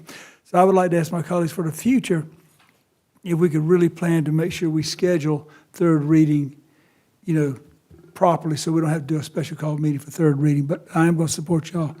And I do know this is in good faith, but I had to say that. That's the way I feel. Thank you. Thank you, Mr. Jones. Yes, like I said, we started talking about this over a month and a half ago, openly, and in part it's due to local publication it run less frequently than they used to. That's just the schedule. A lot of stuff's online now, but we actually have to put it out in the publication. And so that lined up best with summer travel schedules. Seeing no further discussion, we'll move it to a vote. All in favor? Ms. Hannah, it's unanimous. Summer schedule is changed, is voted on. All right, we've got item number 10E, approval to live stream planning commission meetings by Mr. Jones. Is this for discussion or is there a motion? I got a new business, don't I? Yeah, it's under new business. I won't take a vote. I make the motion that we approve funding for the, not funding, but that we approve for live streaming with the Planning and Zoning Department. I think, well, I'll talk about when we get there. I want to see. The zoning board of appeals will be different. Do you mean planning commission is No, stated on the agenda? The Planning and Zoning Commission. Okay, I want to see them live streamed the same way county council is. okay. All right, that's the motion. Is there a second? I'll make a second. Thank you. But I've got a question. Absolutely. Is this something they've asked for? Something I've asked for. Oh, they would want it, I can assure you of that. But think about what we've been going through with planning and zoning, guys.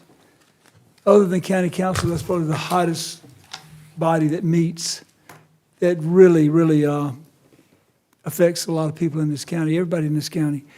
And some folks would like to attend, but they can't because they can't get there in time or whatever. And I think it's good transparency, good sunshine. And the more meetings that we put out there in the open, but that's just my opinion. Well, they got a 6-month shot clock to make something happen, so suits me. But I mean, anytime we can put a meeting into public's eye, I think that's a good thing. You have the second. Any further discussion, Mr. Brazel? Nope. Any other comments, questions, discussion? It speaks for itself. So I just asked about any associated costs. I didn't know if it costs anything to live stream something. Apparently it does. The cost for a year, I believe, and correct me if I'm wrong, Mr. Templer, would be roughly $3,000 for any one of our commissions to go live stream as opposed to recorded, which I understand the meeting is already recorded and gets put out. I think you said the last time it was like within 14 minutes, the entire meeting was published on the web as opposed to having to live stream and incur some cost? Well, they had an issue with so that was kind of a one-off. I think it was not quite 14 minutes, but it was like 40 minutes or something like that. Well, they had it finished, and then, but they typically, they record, they're out the next day. So I'm planning and zoning site. Okay, so it's either out shortly thereafter or within Yes. 24 hours? And depending on, and so if we run into something, we've had our meetings get dinged for copyright issues, and I don't know what could be a copyright issue in this forum, but I think it's maybe some of the, the scanning software that YouTube or whoever else has. It just glitched and picked up something, so we had to resolve that. So you'll have these one-offs, but staff does a really good job at getting them out and getting them up, and it's reflective of what goes on. Well, I'd like to see them live streamed, and I think it speaks for itself. And if we don't do that, at least we are recording it, and it'll be out there hopefully very quickly after the. Danny, what's the average time of putting that meeting out? So they are up normally within the next day. I'll refer back to my text if you'll give me a minute. It's ready to be published the morning after the meetings. P&Z staff will usually post it within a day or two. So, and we can modify that to make sure that it is the next morning. So barring any unforeseen issues like copyright or anything like that randomly comes up. All right, I'm going to remove my motion. Okay, the motion's withdrawn. I'm just doing that because I know you guys have the best intent, and I don't make you vote against something that's really good like that. Thank you. Thank you. All right, the motion's withdrawn. We move on to the next agenda item, no vote. 11A.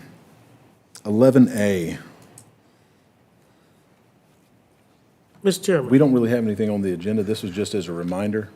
Yes, that's what I was about to say. I think we need more time to research out some candidates. So Correct. can we continue this for another date? This is continued, and I don't see a motion to actually have active discussion on it, but it was a reminder in place. So I know a couple of council members are working on identifying the right person to fill particular positions.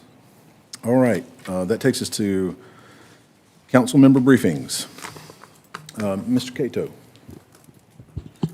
You love starting with me, don't you? Well, you did say you're the prettiest. You love starting with me. Well, I'm going to be brief because I'm ready to go home. But No. I just want to say tonight, I think the spiritedness of this council shows the love and care that each one of us has for Kershaw County. And so I don't think the public needs to take anything to heart that was said or done in here tonight, because I think it's kind of like a football team. When you get to sparring against one another, you go at it as hard as you can, and then when you get done, you're still a team. And you're going back to the locker room, and you go home, and you get ready for the next game. But I thank each and every one of my colleagues for their input, and I hope that we're going to be able to move forward in a positive direction on some of these issues to include this budget. I just want to have a reminder of a general public meeting at the Mount Pisgah Resource Center. That'll be next Monday, June the 2nd at 6 p.m. And we'd love to have people come up there and attend that meeting. It's very informative, and you can see some of the stuff that they've done up there. They have done an outstanding job. Other than that, I wish everybody, just kids are out of school, wish everybody a happy and safe summer, and that ends my report. Mr. Thomason. Thank you, Mr. Chairman. In honor of Memorial Day yesterday, one day behind, we sit up here and have heated conversations and doing what we believe is right for Kershaw County. But real heroes, both men and women, lost their lives while fighting for the freedoms that we're allowed to sit here. And yesterday was that day, and it should be every single day, because that is something that is a sacrifice that lives on for generations, not only through families, but that's the reason we're allowed to sit here right now. So if you've had family members or loved ones, friends that have been lost at a time of war while serving our country, I'm with you. Thank them for their service, because that's why we're here. I really appreciate all of my colleagues, and I've enjoyed the discussion tonight. I think there's going to be many more discussions going forward, but thank everybody for the time and the audience for the time of being here. That concludes my comments. Thank you, Mr. Thomason, as well. Mr. Jones. Yes, sir. Thank you, Mr. Chairman. I want to start with, No report. no. Listen, Mr. Tucker, please. First off, let me say this. I appreciate the good spirited debate tonight. I do. And Mr. Cato, I think you do a fine job for your community, by the way. I want to be the bigger man and say it first. Anyway, guys, on a serious note, Pecan Orchard needs help. I find out tonight I didn't get a call. I didn't know that we had been turned down on the grant, but we have been. But the problem's still there. And these people pay their taxes, they live in, and it is probably the worst drainage of any subdivision. They probably had the worst drainage of any subdivision in Kershaw County. And I'd like to ask y'all to think about it, and let's figure out what we can't do to help those people out there. And if somebody could get back with me in a week or so, or call me, got some ideas, let's just try to do something for them. I would do it no matter where it was in the county, I would do it. But so anyway, that concludes my report. Thank you, Mr. Jones. Mr. Shoemake.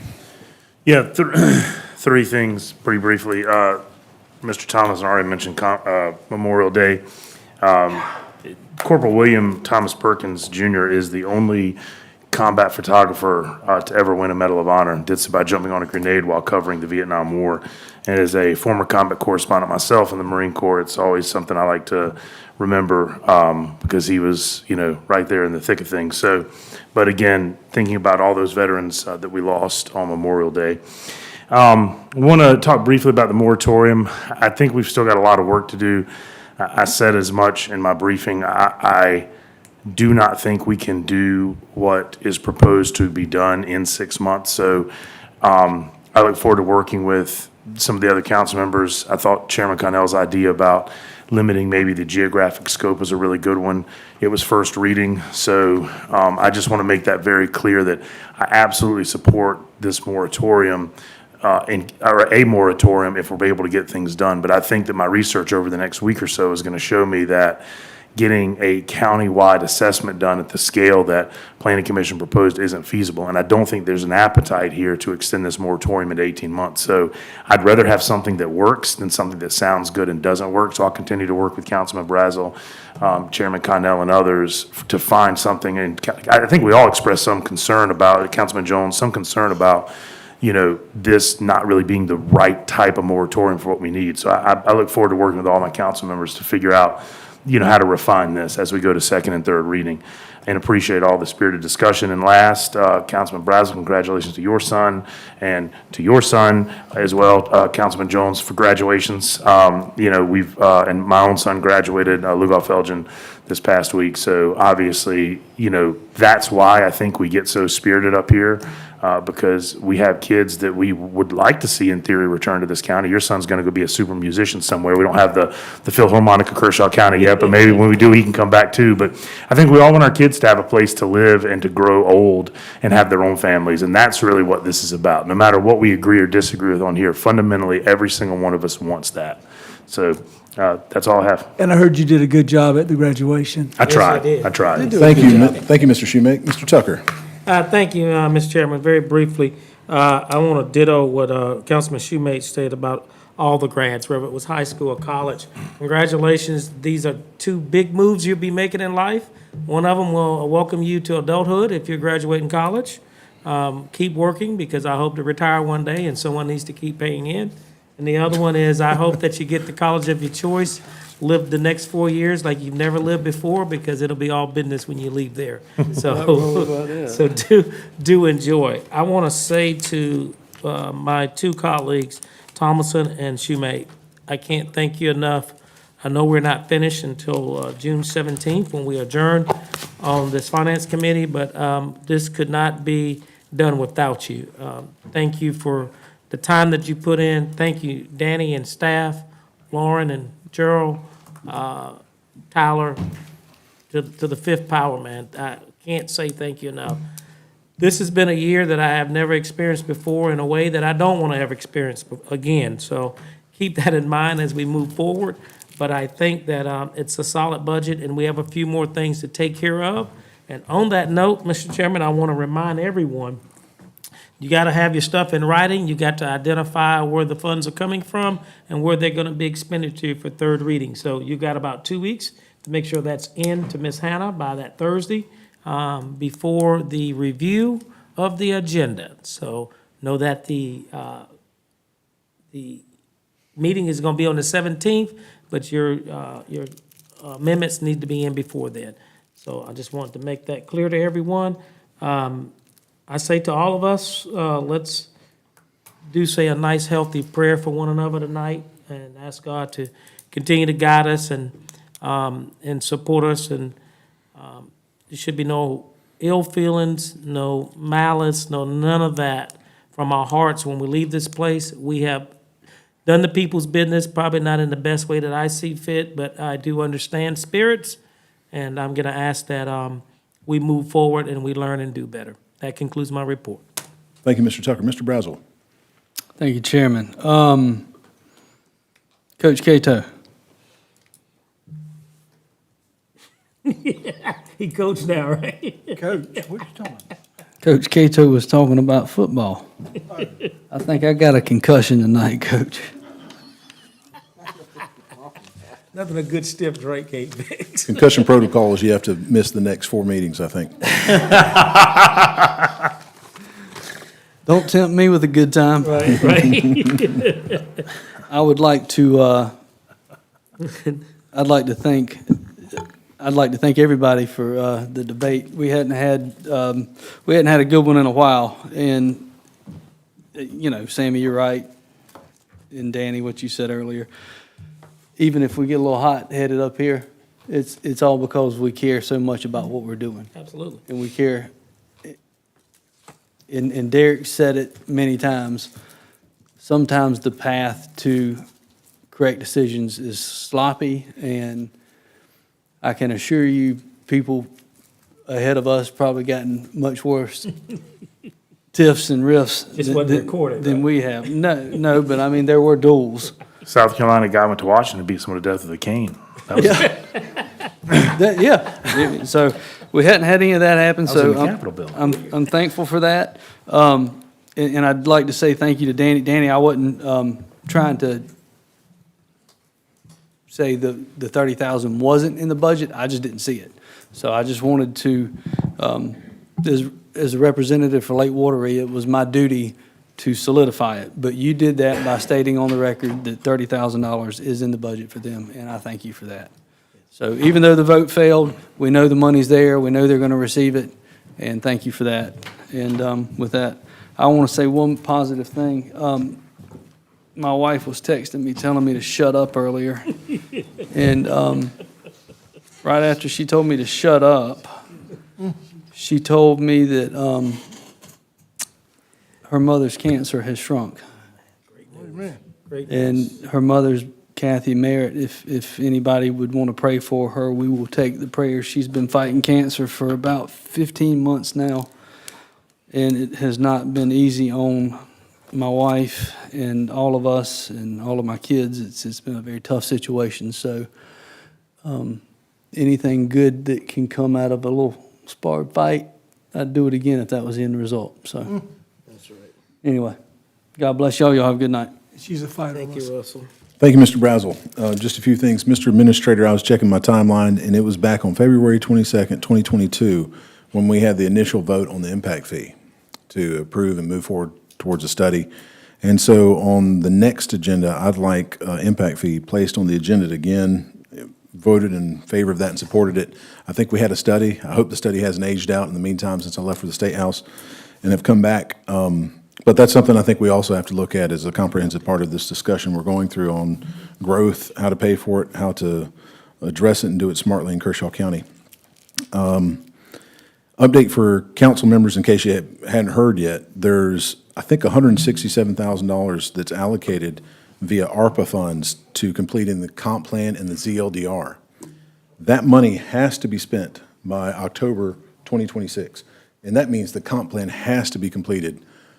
I mean, just ASAP, immediately. It has to get done. We can't have any more delays.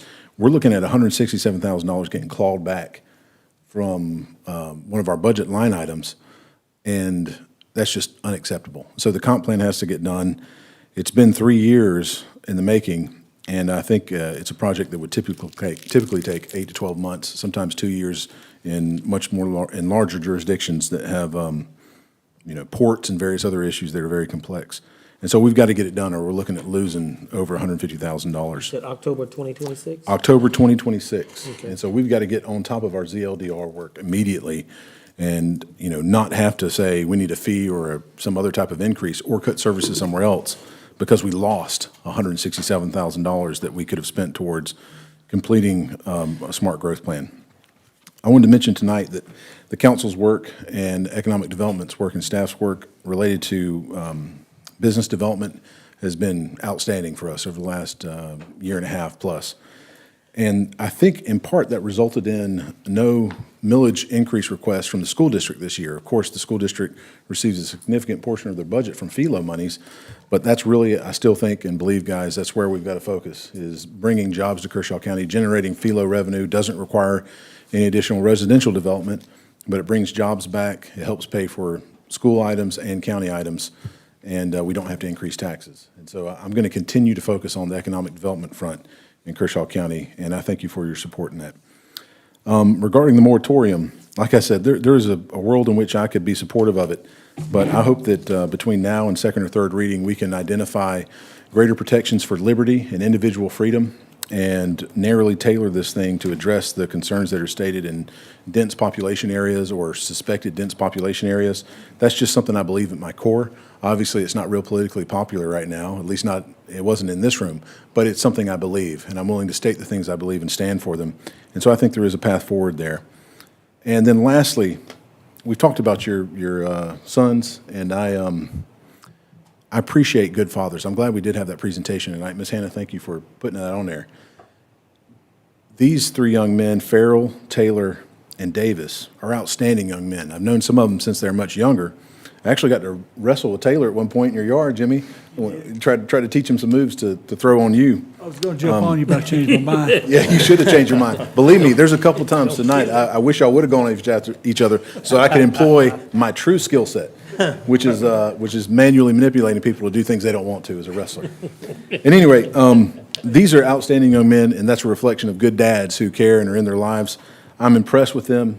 They're going back. They're going to college in outstanding universities, and I just hope I hope that they'll have the opportunity to come back if they want to and work in Kershaw County. I hope that. I eventually got to do it after being gone for 15 years, and it's been one of the biggest blessings in my life. And I just hope we'll have an environment where there are jobs here.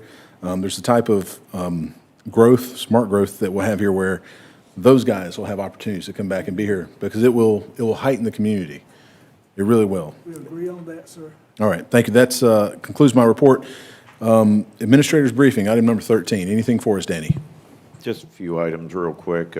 Yes, the Pecan Orchard grant was turned down, but we do have grant match money there, so I'll be looking for more direction from council as to what y'all want to do with that. It's there in the budget, but I certainly intend to continue looking for any kind of revenue sources out there. We've reached out to the COG, and we've also reached out to our engineering firm to start looking for alternative sources to hopefully fund that.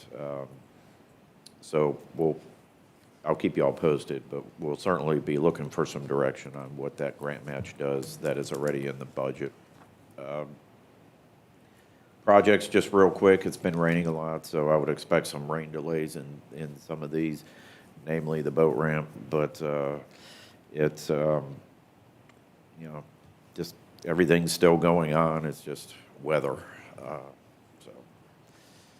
And with that, that's it. That's all. Thank you, Mr. Templer. Mr. DeBose, any legal briefing beyond executive session? No.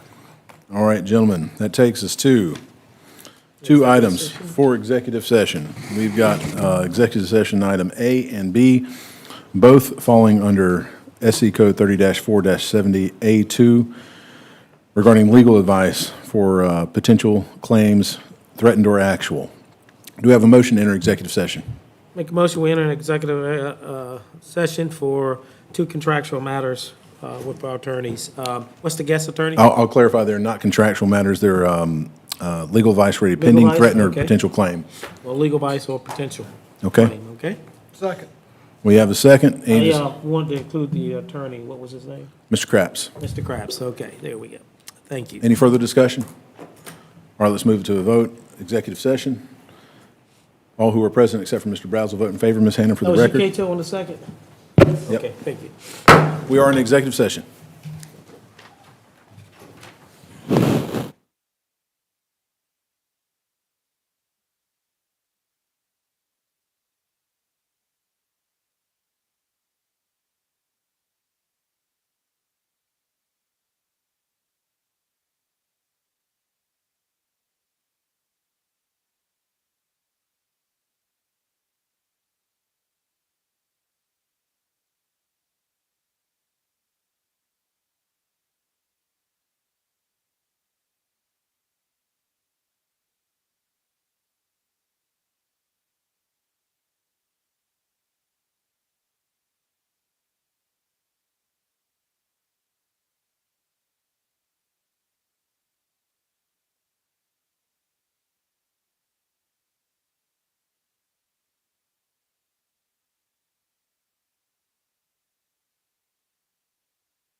Motion to adjourn, come out of executive session, Mr. Chairman. Second. Got a second? Any discussion? Seeing none, all in favor?